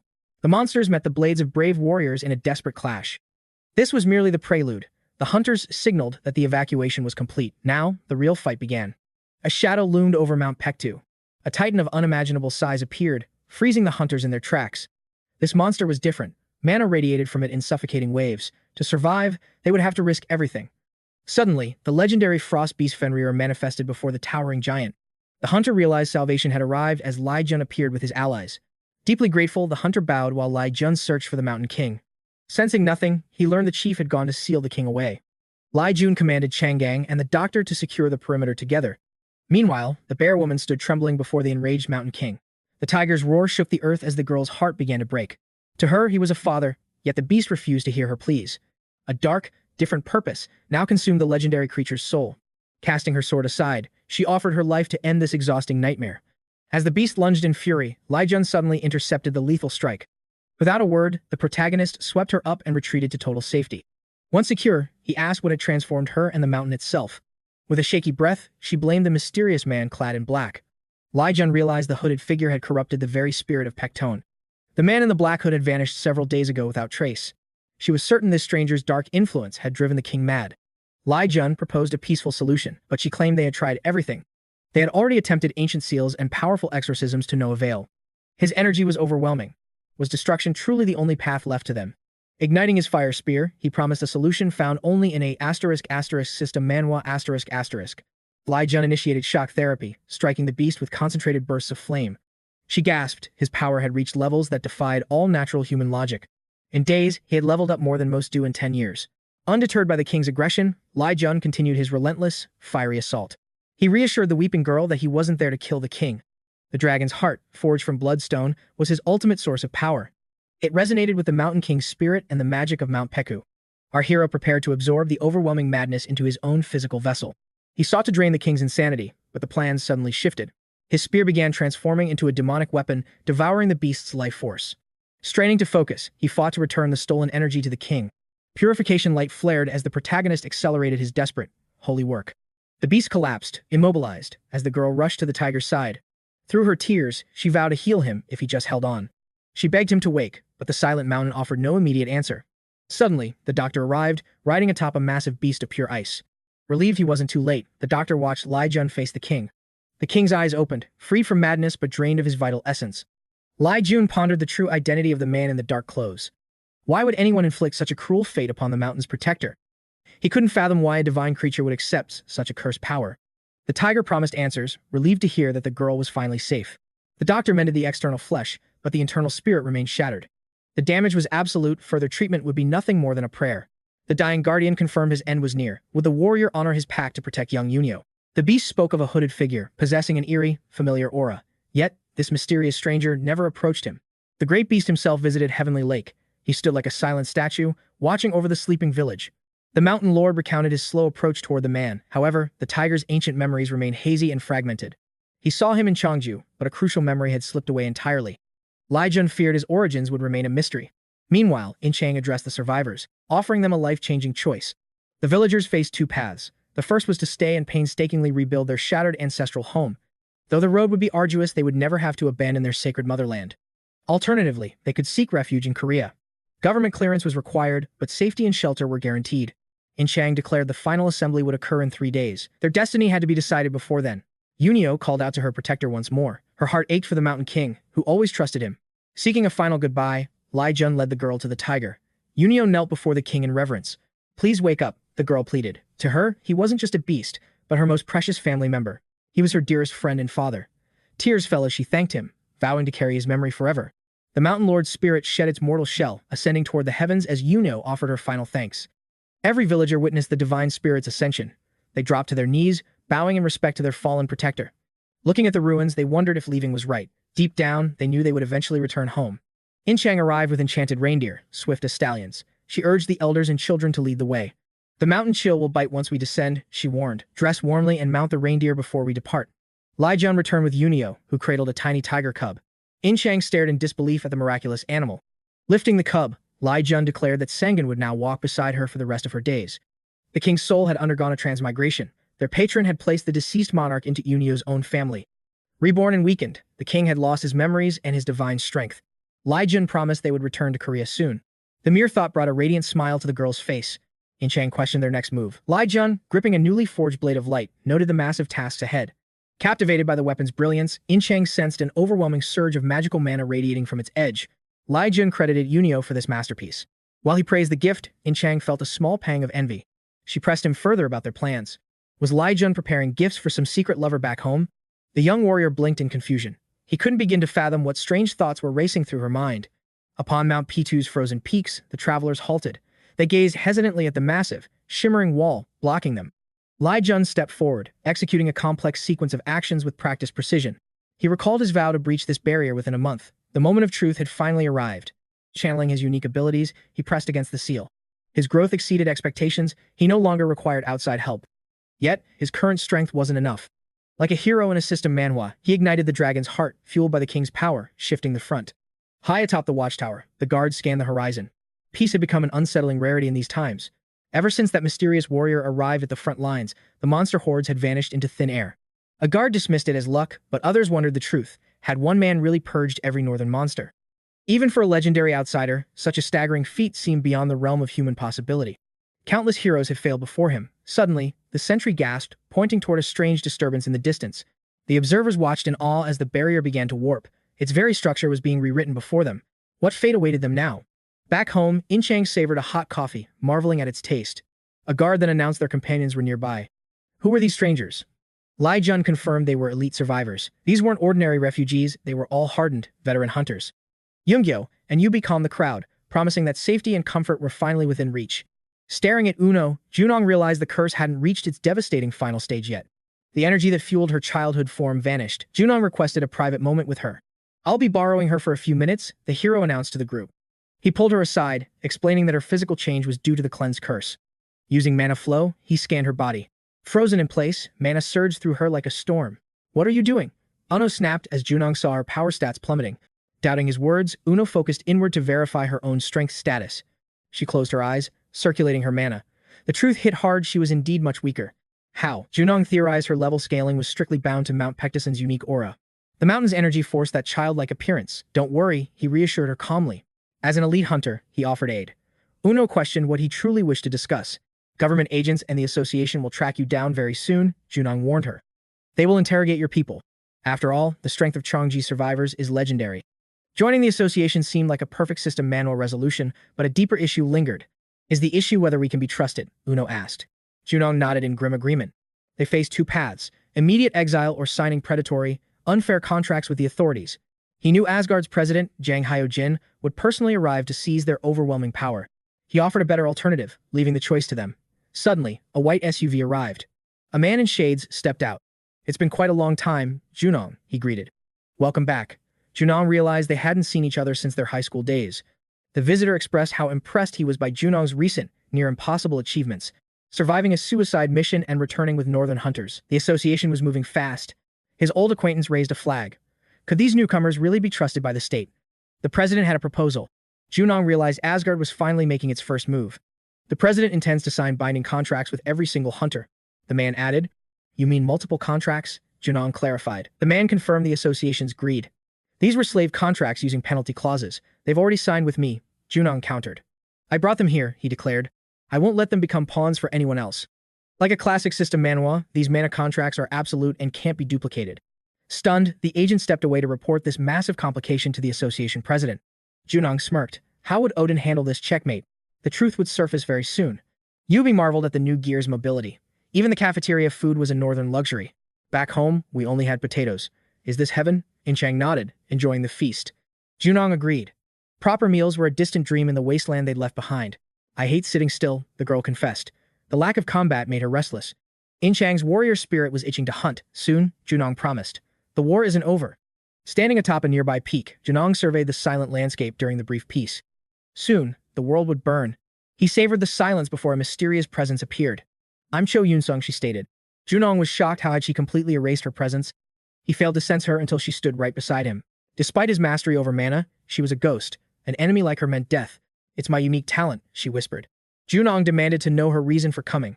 "What are your plans?" she asked. The binding contracts had the others living in fear. Junong looked ahead.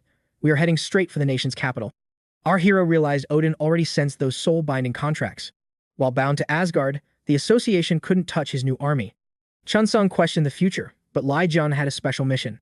He wouldn't force them. Absolute power required absolute responsibility. As duties were fulfilled, the dragon's fluttering heart finally grew still. A new skill awakened. Just how much power did he possess?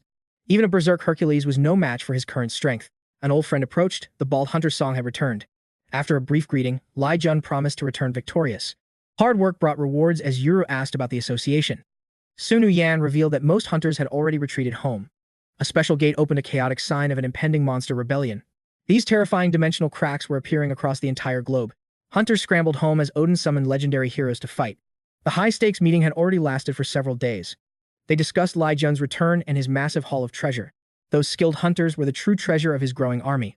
The mana contract meant these warriors now served only one master. An entire legion of hunters now belonged solely to Lai Jun. But such massive power would inevitably invite many dangerous enemies. Since guilds hate private contracts, he was now a prime target. Sheltered by Asgard, the friends shared a warm, relieved embrace. He announced to the northern warriors that their journey ended here. They enjoyed a final moment of peace before the coming storm. Rest now. For this system, Manhwa world will soon get chaotic. The hunters whispered of a goddess, joking about his secret motives. Rumors swirled about hidden lovers he kept tucked away in China. Chang'an wondered if she had rivals waiting in other lands. Lai Jun stood confused as the girl's jealous energy filled the air. Their thoughts were loud as the mountain folk entered the city. The modern world left them completely breathless and utterly speechless. Uno stood paralyzed, overwhelmed by the towering skyscrapers and lights. Born in the wild mountains, modern civilization felt like another planet. He ordered his trusted allies to guide the mountain people safely. Fenrir was warned to behave and keep his fangs hidden away. Sensing the president's aura, he taught Fenrir the art of restraint. No growling allowed. He had to show the wisdom of kings. The president welcomed them, intrigued by the powerful newcomers Lai Jun brought. Over 100 hunters arrived, including 2 devastating hero-class warriors. The president recognized the divine strength dwelling within Uno and Manhwa. He identified 3 anomalies, and Lai Jun was the most dangerous. Their journey was over, but a new trial was just beginning. Today, the heroes of Asgard would gather to judge the newcomer. In the hall, legends questioned if this stranger deserved their rank. Yet, his rapid growth and mysterious past couldn't be ignored anymore. Was he truly that insane? A hero felt 3 massive surges of mana flooding the hall. Heimdall, Odin, and a third overwhelming presence. Was this the rookie? They couldn't believe his raw power. The doors swung open as Lai Jun stepped through, offering a calm greeting to the gathered elite. His name was Lai Jun, the legendary failure. Association reps, including the hero's ally Mr. Kim, stood by the gate awaiting their return. The Mount Piku hunters watched from the side as Mr. Kim praised the White Tiger Squad's victory. The youth thanked the hunters for waiting, having cleared the gate with terrifying efficiency. Civilians were safe now. Kim realized this squad was on an entirely different level than the rest. Their skills matched their charm. Suddenly, Uno spoke up, hungry for the next challenge. She wanted more. Kim hesitated. Clearing every gate in a single day seemed like madness. Uno brushed off his concern. They were just getting started and ready to conquer the next rift. Deep within the special gate, Zhang Yunchang wove through a crimson storm of winged monstrosities. Backed by Prince Charming's stat buffs, she was unstoppable, while 𝗚𝗢𝗚 crushed foes with brutal strikes. Hayamu carved through the horde as the doctor's magic literally shredded monsters into nothingness. The great doctor of the East bestowed divine power, elevating his magical arts to new heights. Lai Junyang's spear became a blur of steel, impaling multiple beasts in a single, fluid motion. Chang realized their success came from their elite status and the intense favor their patrons showed them. Even against S-rank monsters in these special gates, they moved with the grace of legends. As levels climbed, gates grew deadlier. Lai Junong sensed a global cataclysm lurking in the air. He praised the doctor and Inchang for surviving this brutal system Manhwa world so far. But the real test was coming. Inchang wondered if Lai Jun was preparing a final farewell gift. Lai Jun simply planned to wander the world. The news left the girl completely stunned. One second he warns of the apocalypse, the next he's talking about a world tour. Still, even a hero needs a break. Inchang nodded, respecting the young man's need for respite. He assigned them to the White Tiger Squad, where the legendary Fenrir already awaited their arrival. Lai Junong entrusted the team to Fenrir, knowing they would become vital pieces on the chessboard. It looked like a vacation, but for a man from the future, this was a mandatory quest. Time to meet Odin. Days later, he secured access to the Bifrost from Sanwan. The bald man warned him of the danger, shocked that Odin had sanctioned such a deal. He traded something priceless. Normally, the gates of Bifrost remain closed to all by Odin's decree. But Lai Jun gained entry. The price? Information regarding the mysterious man in black. After his Chinese campaign, Li Jun brought Odin a truth far darker than the survivors' reports. He warned the president of the man in black, the shadow who turned China into a wasteland. That single revelation was enough to ignite Odin's hunter instincts for the search. The president demanded answers. Asgard's full might would back the investigation into this shadowy threat. In an unprecedented move, the glory of Asgard was now allied with the world's famous failure. "I've been waiting," the knight stated. Lai Junong bowed, honored to meet the legendary Lancelot. This was insane. He expected a mere bureaucrat, not a living legend of the council. Lancelot showed respect, admitting it was a privilege to witness the failure's true power in person. Lancelot represented the Round Table, a clandestine British order that watches the world from the shadows. While other factions pull the strings of humanity like puppets, the Round Table simply watches. They possess godlike power, yet choose the path of silence. Neither heroes nor villains, their strength centers around the legendary Merlin, the heart of their order. Even excluding Merlin, the council commands the Knights of the Round Table, a force of peerless warriors. These knights outclass standard heroes, having secretly shaped English history through every major crisis. Lancelot announced Merlin's interest in Lai Jun, leaving the crowd baffled by this unknown system Manhwa protagonist. Lai Jun sensed Lancelot's burning hatred, realizing the knight was blinded by jealousy over Lady Merlin. Lancelot's unrequited obsession with Merlin was legendary, yet her cold rejection had left their bond shattered. Lancelot wasn't evil, just pathetically clingy. Naturally, he became the main focus of the council's interrogation. Lai Jun declared his firm resolve to honor the sacred vow he made to Merlin. He stated his visit was official, noting that Lancelot's supposed mentorship was actually a blatant overstepping of boundaries. Can a rude man truly call himself a knight? Lai Jun's words sent Lancelot into a blind rage. Infuriated by the insult, Lai Jun knew Merlin was watching. Her eyes reached everywhere except the private quarters. The knight ignored the boy's poor reputation, declaring that such blatant disrespect would not go unpunished. Suddenly, Merlin manifested, commanding Lancelot to cease his hostility toward her honored guest immediately. Seething, Lancelot challenged the loser to a duel, leaving Merlin absolutely livid at his reckless arrogance. Li Junyong accepted, coolly suggesting they settle this in the training hall. The spectators expected Lancelot to dominate as usual, yet they wondered who would dare face the legendary knight. Was this Asgard's failure? The two warriors now stood face to face, tension thick within the arena walls. Lancelot scoffed at his opponent's spear, certain that the boy's clumsy technique was no match for him. Lancelot bowed to the crowd, but Lai Jun smirked, asking if the knight was actually a traveling comedian. "Your behavior is purely slapstick. Is the title of Sir even appropriate for a clown like you?" Our hero recalled that these duels were lethal, where taking a life was considered a valid outcome. When asked to confirm, Lancelot grinned, warning the boy that his life was now forfeit on this stage. He initially considered mercy, but decided there was no reason to spare such a pathetic, low-level weakling. Lai Junyong realized Lancelot was nothing but a self-absorbed noble, a fraudulent knight hiding behind a famous name. Roaring with rage, the knight lunged, legendary for his ability to end any battle with one lethal strike. The rumors weren't lies, his destructive power was truly terrifying to behold. Despite his flaws, he was a true powerhouse. As their spears clashed, a massive shockwave of energy erupted. The spectating knights gasped in sheer disbelief at the unfolding spectacle. Had this outsider actually parried Lancelot's ultimate move so effortlessly, the knight's confidence shattered in an instant. Frozen in place, Lancelot panicked. Suddenly, a high-ranking knight intervened, bringing the intense duel to a halt. "I am Gawain of the Round Table." Lee-jun noted the man's refined grace and noble presence. Known as the Green Knight, his awakened hunter abilities allowed him to defend the gates with overwhelming power. Drenched in the gore of countless slain beasts, he earned his fearsome title through sheer battlefield carnage. Sensing no ill intent, Lee Junyoung lowered his weapon, signaling that the hostilities had reached their end. Gawain rebuked Lancelot, advising him to properly measure the vast difference in power between himself and his foe. Despite his protests, Lancelot was forced to yield. Under Gawain's stern gaze, the arrogant knight finally bowed in defeat. Lee Junyoung realized that Gawain was a true master, far beyond any ordinary warrior. Gawain was impressed. Neutralizing Lancelot's magical strike with a simple parry was a feat straight out of a system manhwa. A new legend rose in Asgard. Clearly, the tales of him slaying Hercules were true. Addressing Merlin, our hero confessed that he had accepted the duel to fulfill his own hidden desires. This wouldn't happen again. Merlin's absolute authority over the Round Table ensured total control over every knight. They moved at her whim. Had Merlin forbidden it, this clash with Lancelot would have never occurred. Her silent approval was his green light, but our hero also sought to achieve his own secret objectives. Lee Jun claimed he fought to settle a debt, prompting Merlin to admire his blunt honesty. Though he sought the challenge, Lee Jun insisted his pride was the only reason he drew his spear. In reality, he wanted to test his post-China growth while finally clearing his lingering obligation to Merlin. "Is your curiosity satisfied?" he asked. The debt was paid, and Lancelot had learned a very painful lesson. Tracking his growth via the system manhwa mechanics, Merlin permitted the duel, certain her champion would prevail.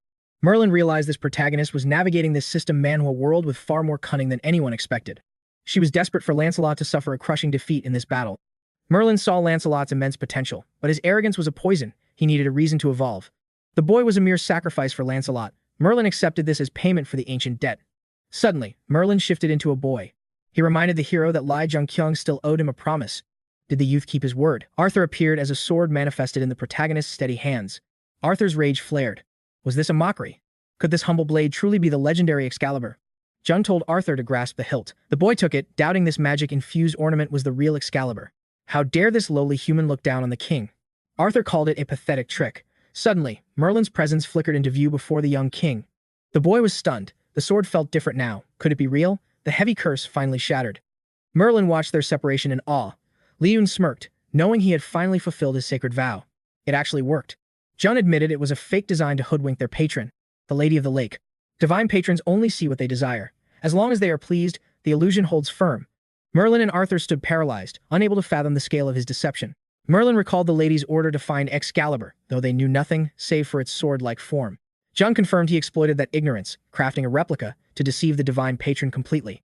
The true Excalibur had rested in the lake for centuries, soaking in pure, ancient magical power.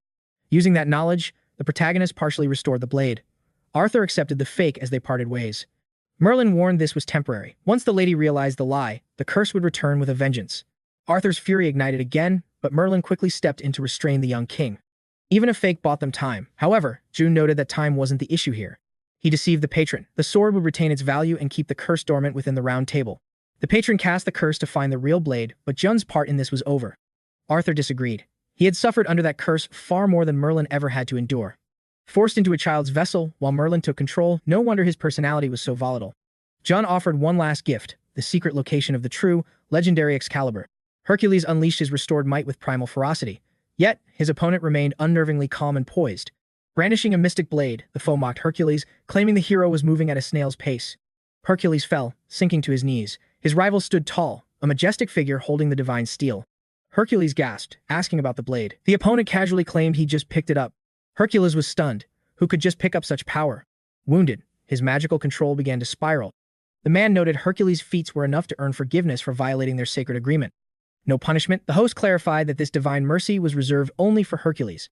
Athena intended to demand an accounting. Hercules turned to see the goddess watching. How long had she lurked? Her presence was completely hidden. Hercules' opponent turned to Athena, asking if there was a problem. Athena brought word of the loser. She reminded him of the inquiries made regarding the fallen one. After leaving China, the man vanished into the UK to meet the council for unknown reasons. The man ordered a watch on the loser, warning Hercules never to neglect his intense training. They obeyed Zeus. Arthur asked if Excalibur had truly fallen into the hands of the king of gods. Jun confirmed it. Arthur was baffled. Zeus already had his lightning. Why would he need Excalibur? Jun looked confused. Where did these ideas come from? What lightning was he even talking about? Arthur bristled at the informal tone. The young man shrugged, noting Arthur was being just as casual. Was that the problem? Arthur pressed about the sword. Jun seemed genuinely surprised by the question. Why ask him? He revealed the location. The rest of the path was theirs to walk. Arthur's indignity flared. He had sworn an oath. 𝗤𝗏𝗂𝗡 reminded him Excalibur was the key to breaking the curse. The mission was complete. Now, he awaited the promised compensation for his dangerous labor. Arthur remained skeptical. Would Zeus truly negotiate the surrender of the legendary Excalibur? 𝗤𝗏𝗂𝗡 trusted Merlin's brilliance to find a way. Arthur then questioned the true price of Li's assistance. 𝗤𝗏𝗂𝗡 suspected Merlin was already deep in counsel regarding the sword's inevitable return. Explaining to a power-obsessed Arthur was futile. The youth promised the full truth once Merlin reappeared. Suddenly, Merlin stood at the threshold, announcing they were finally prepared to hear his demands. 𝗤𝗏𝗂𝗡 demanded their survival and absolute trust. They had to follow his strategic commands without question. Agreement meant the debt was cleared. Arthur bristled. Why demand 2 lives for a single favor? Does Arthur seek an early grave? The boy countered. Because that would be a tragic waste. Merlin conceded but demanded clarity. 𝗤𝗏𝗂𝗡 warned of an omen, a special gate radiating sinister mana. Surely they felt it. Was this not why the legendary knights of the Round Table were gathered? Merlin confirmed his fears. Magical density was skyrocketing across Great Britain at an alarming velocity. It was the influence of the special gate. 𝗤𝗏𝗂𝗡 added that more fractures would soon follow. Merlin questioned if this was the crisis, and why their survival was his primary condition. The hero revealed the true crisis, the absolute disappearance of every special gate across the land. At a secluded training ground, Arthur admitted he honed his skills here in total isolation. Few knew of this sanctuary. As they prepared, Arthur sensed 𝗤𝗏𝗂𝗡's power had evolved significantly. 𝗤𝗏𝗂𝗡 nodded. Like a protagonist in a system Manhwa, he had evolved beyond his past self. Lee asked if Arthur had faced the Master of Lightning. Arthur was stunned by his casual tone. Was he courting death? 𝗤𝗏𝗂𝗡 only wanted a confirmation. The answer was a grim yes. 𝗤𝗏𝗂𝗡 lunged with a preemptive strike, his spear whistling through the air toward his opponent. Too slow, Arthur remarked, dodging effortlessly. Lee knew a simple duel wouldn't suffice. He needed everything. He ignited his spear, pushing its destructive output to the absolute maximum. Guided by the Fire Monarch, the flames obeyed Lee's will. Arthur admitted he was genuinely impressed. Lee acknowledged Arthur's overwhelming strength, but refused to yield until he landed a single decisive blow. Enveloping his spear in scorching magic, the hero prepared to strike. Arthur watched him absorb pure mana. The dragon's heart surged with energy. Solar flare, Lee replied when Arthur questioned the blinding light. Arthur praised the technique but countered with his own devastating move, immediately offering a soft apology. Caught in the heat of battle, Arthur had unleashed too much power. 𝗤𝗏𝗂𝗡 collapsed, unconscious. Arthur noted Lee's obsession with the white lightning. Currently, the boy didn't stand a ghost of a chance. Yet perhaps this youth could truly challenge Zeus. By dusk, our hero finally regained consciousness. Rest was vital. He realized Merlin's healing magic was the only reason he was standing again. Though he lost the duel, 𝗤𝗏𝗂𝗡 took pride in successfully striking the legendary king once. Reaching the level of a grand leader proved his growth. Suddenly, Gawain arrived, seeking the young warrior. Gawain had heard Merlin's report regarding the impending disaster that threatened to consume Great Britain. He apologized for the knight's previous hostility and thanked 𝗤𝗏𝗂𝗡 for his unwavering righteousness. Lee accepted the thanks but sensed Gawain had a deeper motive for seeking him out. Gawain confessed his long-held dream of dueling Arthur, a dream that now seemed impossible to fulfill. He requested a duel with 𝗤𝗏𝗂𝗡 instead. Our protagonist readily accepted the challenge. He was eager to gauge Gawain's true potential. Perhaps this relentless competitive spirit defined English knights. Even Galahad and Lancelot tested their steel against him. The Round Table was a gauntlet of blades. Gawain offered a formal apology through combat. Lee sought Excalibur, yet he found himself fighting once more. Merlin gifted him a mystical necklace, promising it would amplify his skills for the trials ahead. Knowing this charm would prove invaluable, 𝗤𝗏𝗂𝗡 expressed his gratitude for the aid from both nations. Merlin inquired about a trip to the Nile. 𝗤𝗏𝗀 recalled 𝗤𝗂𝗧, the chaotic hunter from those waters. Why did Merlin suddenly recall that troublemaker? Following 𝗤𝗏𝗀's injury in the Great Warrior Clash, 𝗤𝗂𝗧 offered him sanctuary within the Nile. Rumors whispered of his punishment. Merlin realized 𝗤𝗏𝗀 truly remembered the desperate child of the Nile. He requested a meeting with 𝗤𝗏𝗀 by the Nile. The ancient ban was finally lifted. 𝗤𝗏𝗀 believed the neutral council would sound the alarm regarding the encroaching tragedy. His task was finished, yet lingering duties remained. He told Merlin he would consider the offer. Watching Arthur, he knew he must sacrifice everything when the cataclysm arrived. Entering the shop to find Park Eugene, a strange girl questioned his identity, catching him off guard. Surely this was Eugene's shop. The girl noted he didn't look like a debt collector or an angry hunter. After a quick appraisal, the girl deduced she was simply facing a new customer. Denying he was a buyer, 𝗤𝗏𝗀 demanded to know her true identity. She was minding the store for Eugene. Apparently, Park Eugene wouldn't be returning anytime soon. He explained her brother sent him. The girl realized he was the one Eugene had mentioned before. Eugene had joined Olympus. 𝗤𝗏𝗀 realized the timeline of this system Manhwa had shifted once more. Eugene's early recruitment into Olympus was wrong. What forced her hand in this reality? History was warping because of his presence. Pulling out his phone, the main character dialed a familiar number. Zhang and Chang answered from the beach, curious about the sudden call during their relaxation. 𝗤𝗏𝗀 commanded them to prepare. He specifically needed In Chang to mobilize immediately. Sale Yan would provide details. Every warrior except the White Tigers had to gather in Egypt. Bored with peace, 𝗔𝗡𝗥 didn't mind the move. She quickly alerted 𝗫𝗠r of her arrival in Egypt. Song was shocked. What was she doing there? 𝗔𝗡𝗥 cryptically replied she had business to settle. Was this about the cataclysm? 𝗔𝗡𝗥 warned it might be something even more devastating. Heimdall warned that Egypt was unstable. 𝗔𝗡𝗥's sudden arrival would only ignite a diplomatic powder keg. Facing a squad of armed soldiers, 𝗤𝗏 stood his ground and raised his hands slowly. The Egyptian questioned why the dark horse had come and what secrets he carried. Needing a translator, two men with painted faces emerged, demanding custody of the mysterious visitor. Agents of the executive branch appeared. The Nile group made their move as a youth approached. He introduced himself as the official envoy from the Korean Association's Egyptian branch. 𝗬𝗀 felt honored meeting Asgard's hero. Headquarters had already briefed him on the arrival. 𝗤𝗏's arrival was anticipated. He realized 𝗔𝗡𝗥 and the others must have sent word ahead. Efficiency was key. The hero acknowledged the dark rumors surrounding the chaos unfolding in Egypt. What was truly happening? 𝗬𝗀 explained the Nile's three-way grip on Egypt. Memphis ruled politics, while Hermopolis dominated the economy. Heliopolis monitored the hunters. All three factions were locked in a ruthless struggle for absolute dominance. Consequently, Egypt had descended into a state of total anarchy. Heliopolis once held supremacy, until the Horus incident crippled their standing and authority. Remembering Inba's ties to Heliopolis, 𝗤𝗏 wondered what tragedy had befallen the group. The details remained shrouded in mystery. Not even the deepest intelligence could uncover the truth. All they knew was that a gate raid had ended in a blood-soaked disaster. Recalling Inba's warning about the red ore, 𝗤𝗏 requested an immediate audience with the hunter. This Inba was no ordinary warrior. He was an Egyptian captain of heroic rank. Meeting 𝗔𝗡𝗥 at the airport, the hero noted how long it had been since their last encounter. 𝗔𝗡𝗥 confirmed she brought the elite. 𝗤𝗂, Fenrir, and even Dr. Manhwa had arrived. A red-haired youth grinned, asking if he was missed. It was 𝗫𝗠r, Asgard's strongest legend. 𝗫𝗠r smirked, noting his long absence from the resort. As Odin's elite right hand, his presence demanded respect. 𝗤𝗏 narrowed his eyes, questioning the high ranker's sudden appearance. 𝗫𝗠r felt a spark of intrigue. Was 𝗤𝗏 revealing his true power already? This young dark horse better not disappoint him. Just a joke? 𝗫𝗠r laughed. He explained the association president sent him to ensure this dark horse survived the treacherous expedition abroad. With high-rank gates surfacing nationwide, they would clear the threat faster than expected. 𝗫𝗠r assured them there was no need for worry, eager to witness the dark horse's skills. 𝗤𝗏 sensed a storm brewing. This trip would be far from pleasant. Young reported a setback. The meeting with Ineb of the Nile was denied. It seemed internal chaos was tearing the Nile organization apart. 𝗤𝗏 pondered the shift. 𝗬𝗀𝗏 noted that Egypt, like other nations, was desperately recalling its top-tier hunters. Seth, Heliopolis' second commander, had finally made his return. If Horus couldn't restore his shattered reputation, the ruthless Seth was poised to seize total control. The protagonist masked his growing concern. 𝗬𝗀 warned that Seth was currently the most formidable force within the Nile's borders. 𝗤𝗏 realized the Nile was Egypt's ultimate pillar, housing their most lethal monster slayers. The young man recalled his desperate struggle against Arthur. Despite giving everything, he'd barely managed to graze his opponent's cheek. If Seth surpassed Arthur, just how monstrous was his power? 𝗤𝗏 ordered 𝗬𝗀 to keep pushing for that meeting. A meeting was vital.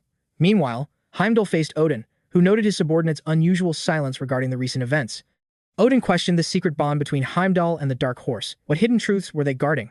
Odin admitted the boy piqued his curiosity, yet the young hunter remained an enigma, offering no direct answers. The association president couldn't fathom why Song Guan was being so remarkably kind to this rookie. Odin found Heimdall's absolute trust unsettling. It was as if they shared a history spanning many lifetimes. Odin wondered what the underdog truly desired. Heimdall simply stated that 𝗤𝗏's goals perfectly aligned with Odin's own grand ambitions. Odin decided to observe. Song Guan knew he had to play his cards right in this high-stakes game. Their shared mission? To utterly annihilate the mysterious sponsors controlling this world. Every hunter backed by the ruler beyond the river had suddenly lost their divine abilities. For the first time, powers vanished without the hunter's death. This anomaly occurred right after our underdog crushed Gunther in battle. 𝗤𝗏 and 𝗫𝗠r retreated to a private office for a tense confrontation. 𝗫𝗠r asked for his motive. Our hero countered, demanding to know which Nile hunter served the interests of Asgard. When the president sent 𝗫𝗠r, how much did he truly value this alliance? The tension was palpable. 𝗫𝗠r claimed orders were to assist in every way. Unfazed, 𝗤𝗏 repeated his question with icy determination. Which Nile hero is Asgard's puppet? 𝗫𝗠r hesitated, promising to consult his higher-ups regarding such sensitive intel. This was classified information. 𝗤𝗏 remembered Yunong's warning. Even their best shadows couldn't uncover this secret. The protagonist realized the Egyptian branch manager was right. In this system, Manhwa world, they were exactly where fate required. Legendary heroic class hunters. That was enough. With the path set, 𝗤𝗏's team continued their perilous journey forward. The doctor questioned 𝗤𝗏's true objective. Even Zhang Unchang admitted his ultimate goal remained a total mystery. The doctor sensed 𝗤𝗏 was always calculating his next strategic move. While his immediate steps were clear, his endgame remained hidden. He couldn't be aiming for world domination, right? She wondered aloud. 𝗤𝗏𝗚 smirked, replying that world domination was indeed his plan. Chang noted that with 𝗤𝗏𝗚, it was impossible to distinguish a serious threat from a playful joke. Suddenly, a group cloaked in suffocating demonic energy appeared. The young man signaled a halt, sensing immediate danger. Their leader marched toward 𝗤𝗏𝗚. It was Seth, and his aura was far more terrifying than Arthur's. Seth asked if he was the legendary underdog. Confirming his identity, Seth demanded a brief, private audience. After gaining independence, Egypt became a republic. Seth questioned if 𝗤𝗏𝗚 understood the history of this land. Seth claimed the Nile dynasty still ruled from the shadows. In their world, every corner of Egypt remained under their thumb. 𝗤𝗏𝗚 asked if Seth sought to become the dynasty's next successor. Seth nodded, impressed. 𝗤𝗏𝗚 was sharp enough to grasp the weight of his dark ambitions. Seth dared him to guess his true motives for seizing the Nile's throne. Like a classic system Manhwa, 𝗤𝗏𝗚 suspected Seth's tragic setup for power. If power isn't his endgame, what is this king truly after? Later, Chang probed about the meeting. 𝗤𝗏𝗚 shared Seth's cryptic riddle. 𝗤𝗏𝗚 admitted he couldn't fathom Seth's goal beyond simple thirst for authority. This was deeper. Seth was a lethal threat, but not purely malicious. He walked a gray path. 𝗤𝗏𝗚 remained silent as Chang nodded. Balder scanned the area for 𝗤𝗏𝗚, signaling their business was concluded. Balder marveled at the underdogs, 𝗤𝗘𝗥 hunters refusing to serve Asgard. Rogue hunters, knowing the guild's darkest secrets, are a terrifying variable. This feels like a blatant test of our limits, Chang realized. 𝗤𝗏𝗚 dropped the pleasantries, demanding real answers from the arrogant Balder. Balder reiterated Odin's command, full cooperation with 𝗤𝗏𝗚's team. Suddenly, the sky fractured. A special gate materialized over the city center. Mana readings spiked instantly. The gate's terrifying pressure shocked everyone. A city center breach meant total carnage. Countless lives hung by a thread. We must seal it now, Chang urged, fearing an immediate outbreak. 𝗤𝗏𝗚 told her to breathe. His calm aura baffled the panicked girl. Calm down, she cried. Civilians will die. We have to move. Frustrated, she prepared to charge alone, unable to bear 𝗤𝗏𝗚's hesitation. She looked up to see hunters already descending upon the dimensional rift. Leading them was Seth. 𝗤𝗏𝗚 noted that the Nile handles its own. Even 𝗤𝗏𝗚 was stunned, seeing the successor fighting on the front lines. The special gate vanished instantly. Their clearing speed was absolute perfection. Their leader spared no effort. He wouldn't let his city suffer a scratch. 𝗤𝗏𝗚 teased Chang, who snapped back, clearly shaken by the intensity. He smiled, realizing her outburst came from a pure heart wanting to protect. Suddenly, suspicious noises echoed nearby. Chang rushed toward the disturbance. She arrived to find local Nile hunters terrorizing a defenseless civilian. Stop this, she demanded. The hunters sneered at her authoritative tone. 𝗤𝗏𝗚 arrived, speaking perfect Arabic. The thugs recognized the underdog's presence. Merlin's necklace translated perfectly. Why are you using force against him? He asked. Foreigners should mind their own business, the Egyptian hunter spat back. I can't ignore a blatant assault, 𝗤𝗏𝗚 countered with icy resolve. He threatened an association report. No hunter is above the law. In Egypt, strength is the law. The hunter laughed, mocking the hierarchy. Here, hunters are gods who can crush ordinary ants without consequence. From the shadows, Seth appeared.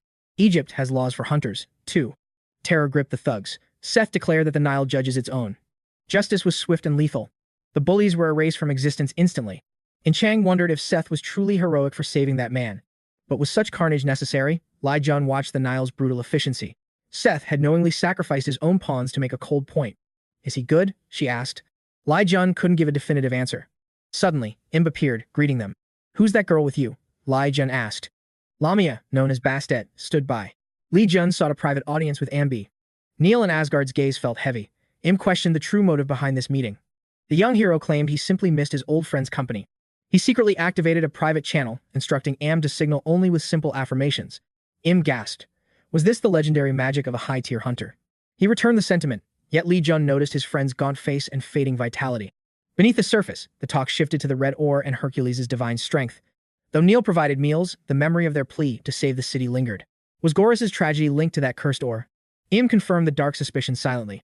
He inquired about 𝗤𝗏𝗚, their brave ally from the legendary battle of the Great Warriors. The secret grew heavier. Had the red ore corrupted Gorras, just like it did Hercules? 𝗤𝗏𝗚 was safe, but Balder watched them, sensing a hidden agenda beneath their words. He teased about Numb before dropping the bombshell. Was Seth the true culprit? Laughed it off as a joke, but 𝗤𝗏𝗚 sensed his doubt regarding Seth's betrayal. He offered his full support, hoping the two could find a path to victory together. Welcomed the assistance. They agreed to schedule a strategy session to finalize plans. Balder remained skeptical of their vague exchange. Why waste Asgard's resources on small talk? Odin's wrath was not to be trifled with. 𝗤𝗏𝗚 questioned Odin's unpredictability, promising the All-Father would be pleased with the results. Success was the only option. He had to deliver undeniable results now. With Egypt's business concluding, they'd depart in 3 days once all matters were settled. He pressed for the identity of the mysterious hero who had breached the Nile. Balder revealed they'd already met. Nearby, a clandestine rendezvous was taking place. 𝗬𝗏 arrived late, breathless, explaining that persistent shadows had been dogging his steps. Spies were everywhere. The tension along the Nile was reaching a dangerous boiling point. The hero didn't flinch. A powerful protective barrier roared to life around them. Space warped, cutting them off. stared, amazed by his mastery of magic. But was it enough? The Eye of Osiris possessed vision that transcended mortal boundaries. Even with Merlin's legendary power, could they truly hide from such an ancient gaze? Certainty was a luxury. 𝗤𝗀𝗠 demanded to know why he'd been summoned. 𝗤𝗏 revealed the grim truth. Horus lay unconscious, poisoned by the influence of red ore. This ore held power matching Hercules. It all began when Seth introduced the substance. 𝗤𝗀𝗠 froze. The red ore existed already. The timeline had shifted into unknown territory. This cursed object acted like a corrupted system, Manhwa buff, skyrocketing a monster's lethality. Desperate for power, they began forbidden experiments on the glowing crimson crystals. Enhancement levels spiked, yet the raw energy proved impossible to harness without losing control. Research stopped, but the damage was done. To 𝗤𝗀𝗠, this madness was pure poison. Hunters struggled to comprehend the phenomenon as the corruption spread like a plague. Only Hercules survived the insanity. Shockingly, Horus had volunteered as a human test subject. The noble heir had gambled his life for the sake of absolute power. 𝗤𝗀𝗠 realized the gravity of the situation. Horus had ignored every warning. Why seek such dangerous strength? whispered that it was his only way to oppose Seth. Seth craved total dominion over the Nile, threatening Horus's birthright with tyrannical ambition. A civil war brewed between Osiris and Seth. Horus needed power to chain the beast. 𝗤𝗀𝗠 wondered if the Nile falling to Seth would trigger a global catastrophe. From what he observed, the man didn't seem truly evil. Was he shunned merely for wanting the throne? If this was just a simple power struggle for the Nile, then the path forward was clear. But 𝗤𝗏 revealed a different truth. Horus was a righteous leader who intended for Seth to inherit everything. Suddenly, Seth's voice sliced through the air, demanding to know who had dared to visit. He was approaching.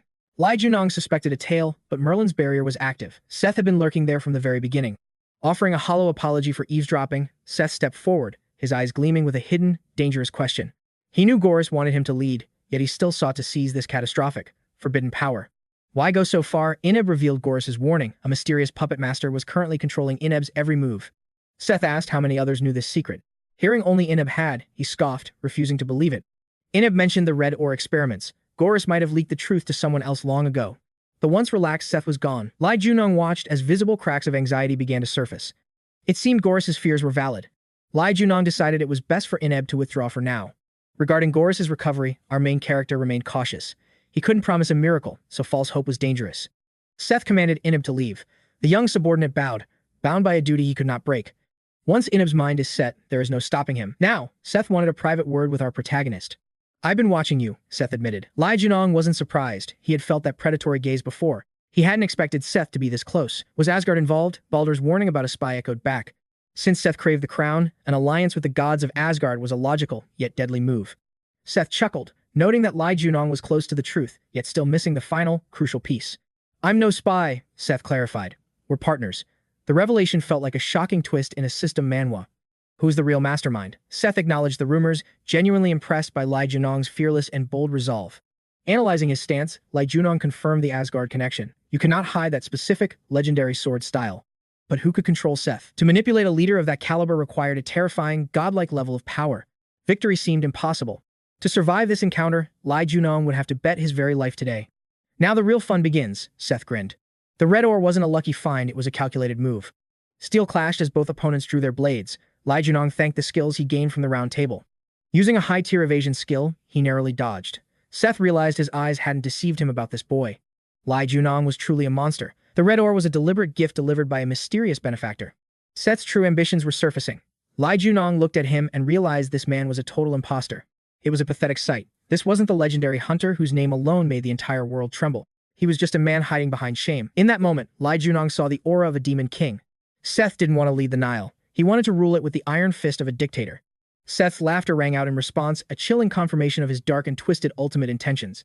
Our hero wondered if Asgard realized they were being used by the shadow lurking behind Seth's throne. Would they let him roam free if they knew, or did they trust 𝗤𝗀𝗠 to remain silent? Chang entered, noticing 𝗤𝗀𝗠's unrest. She sensed something was deeply wrong with Seth's twisted energy. Her gut told her he was a villain. It wasn't just a hunch, it was a powerful warning. He was a man of two faces. 𝗤𝗀𝗠 only realized the mask had slipped after their meeting. That girl has terrifying intuition. Meanwhile, Balder remained baffled by 𝗤𝗀𝗠's unpredictable and mysterious actions. I have no idea what you're talking about, the protagonist replied, playing his cards very close. Then Balder revealed Seth was the Asgardian liberator. Suddenly, Seth had severed all information exchanged with them. He blamed the underdog for the split. What kind of dangerous game is 𝗤𝗀𝗏 playing now? 𝗤𝗀𝗏 headed to the Nile debate. The host welcomed him as a celebrated, legendary hero of Asgard.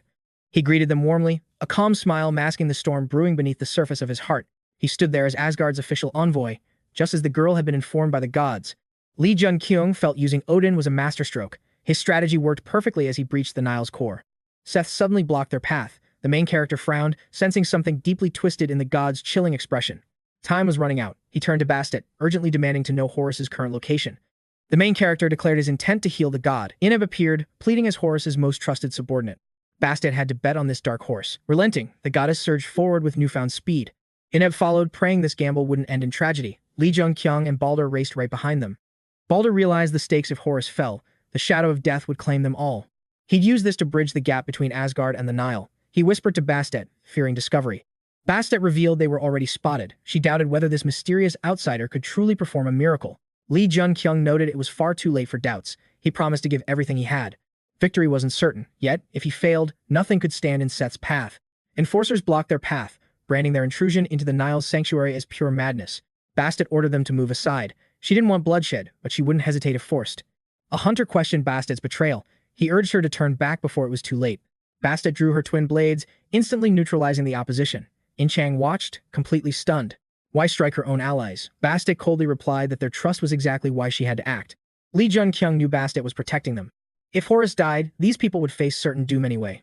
𝗓𝗏 apologized for her doubt. Meanwhile, 𝗤𝗀𝗏 marveled at the sheer utility of Merlin's necklace. The team reached the massive gateway. Bastet pointed ahead. Horus was waiting just beyond those doors. She asked if 𝗕𝗏 would stand with her. If she lacked faith, she could leave immediately. 𝗕𝗏 declared it an honor to fight beside the goddess. Bastet saw the unwavering fire in her eyes. 𝗕𝗏 made one request. If they survived, she wanted 𝗕𝗏 by her side. 𝗕𝗏 promised they'd make it. 𝗓𝗏 declared that failure was no longer an option. This was the turning point in their system Manhwa journey. They hurried through the dark tunnel toward the shimmering light of the exit. A regal woman stood by the sarcophagus, expecting them. 𝗕𝗏 whispered in awe it was Lady Isis herself. The name resonated with 𝗤𝗀𝗏. Isis, wife of Osiris and mother to the fallen Horus. As a pillar of the Nile's power, Isis commanded them to halt. A blinding radiance suddenly erupted. 𝗤𝗀𝗏 cursed as a divine barrier flared to life. Reaching the sarcophagus would require more than brute force. Shadows lurked within the Nile. Isis acknowledged that Horus trusted 𝗕𝗏's promise to find a savior. Isis stared at 𝗕𝗏, demanding to know if this human was truly their last hope. 𝗕𝗏 nodded with absolute conviction. Isis then fixed her piercing gaze on the main character.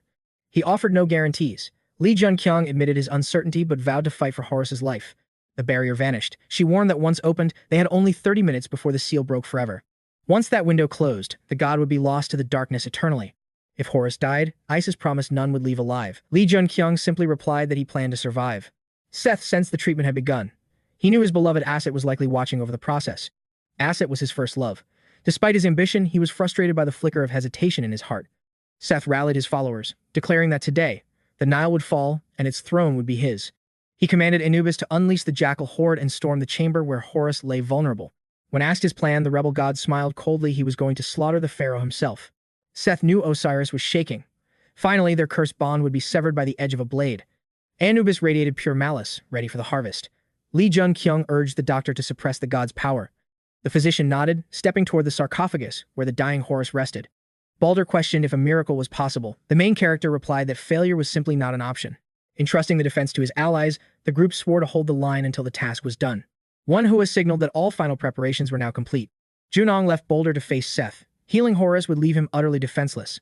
Trusting his team with the rest, the hero approached the ancient sarcophagus. He now possessed a god-tier ally. Isis's power truly rivaled Seth's own. No more fighting the Nile alone. With Isis, the masses would follow him. Junong plunged his flaming spear into Horus. Isis shrieked, charging in blind fury. Her eyes burned with rage. 𝗕𝗏 blocked her, pleading for the goddess to stop. 𝗤𝗏 urged calm, watch closely. A divine transformation was reshaping her son. Mana surged around the spear, cloaking Horus. Isis watched in absolute, stunned silence. Could he absorb that corruption? In this system, Manhwa world, the stone began feeding. Madness flooded Junong's soul, mirroring the dark agony he felt back in England. Years ago, that same bloodstone curse had completely shattered the hero's fragile mind. But now he had evolved, using the dragon's heart to tame the chaotic energy. Horus's red-stained bandages slowly returned to their original, pristine white color.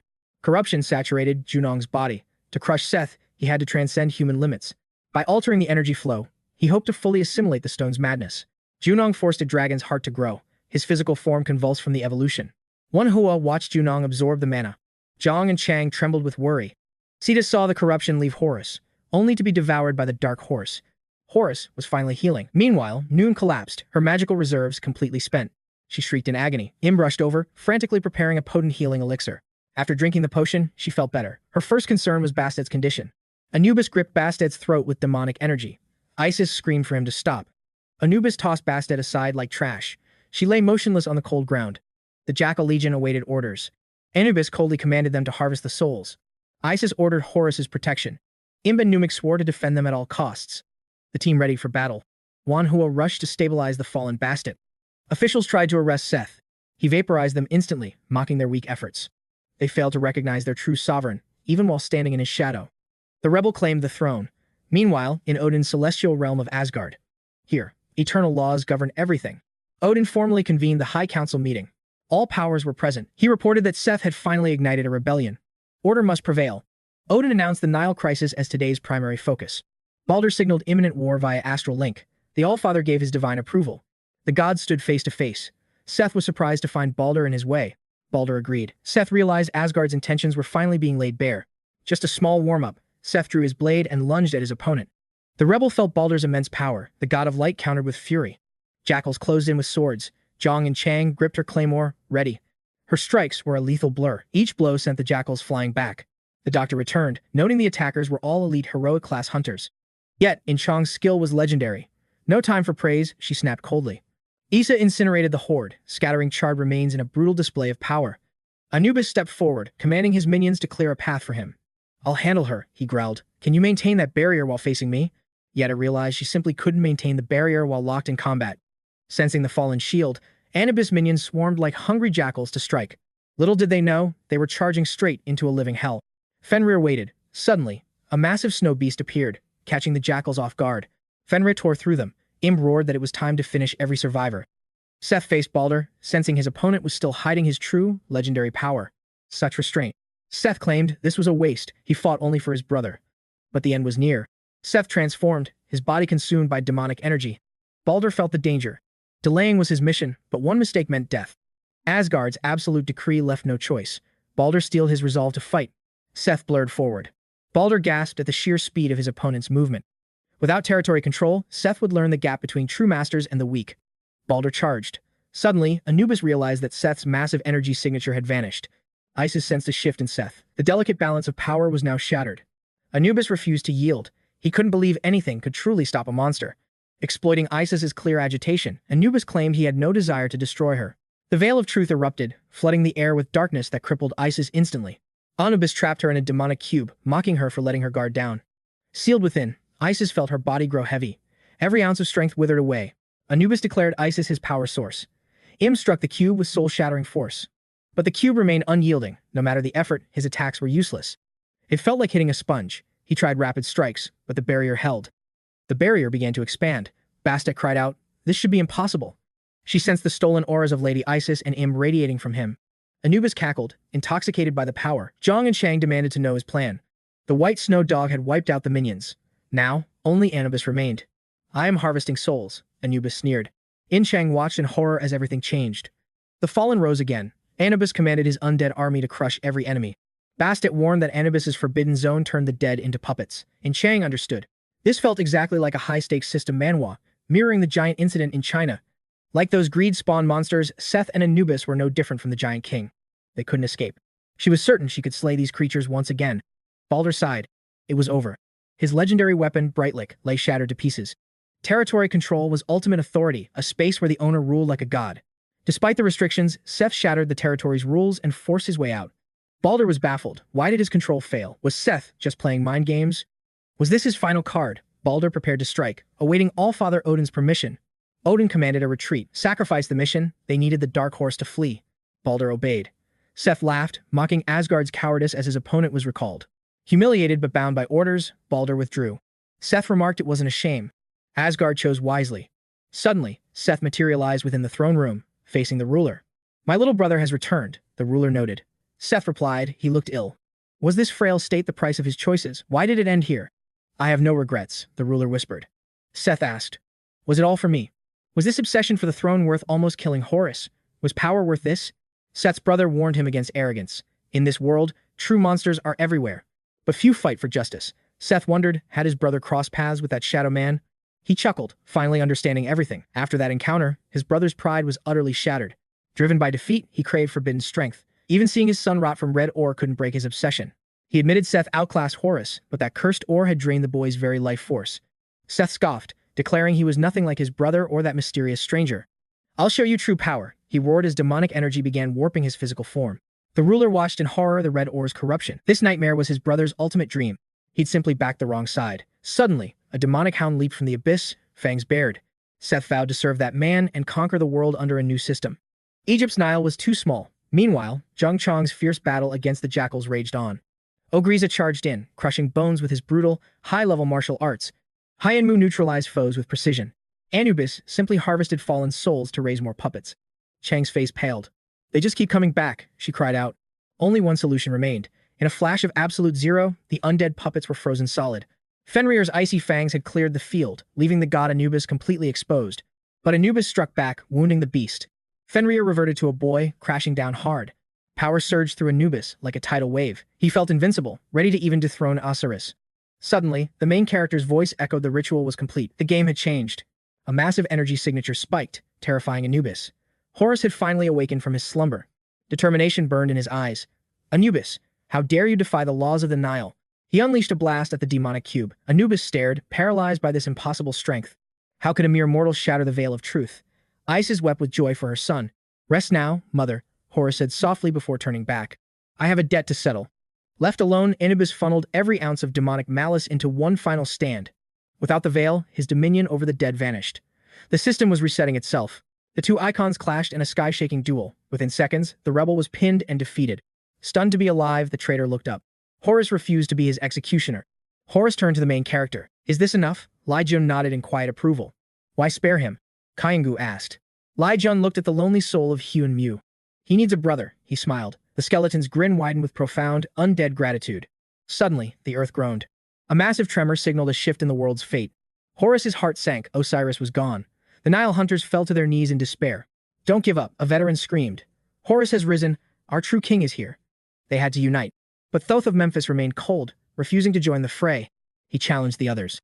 Sekhmet roared back, we are warriors. We will crush Seth. He wouldn't watch the Nile burn. Thoth smirked, heading toward Ra's ancient temple instead. He wanted to witness the coronation.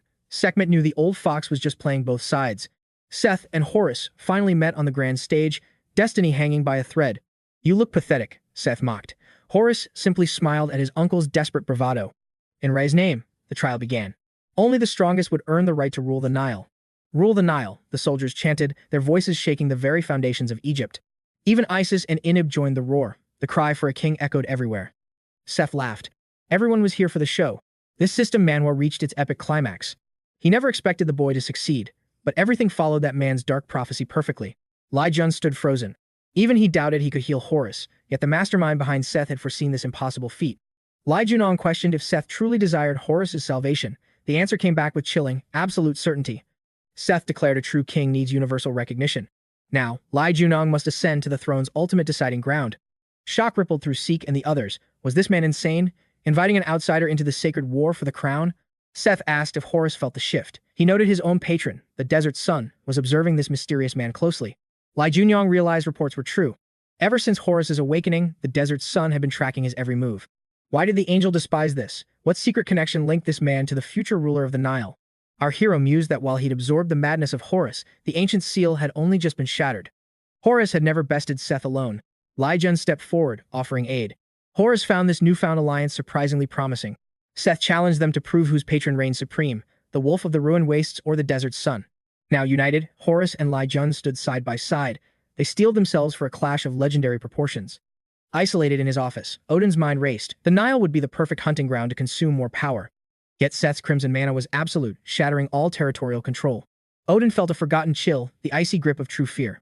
Suddenly, a dark thrill surged as he channeled demonic energy. This was the opening he had been waiting for. With Seth's enigmatic strength, it might actually be possible to eradicate the patrons once and for all. He was done with the Nile, But Seth was a different story. Once this revolt ended, he would strike. Odin turned, heart-stopping. A man cloaked in shadows stood in his private sanctum. How had he bypassed the barriers? Unauthorized entry was impossible. Odin demanded to know the intruder's identity and how he had breached his domain. The stranger offered a hand, promising Odin forbidden strength. Meanwhile, Horus battled Seth with the fury of a rightful king. Invoking Ra as his witness, Horus pressed on. Seth admitted his foe was stronger, yet still clumsy with his new power. Seth unleashed a blistering sandstorm. The searing heat blasted Horus, hurling him across the battlefield like a rag doll. Seizing the opening, 𝗤𝗓𝗠 lunged through the grit. His spear whistled through the air toward his target. Seth caught the blade barehanded, killing the momentum. He smirked, acknowledging that 𝗤𝗓𝗠's growth was truly formidable. The main character realized holding back was no longer an option. It was time to unleash the absorbed madness. 𝗤𝗓𝗠 ignited the madness, mirroring a system Manhwa awakening. Seth gasped, how could he wield the Red Ore's energy? He had siphoned that dark energy while healing Horus. 𝗤𝗓𝗠 taunted Seth, demanding the name of his secret puppet master. Seth sneered. Even if he revealed the truth, it wouldn't matter to a dead man. Today would be his opponent's end. Seth's strikes rained down like thunder, but 𝗤𝗓𝗠 parried every blow with divine skill. Horus roared with fury. Why did Seth murder his father? The deadlock held firm. 𝗤𝗓𝗠 proposed a wager. If they triumphed, Seth would be forced to spill his secrets. Seth laughed at the impossible terms. 𝗤𝗓𝗠 shot back that overconfidence would be his rival's ultimate downfall. Harnessing the madness, mana flooded the hero's veins. At last, he was ready to trigger the sun glare ability. A pillar of solar fire erupted. Seth finally saw why this dark horse carried himself with such unwavering pride. But it wasn't enough. Seth intensified his storm, the heat turning lethal. Nearby hunters scrambled for their lives in terror. Escape was futile for most. Yet, defying the laws of nature, Chang charged straight into the heart of the tempest. With masterful swordplay, the girl shattered flying boulders, shielding the retreating hunters from the debris. Zhang and Chang barked orders to fall back. She vowed to hold the line until everyone reached safety. Relieved, the hunters thanked her and scrambled toward the perimeter, desperate to escape the zone of destruction. This wasn't a mere skirmish, it was a war of gods. Horus looked at his ally, wondering if Seth was truly defeated. 𝗤𝗓𝗠 shook his head. Though his strike landed, the enemy's monstrous mana hadn't wavered in the slightest. Seth commended his foe. He never expected this dark horse to pierce through his ultimate desert defense. Now the hero understood the overwhelming power that had crushed Baldur. Seth marveled that he was forced to show his true form. Sekhmet watched, certain the dark horse was finished. What was this suffocating mana? It dwarfed the combined might of Horus and the main character's entire power. It eclipsed every hunter present. A cold realization struck them all. Seth was an invincible monster in this battle. Seth sneered at his exhausted nephew. The ruined desert wolf would become the next Ra. He'd grant him eternal rest. Now, Baldur's desperate flight finally made perfect sense. Facing that blood-red aura felt like staring into a bottomless, soul-chilling abyss of power. 𝗤𝗓𝗠 refused to retreat. Seth acknowledged his opponent possessed a true warrior's spirit. Everyone expected the dark horse to flee back to Asgard, cowering just like Baldur. It didn't matter. Even Odin was powerless now. Victory seemed like a fading dream. Power demands, duty, and retreat was impossible. Suddenly, brilliant sunlight pierced the heavy clouds. Radiant rays illuminated the world as the desert sun's patron began his divine watch. 𝗬𝗓𝗏 gasped. Was this Ra's true light? The desert sun shielded 𝗤𝗓𝗠 and Gorys. Shocked, 𝗤𝗓𝗠 felt his wounds vanish as mana flooded his entire system. The great patron of the desert extended his divine strength to support both hunters. Amazement gripped them. The patron was aiding both. The fallen angel offered no objection. Had Ra's light blessed two souls? Seth wondered if this was Ra's final, desperate gamble. Then the impossible happened. 𝗤𝗓𝗠 suddenly erupted with magnificent, powerful wings. His weak dragon heart surged under the patron's grace as he soared into the heavens. He could see the mana currents now, harnessing the air's power like a master. It was time to unleash the Demon King's signature strike and land the decisive blow. Mana flow accelerated, spiraling into his heart as he drank the air's magical essence. Activation peaked. Despite the divine support, Seth's sheer strength still loomed overwhelmingly large. He needed more power. New skill acquired. The legendary King of Fire. A miraculous feat. He forged a unique path, unlike any typical hero in a system Manhwa. Every stat skyrocketed. Looking up, the hunters saw two suns burning brightly in heaven. Seth scoffed. The true heir wasn't the desert's sun, but the wolf of destruction. Seth pushed harder, escalating the chaos to find one fatal opening to strike his foes. Spreading his wings wide, 𝗤𝗓𝗠 commanded Gorys to clear the area immediately. He regained control just in time. Seth was finished as a dark sun rose. The dark sun's gravity took hold, and 𝗤𝗓𝗠 was pulled into the void. He triggered King of Fire, but his strength failed as he sank into the abyss. A realm without light, heat, or life. Only a cold, silent, and infinite void remained. Falling through the crushing darkness, he wondered if this was his final, lonely end. Willpower flared. Baldur suddenly lunged into the abyss to snatch his ally from death. Accelerating hard, Baldur tore through the dark sun's pull, dragging 𝗤𝗓𝗠 to safety. The energy expanded. Baldur screamed for him to use Bifrost before they were vaporized. A massive explosion rocked the world, releasing dark energy as Baldur's rage finally boiled. Use Bifrost to flee, you fool. Why waste it protecting the temple instead of us? 𝗤𝗂𝗧𝗏 stood firm. Without that barrier, everyone else would have been instantly killed. The choice was made, and there was no turning back from this path now. Manhwa realized the barrier saved them, but feared no one survived that epicenter. Manhwa rushed the barrier to save him, but 𝗏𝗏's grip was like solid iron. Let go. He's still inside. The doctor cried, desperate to save his fallen friend. 𝗏𝗏 stayed calm. Don't worry. He always returns as if nothing ever happened. The doctor froze. The team's eerie composure finally began to make perfect sense. 𝗏𝗏 smiled. He's just that kind of man. The intact barrier proved he lived. 𝗲𝗂𝗧 and his mother watched with bated breath, waiting for the smoke to clear. Set's words echoed. To become the new king, 𝗤𝗂𝗧𝗏 must enter the arena. He mistook him for a rival prince as the radiant light of Ra anointed him. The dark sun flickered, clashing with the Bifrost barrier. Baldur's domain surged to suppress the explosion. The once majestic lands of Baldur were instantly reduced to smoldering ruins. 𝗤𝗂𝗧𝗏 sighed, the shield held, stopping total annihilation. He realized Baldur's loyalty to Odin was absolute. Within this chaos, 𝗤𝗂𝗧𝗏 saw a perfect chance to weaken Baldur. Baldur spared the boy on a whim, but mercy had limits. 𝗤𝗂𝗧𝗏 stared at the ash in shock. Was this devastation really the work of his dark sun power? The landscape looked like a meteorite strike. Baldur suggested finding Seth, though it seemed utterly pointless. Life couldn't survive here. The protagonist activated his mana flow to track Seth's fading signature. Only rubble remained. Yet, a scrap of fabric endured. How did it survive this system's power? He stashed it in his inventory. Baldur agreed, nothing remained. Did the young hunter find a hidden clue? The protagonist lied, claiming he found nothing. Deactivate the barrier, 𝗤𝗏𝗏 ordered, hiding his discovery. The shield vanished. Manhwa noted everything followed Ing's complex predictions perfectly. yin-chang wept with joy upon 𝗤𝗏𝗏's return. She always knew her hero would survive this. The doctor teased that yin-chang had been the most worried of all. Overwhelmed, the girl threw herself into his arms. Was Egypt finally safe after such a world-ending disaster? Hunter numbers surged. Fearing obsolescence, ordinary citizens trembled as a new superhuman era dawned.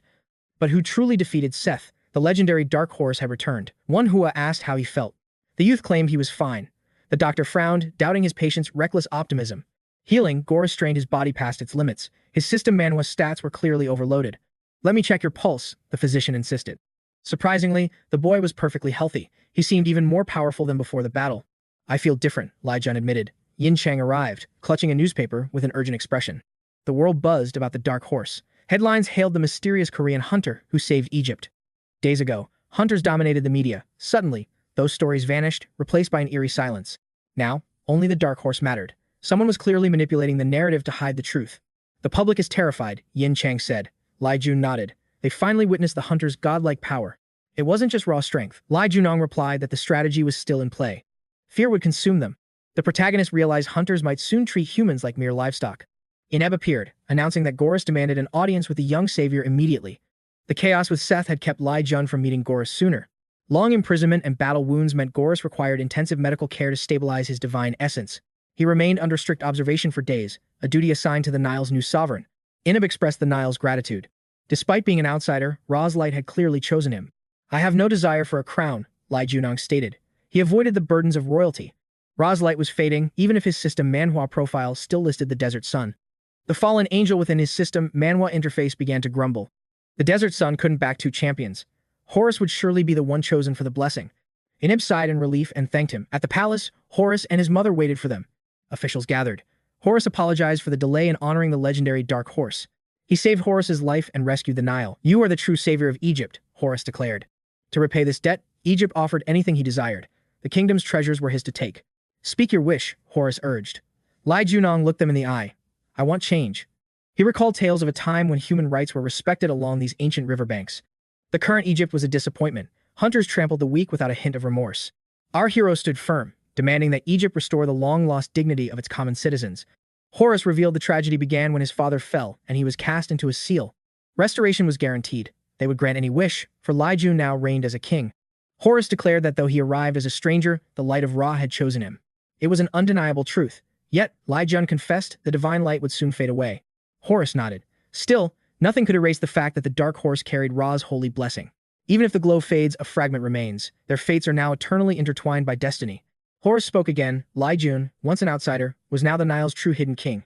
He must embrace the title of Amun, standing alongside the bearer of the sun god's name. Together, they would forge a new system of Amun-Ra, reshaping the very destiny of the Nile. Discrimination between powerful hunters and common folk would no longer be tolerated. The law permitting hunters to kill at will was struck down. All present bowed to Ra's decree. Horus and Lee Junyoung watched their subjects from on high. Our hero realized that no ruler was truly sane, not even the king of the giants. Seth was no different. Alone at last, Horus sighed in relief, finding peace in the quiet. He confessed his distaste for the throne, asking if Lee Junyoung minded his heart being exposed. He didn't mind. Relieved, Horus dropped a bombshell he intended to abolish the title of king. Lee Junyoung gasped. Why take such a radical path? Times have changed, Horus explained. Granting absolute power to mortal hunters was simply too great a risk. Right now, Horus was a noble man wielding immense authority. But if he fell, Egypt would suffer more than under Seth. Still, the hero agreed. Seth lived. Horus asked if Lee Junyoung would hunt him, as the god was bound to Egypt. Curious about Seth's mastermind, Lee Junyoung promised to send word if he found the truth. As the plane descended, a swarm of journalists waited eagerly for the hero's return. He stepped out to a barrage of questions. What were the young champion's future plans? How much aid would go to Egypt? To their dismay, the reporters got no answer. Silence was his only reply. Suddenly, representatives from North Korea emerged from the crowd. The Dark Horse belonged to their association. Sonu Yang, the future president and guild leader, stood waiting. Then, Egypt's hero finally appeared. Sonu Yang greeted him. Press reports claimed they were discussing critical aid from the Korean Hunters Association to Egypt. After talking, Lee Jun realized Baldur's hasty return to Korea finally made sense. Sonu Yang confirmed the crisis. He was missing. A dire state of emergency had gripped Asgard. Odin's power was absolute, and his absence left a void that no one could easily fill. Why now? Lee Jun wondered why he would vanish before the disaster had even truly ended. Later would have been fine, but during a crisis, this was an omen. Where had he gone? Sonu Yang noted that Odin was too powerful to kidnap. He was last seen in Asgard. He must have left of his own accord. But what was Odin planning in the shadows? Don't worry, Sonu Yang said. His disappearance isn't a total disaster, just a difficult hurdle. Lee Junyoung admitted that was a massive relief. Still, their greatest ally was gone. They had to finish here and race back home immediately. This disappearance felt fundamentally different. Something deeper was at play in this system Manhwa world. It felt connected to him. Had he not intervened, history would have taken a darker turn. Unease gnawed at him. A hunter approached, expressing deep regret over the chaos that struck Egypt. 𝗏𝗏 would send its heroes to aid the nation's reconstruction. Junyoung suspected their scheme, stationing heroes just to seize control over Egypt's destiny. 𝗏𝗏, the legendary Japanese shadow group. Our hero finally faced the mystery he'd only heard rumors of. A hunter fumed, claiming global prestige had crumbled. Now, a heavy price in compensation was demanded. Junyoung saw through them. Like vultures, they circled the weakened Nile, desperate to claim the territory. He questioned Song about Asgard's move. The bald man confirmed. They'd chosen neutrality in Egypt's crisis. Their influence already reached absolute heights. Egypt's hero made the impossible possible, Suen beamed. Junyoung shook his head, but the smile remained. It was undeniable. Suddenly, Horus ascended the podium. He proclaimed Egypt's salvation and eternal gratitude. Then the bombshell, Egypt was officially aligning with Asgard. Specifically, they would march forward alongside the legendary Dark Horse. Every eye in the room locked onto them. Suen anticipated the tension, but the next move remained uncertain. Doom loomed while Odin was missing. Their current power wasn't even enough to shield Korea from the storm. Suen stood, ready to address the dire state of affairs within Asgard's crumbling hierarchy. Junyoung interrupted. Before discussing cooperation, a far more pressing truth needed to be unveiled to all. Taking the stage, Junyoung spoke of his clash with Seth. The revelation sent shockwaves through the hunters. Hard intel on Seth. The hunters stood frozen in pure, unadulterated disbelief. Would this youth truly leak top-tier secrets regarding such a terrifyingly powerful rancor? Junyoung dropped the hammer. Seth warned of an approaching catastrophe, a grand event that would reshape reality. It concerned the new gates. Everyone felt the shift. The mana density in the air was thickening dangerously. A hunter realized the truth. This man possessed knowledge that could change everything. This is just an omen, Junyoung warned, noting how the world's system Manhwa mechanics were shifting toward chaos. Did they honestly believe the world would stop evolving after the first great change? Seth foretold the doom while attempting to scout Junyoung. The enemy was building a legendary alliance. To sway him, Seth revealed the ultimate secret. A godlike entity was rising to conquer the planet. By serving this master, Junyoung could wield power alongside the coming ruler of this era. Seth's claims were met with mockery as Japan's representative stood, dismissing the warning as complete fabrication. Is he just inflating his ego?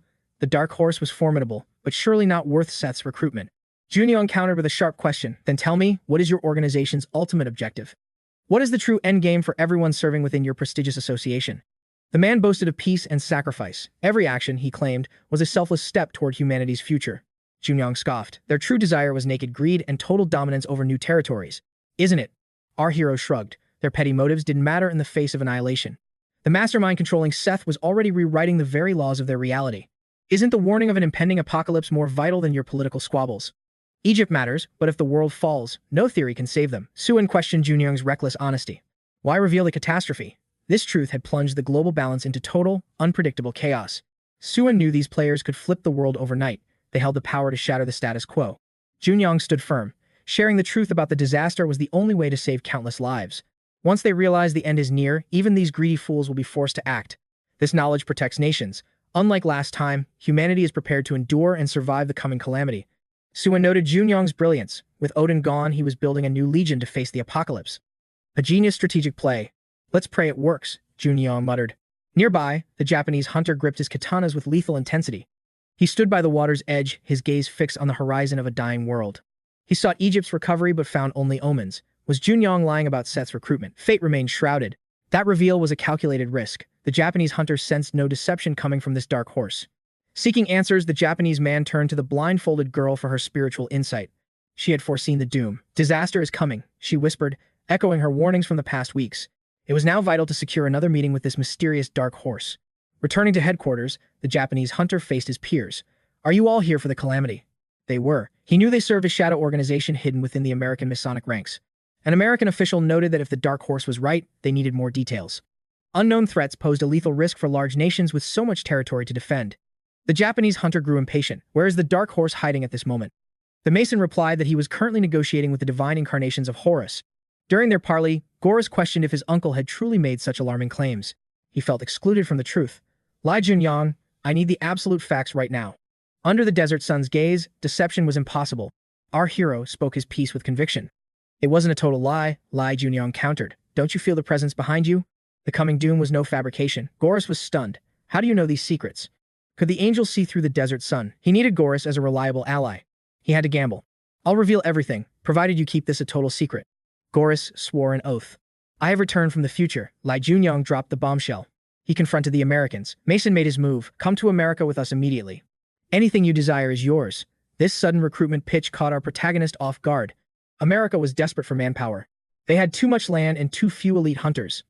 If this *** system, Manhwa *** warning was accurate, their nation was facing total annihilation. That is why they were offering him a blank check to relocate to the States. The world watched.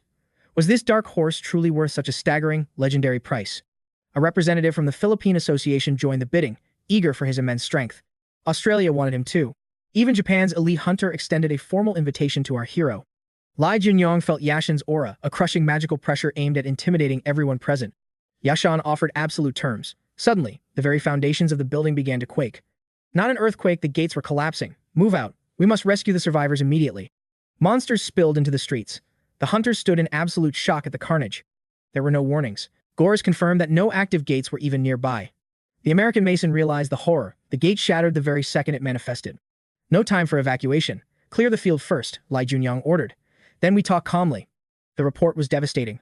More than 100 civilians had perished in an instant. The hunters acted fast, but the gate had opened directly inside a residential zone.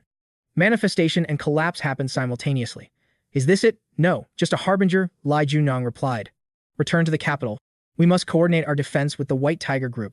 Chang asked about his plans. This is our chance, the young man stated firmly. Global heroes had seen the harbinger. They couldn't deny the coming apocalypse any longer. This tragedy would force them to prepare. Korea would soon face the same fate. Korea needed every blade available. Plus, the association president was now missing. I'm sending you via Bifrost, Ly Junyoung declared.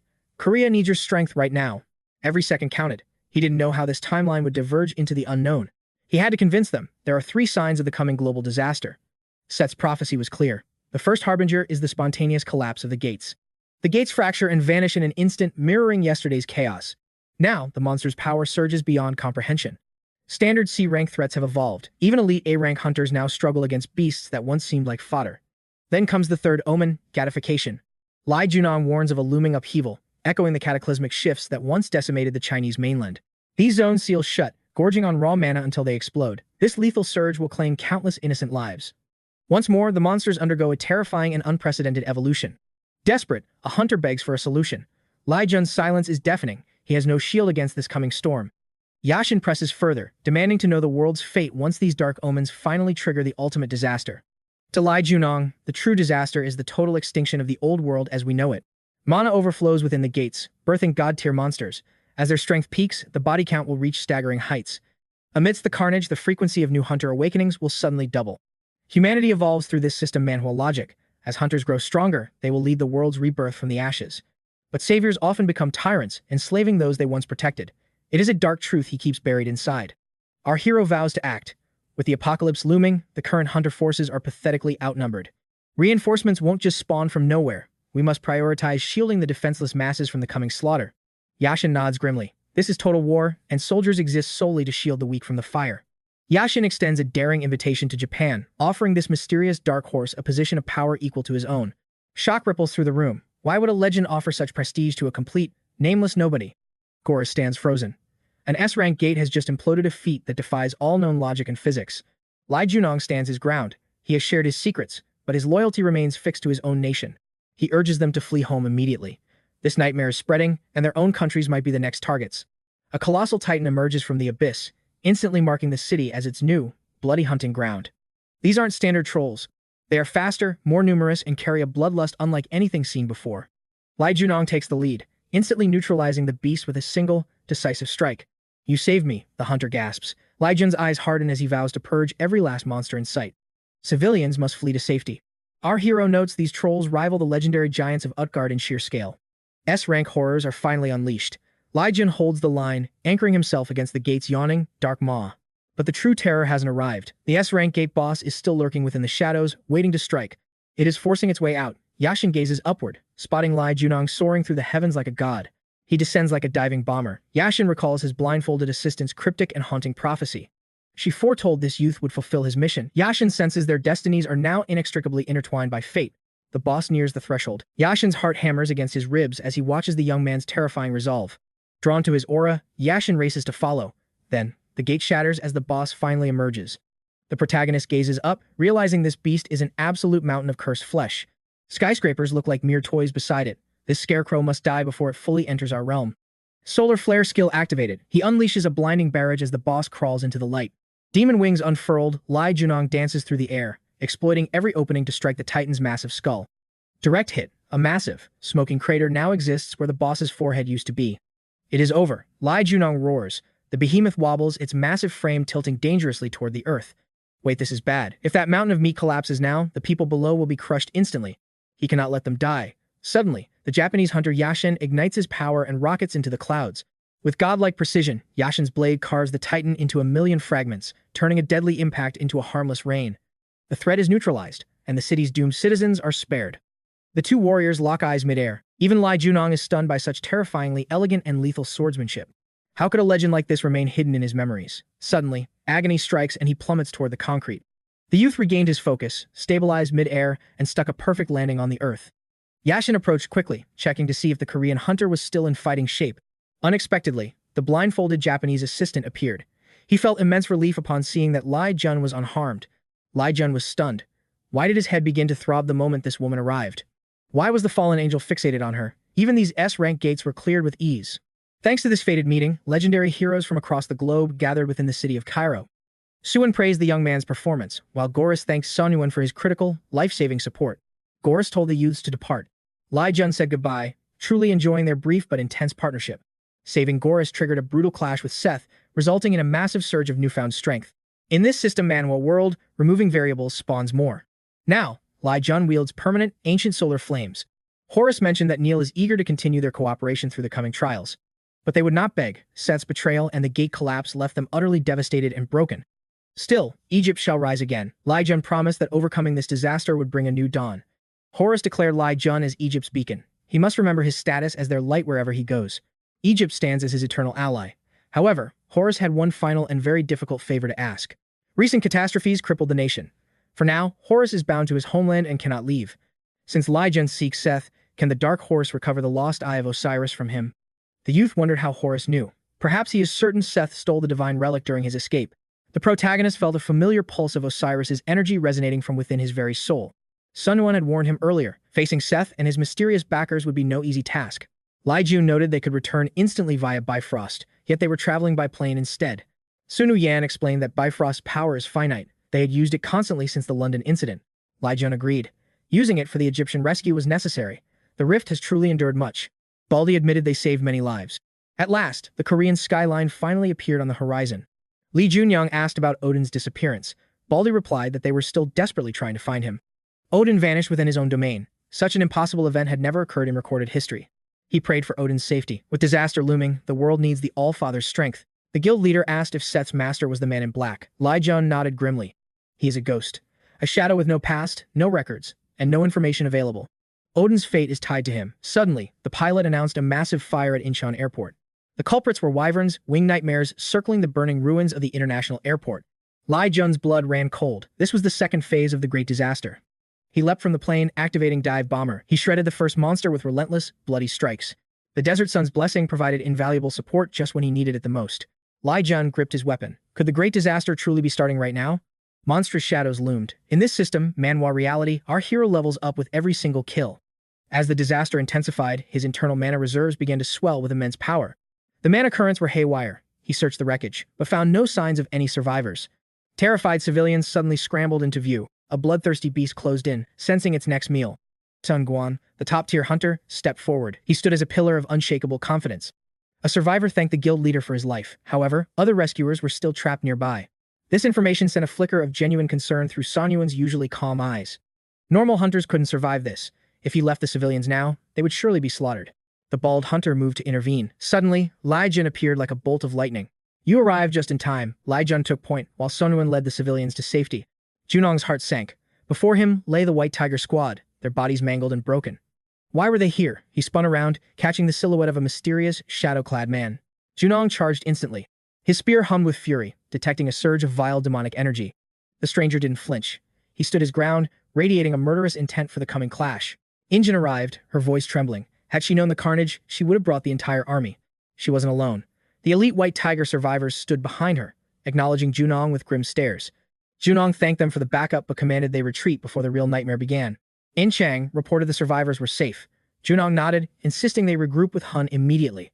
They had to provide support. In Chang promised to wait, praying for Junong's safe return. With determined looks, the girl and the White Tiger squad vanished into the shadows to finish. This man was the mastermind. He was the one behind 𝗏𝗏𝗏 and Seth's descent into madness. Was he truly the culprit? Junong tightened his grip and lunged at the man in black. This was the moment. He would tear that hood off and expose the monster's true identity. Drake is ahead, the hunter warned. In Chang's eyes blazed, she would shatter his defenses. The hunter blocked her. No, stay back. We will handle this monster ourselves. She thought she could win, but her strength faded. Exhausted, she collapsed, blood pooling around her. Trembling, she looked to the White Tiger. Stand with me. We must fight together to survive. In Chang felt her power surging. She was finally evolving in this brutal world. Though not yet Junong's equal, this system Manhwa notification confirmed Prince Siegfried was now her sponsor. Mana erupted from her. Even with Junong's dragon heart active, the stranger effortlessly parried his strikes. Such terrifying, overwhelming power. The robed figure deflected the assault easily, throwing Junong aside like a broken doll. Gasping for air, the young warrior reset his stance, preparing for one final, desperate charge. He was certain now this man was the puppet master who orchestrated the fall of 𝗏𝗏𝗏. Danger be damned. He had to unmask him. He lunged again, reaching for that dark cloak. Demonic energy began devouring his body, but Junong refused to stop his relentless assault. Wait, the man was only defending? It was as if he had no intention of killing. Yet, Junong couldn't even leave a scratch. The man was an invincible wall of darkness. Madness took hold. His system Manhwa stats peaked as the Dragonstone resonated with his heart. Suddenly, his attacks landed. The stranger grunted, pulling his hood tighter to hide his face.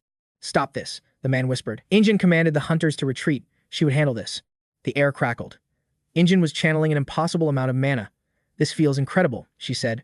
Testing her sponsor's gift, a colossal, nightmare beast materialized before her, shaking the very ground. The monster roared, charging with terrifying speed. Injin stood her ground, not even blinking. In a flash, the beast was vaporized. Who possessed the power to delete Drake so easily?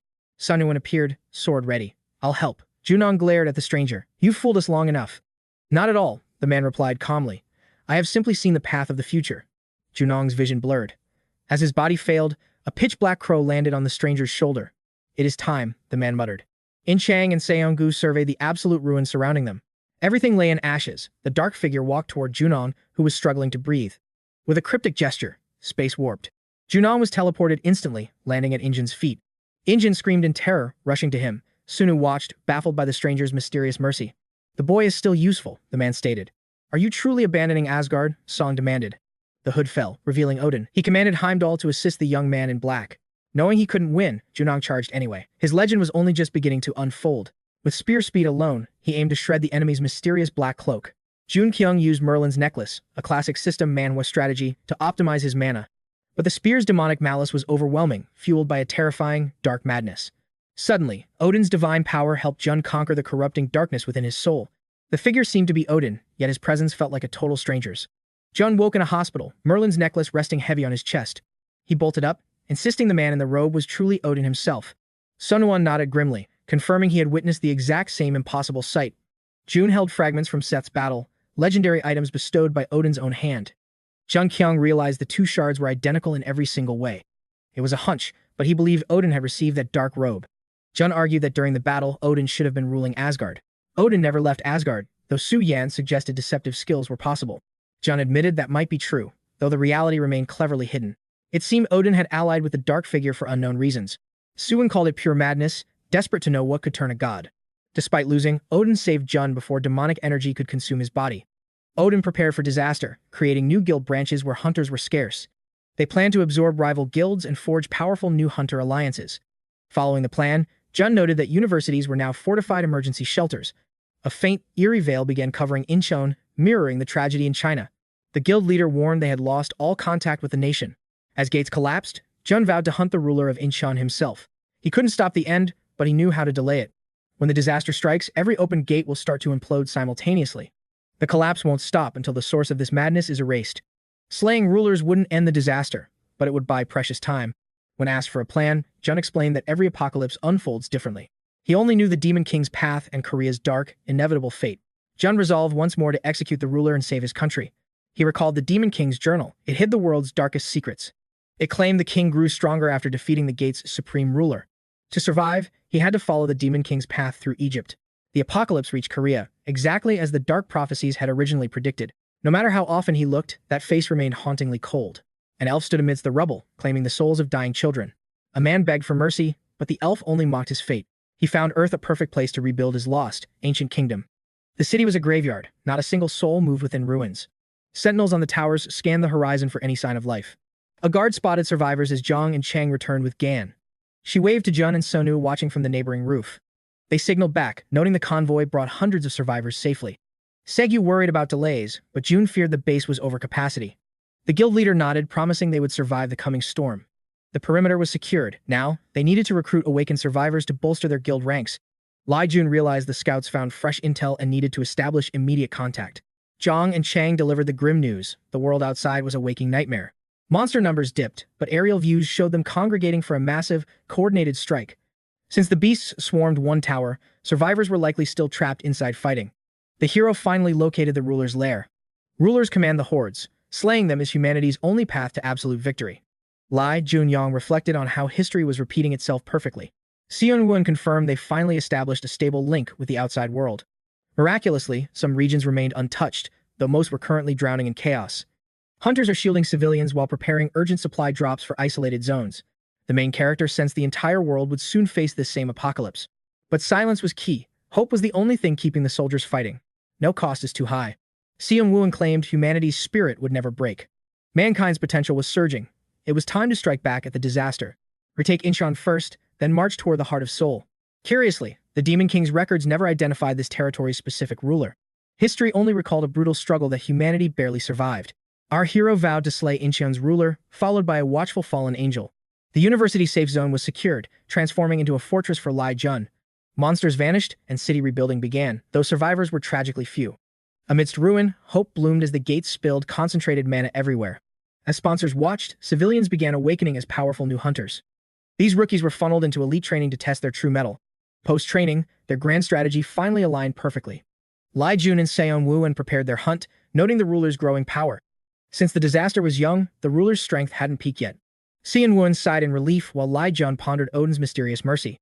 Why was he spared? Brushing it off, he focused on the hunt. A colossal jungle had swallowed the city center in mere weeks. Incheon pointed forward as lethal. Armored beasts emerged from the brush.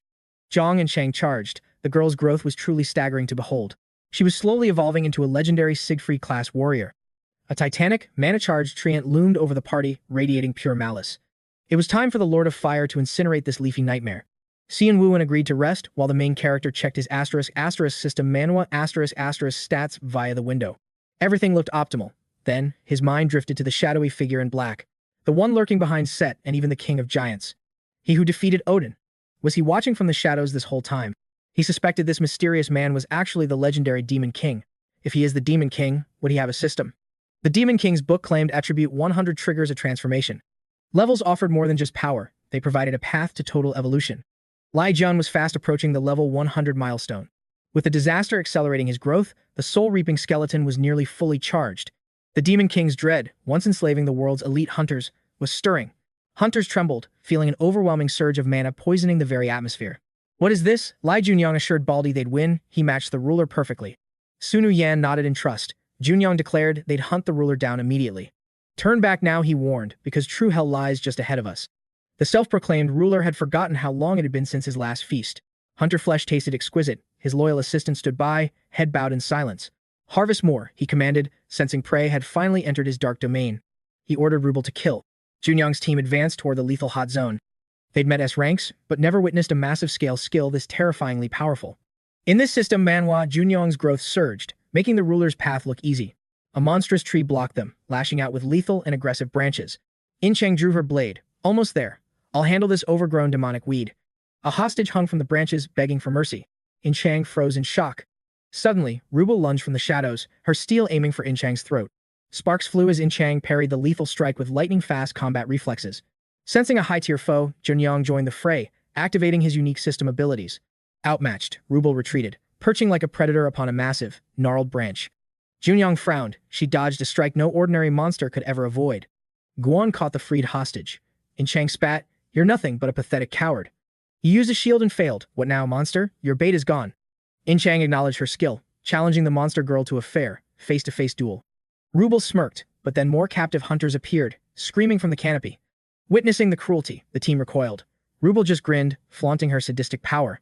"We must retreat," Junyang urged. Song nodded, barking the order to fall back. As the team retreated, Inchang's fury boiled over into a series of curses. From his throne, the ruler watched, intrigued by their strange and sudden retreat. Powerful beings fleeing, just to save insignificant trash. How pathetic, he mused. To him, true power meant crushing goals while trampling over the weak's corpses. The ruler's name once echoed with terror throughout all of Alheim's lands.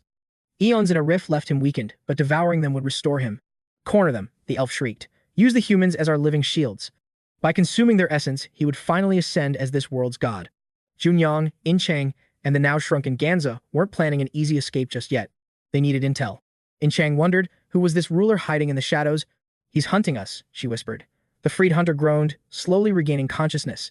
"Speak," Junyang urged. The terrified hunter gasped. "He's a devil from hell. He devours us." The man collapsed, leaving Inchang to roar in pure fury. Yan recoiled in horror. "We're going back," Junyang resolved, and Yan agreed. This stalemate was suicide. The monsters were using human shields like disposable pawns. The slaughter continued. If they didn't act, every human present would surely die. "We aren't leaving empty-handed," Junyang vowed. Inchang looked up, her interest piqued. Junyang channeled mana into his spear, igniting a devastating inferno. He aimed. The fire spear struck. The ruler blocked, but his arm charred under the heat. The elf staggered. Had he truly underestimated these lowly humans this much? The tyrant felt a sting he had forgotten long ago. How many centuries had passed since he last bled? This mortal dared to wound 値ðrva, Alheim's king. A brutal retribution would follow immediately. 値ðrva declared the hunter would be his feast. Meanwhile, sentinels noted the expedition had already returned to base. Our heroes reached their camp. Inchang wondered if their location was already compromised. Ly-Jun knew they were tracked. Sun Yan asked what he meant by that. "The monsters are coming," he warned. A massive siege would begin by nightfall. They moved to a high rooftop nearby to scan the approaching darkness. Sun Yan asked if he was leaving now. He nodded. Inchang had everything ready. Ly-Jun never left his fate to chance. "An eye for an eye," he said. Sun Gong would stay to defend. These weren't mindless beasts. They were calculated killers, far beyond ordinary monsters. An attack was certain. "Don't underestimate us," Ly-Jun told the guild leader. "Bifrost, users must hold the line. Failure isn't an option tonight," he added. Many captives remain in the monster's grasp. Every second lost costs a life. "We will end this nightmare once and for all." Inchang promised a quick victory. "Go," Sun Yan said. "We will hold the fort." "Today's objective is total annihilation," Ly-Jun declared. A tide of beasts and a monstrous tree approached. "Should we retreat?" Inchang asked. "We are ready," he replied. "But their numbers are infinite," she countered. "Endless monsters ahead. We must trust each other," 𝗤𝗏𝗠𝗠 said. Focus on your role, he urged. We have no time to waste. The king noticed them. He is too arrogant, 𝗤𝗏𝗠𝗠 added. He is inviting us in. They marched straight toward the ruler's dark palace. The monster Rubio blocked their path. Swords clashed as 𝗕𝗙𝗏 gripped her heavy blade, ready for blood. She is too strong, 𝗤𝗏𝗠 thought. 𝗕𝗙𝗏 needs backup immediately. Go, I will handle her, 𝗕𝗙𝗏 yelled. Careful, she is no ordinary elf, he warned. You do not know my true power yet, she smirked. Her wounds closed instantly. I have finally forged the dragon blood stone, she shouted. She had hunted like a demon to reach this level. 𝗤𝗏𝗠 realized he stood before a legendary hero from a system Manhwa tale, the fabled demon king slayer. Siegfried, the dragon slayer, had awakened. A true legend was born today. She was not perfect yet, but she was close. Her god-slaying technique was ready. She had evolved beyond all recognition. I can trust her. 𝗤𝗏𝗠 reached the inner sanctum. The soul-collecting skeleton hummed to life, activating right on schedule. Now to name and awaken it, I feel his presence nearby. Oppressive mana crushed the air. Welcome. Warrior from another world, the king sneered. Another world? Is this mana a test of my strength? He played along. Why the surprise? He asked, stepping closer. Did you expect me to fail? Tell me, who are you? 𝗤𝗏𝗚 demanded. I am 𝗤𝗏𝗚, king of 𝗚𝗢𝗠. Now, state your name, mortal. Should I provoke him further? 𝗤𝗏𝗠 wondered. Captive's memories reveal you are not of this world. You look human, but your power is foreign.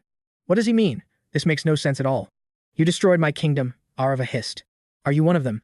𝗤𝗏𝗚 ignited his mana spear, bracing for combat. Meanwhile, the capital's ruin remained chillingly unchanged. Civilians fled as gates shattered. Brave hunters clashed with monsters, desperate to reclaim their lost territory. At Hunter Association HQ. Inside the chairman's sanctum, Baldur vowed that Asgard would crush this unexpected catastrophe. With Odin missing and Heimdall gone, the burden of leadership fell solely upon Baldur. Asgard's elite trembled with doubt. Could this unproven heir truly lead the world's strongest? Yet, none possessed his commanding aura. Silence fell as the guild accepted their grim fate. Baldur revealed Odin's prophecies. The situation was spiraling faster than any system Manhwa could predict. Just give the order, a warrior growled. We were born to bathe in the enemy's blood. Baldur sneered inwardly. How did Odin tolerate such mindless brutes for so many years? Shifting focus, he demanded the location of their ultimate weapon, 𝗕𝗏𝗚. 𝗕𝗏𝗚, the nation's deadliest shadow, had vanished on a secret mission under Odin's direct command. Only Odin knew his path. Their bond surpassed even the highest ranks of the system. He moved like a ghost, untraceable and undocumented.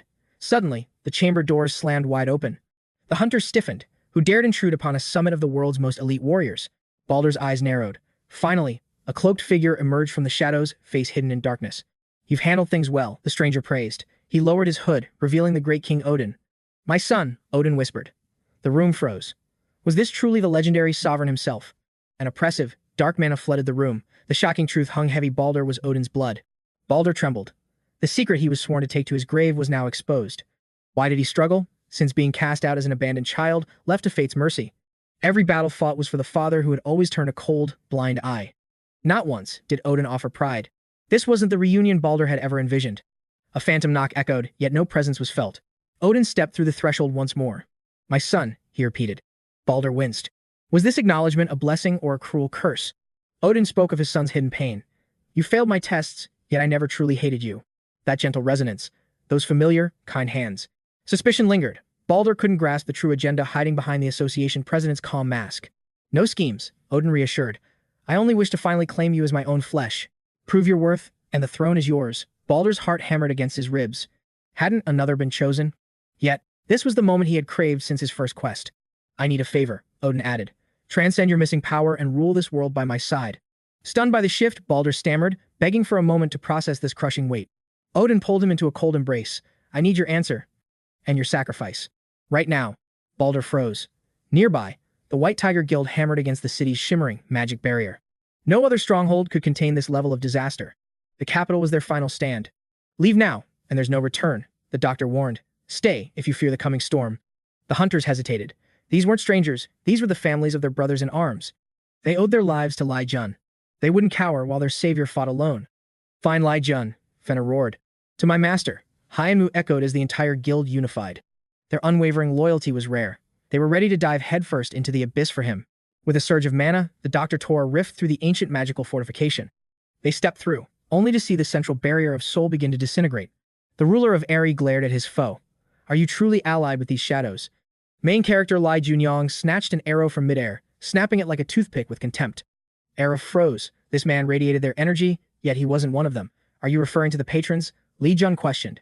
𝗕𝗲𝗃 gasped. Patrons? The absolute rulers who descended during the Great Disaster? The terminology was unmistakable. Legend says only the Demon King can slay them. But why only him?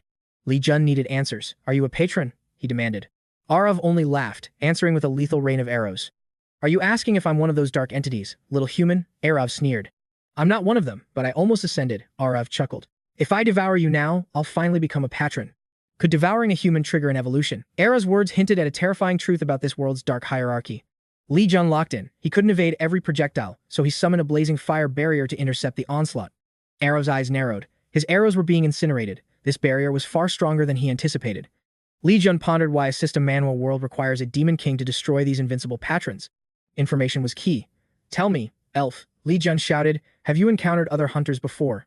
I feasted on many so-called hunters, 𝗕𝗲𝗃 replied, licking his lips, though I'd hardly call those snacks an encounter. Did 𝗕𝗲𝗃 sense something? You aren't like the common warriors of this realm, the elf muttered, sensing a hidden power. Suddenly, armored monstrosities materialized from the shadows, swarming toward our hero with murderous intent. 𝗕𝗲𝗃 realized it. This human carried the presence of a sovereign, a true ruler of a great kingdom. The monster army swelled. Lee-jun gasped. Where were all these high-level warriors coming from? I am a king, 𝗲𝗃 roared. Lee-jun smirked. Then meet hell. Instantly, the skull on his bracelet pulsed with darkness. Hell manifested, growing into a titanic nightmare and letting out a world-shaking roar. Rubel collapsed into a pool of gore, utterly defeated. In-chang stood over the corpse, marveling at her explosive growth.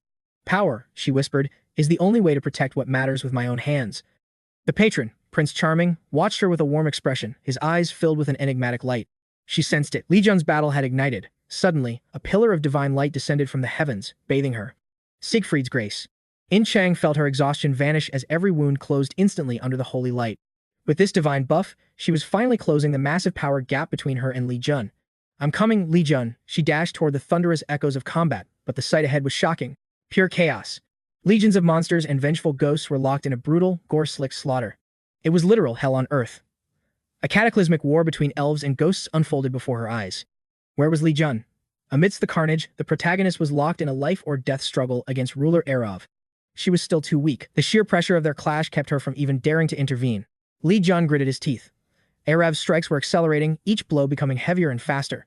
He needed more firepower. But if he pushed the demonic spear too far, the darkness that consumed him against Odin would return. The cursed weapon hungered for his soul. Meanwhile, 𝗲𝗃 scoffed, mocking Lee-jun for his perceived sluggishness. Why are you just standing there? 𝗲𝗃 mocked as an arrow pierced Lee-jun, forcing him to one knee. 𝗕𝗏𝗃 cackled, ready to feast. Lee-jun wondered who would claim him, the cannibalistic ruler or his bloodthirsty spear. There was no more time for hesitation. The choice was made. As the demonic spear began to consume him, Lee-jun unleashed a strike, maiming 𝗕𝗏𝗃's arm. 𝗕𝗏 reeled in shock. This sinister pressure. How could a mere human possess such terrifying, unholy power? I'll grind your bones to dust, 𝗕𝗏𝗃 screamed. But Lee-jun, fueled by the spear, countered with relentless fury. In-chang watched in horror. The ruler's power was manifesting, but Lee-jun was slipping into the spear's darkness. Yet, Lee-jun's eyes burned with a resolve even fiercer than during his legendary duel against Odin. Hell! Help me! Lee-jun roared. A piercing shriek shattered the air, and his appearance returned to normal. His clarity returned. In-chang sighed in relief as the ghost banshee-like cry snapped Lee-jun back to his senses. 𝗕𝗏𝗃 radiated a chilling fire. Snarling, the ruler notched another arrow, aiming straight for Lee-jun's heart. Lee-jun didn't move. With a mere glance and his cold flame, the arrow froze mid-air. 𝗷𝗃 gasped. Azure flames danced around him. The tide was turning. The hero saw his path to a final victory. His assault was relentless. Blue fire scorched the king, igniting the elf's divine fury. How could a mere human wound him? His regeneration halted. Was this the flame's debuff? 𝗕𝗏𝗃 spat that this humiliation was unforgivable. He swore to crush the young warrior. The king's piercing shriek echoed endlessly. In-chang warned his mana was spiking dangerously. He must be destroyed now. If he charges more energy, he'll become an unstoppable god. Lee-jun hissed that attacking now was suicide. A mana explosion would vaporize the city. They had to wait for a vulnerability. In-chang saw the elven army's mana fueling their king. Did Lee-jun truly expect victory? The ruler broke into chilling, mocking laughter. A blade materialized, restoring his confidence. Lee-jun realized the fire monarch had finally evolved. Now, blood must be shed. One final strike pierced the king's chest. Life faded from Alfheim's ruler as he gasped. It was a bitter realization. Alone, he never could have brought this monarch down. Not even a king's divine power could withstand the collective rage of his victims. Karma finally claimed 𝗕𝗏𝗃. As he died, his eyes shifted, hinting at a terrifying them. They? Was he referring to the mysterious, godlike patrons? Alfheim found peace through blood. Lee-jun noted the haunting parallels to Earth's dark history. Beneath the surface of their paradise, a foul rot had consumed their entire world. They claimed to be saviors. Instead, they forged a rift between dimensions for their gain. What dimensional connection? 𝗲𝗂𝗧𝗏 answered answers, but the dying king remained silent. 𝗕𝗲𝗄 was gone. Like a dark system Manhwa, the angel demanded a soul-shattering sacrifice. 𝗕𝗲𝗄 was the sacrifice. 𝗲𝗂𝗧𝗏 roared at the heavens, demanding they wait for him. Suddenly, a spectral figure manifested before the young man. It was Hell. 𝗕𝗀 trembled at his link to the ghost. 𝗲𝗂𝗧𝗏 wondered why she feared him. This was just his new servant. 𝗲𝗂𝗧𝗏 asked Hell if the requirements were met. Hell drifted toward 𝗕𝗲𝗄's corpse. The ritual was complete. The ultimate sacrifice was accepted. Suddenly, the legendary monarch's blade materialized within the young hero's firm grasp. This was 𝗲𝗲𝗀𝗡's final weapon. 𝗲𝗂𝗧𝗏 quickly stashed the artifact into his system inventory. The angel grinned with crimson teeth. 𝗲𝗂𝗧𝗏 asked Hell how much time was required. Hell replied that extracting a soul burdened by such regrets would take considerable time. Time is irrelevant, 𝗲𝗂𝗧𝗏 stated. Extract every memory perfectly. 𝗕𝗀 surveyed the ruins. Amidst the wreckage, she felt uneasy. 𝗲𝗂𝗧𝗏 asked why she feared spirits only now. 𝗕𝗀 admitted the heat of battle had simply numbed her fear until now. 𝗲𝗂𝗧𝗏 suspected the Demon King and 𝗕𝗲𝗄 knew the truth about the patrons. They hid the truth. Likely, the legendary hunters who fought rulers knew the patrons' secrets. Let's head back, 𝗲𝗂𝗧𝗏 urged. Despite their win, a lingering dread remained. Back home, the bald guild leader greeted them. Su-Yan looked pale and sickly. The leader joked that the Dark Horse himself looked like he crawled from hell. Is the ruler truly dead? The main character asked. The leader nodded solemnly. Monsters still roam. We can't relax. Sun Yuan agreed, though the immediate threat had passed. Sun Yuan produced a glowing orb, a message from the outside. 𝗲𝗂𝗧𝗏 hoped for good news. Seoul is under siege. Disaster has struck. 𝗲𝗂𝗧𝗏 realized things were moving too fast. We need privacy. 𝗲𝗂𝗧𝗏 froze. What did he mean by the soul is burning? Countless hunters and the legendary heroes of Asgard were supposed to be guarding the city. Why the chaos? Song revealed the unthinkable. Asgard's elite hunters had vanished without a trace. Between the monster hordes and missing leaders, the remaining hunters are barely holding the line. Reports of Seoul's destruction confirmed the terrifying reality of this sudden disaster. 𝗲𝗂𝗧𝗏 observed that while Asgard's hunters offered hope, Korea's own guilds possessed immense strength. While they stood tall, Seoul would endure. But Sun Guyan shared dark news. White Tiger's members vanished. Incheon slowly recovered. Hunters suppressed the monster tide, causing the thick, ambient mana to finally dissipate. Once the local ruler fell, Incheon's frozen heartbeat resumed, flooding the streets with vibrant vitality. Civilians returned as normalcy took root. Lee Jung-kyung broke the calm, demanding any new tactical updates. Sun Guyan delivered a grim report: contact with the capital had been utterly severed. This shift allowed Incheon to reach other regions. They needed every piece of data to survive. Lee Jun realized a massive upheaval was reshaping the entire country's landscape. Incheon was stable.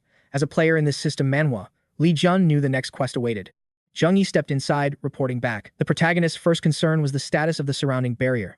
She explained that the wall around Seoul was hardening, its magical pressure rising by the second. The way to Seoul was blocked, yet other regional barriers were inexplicably losing their strength. Lee Jun grit his teeth. Penetrating that barrier was becoming a near impossible feat.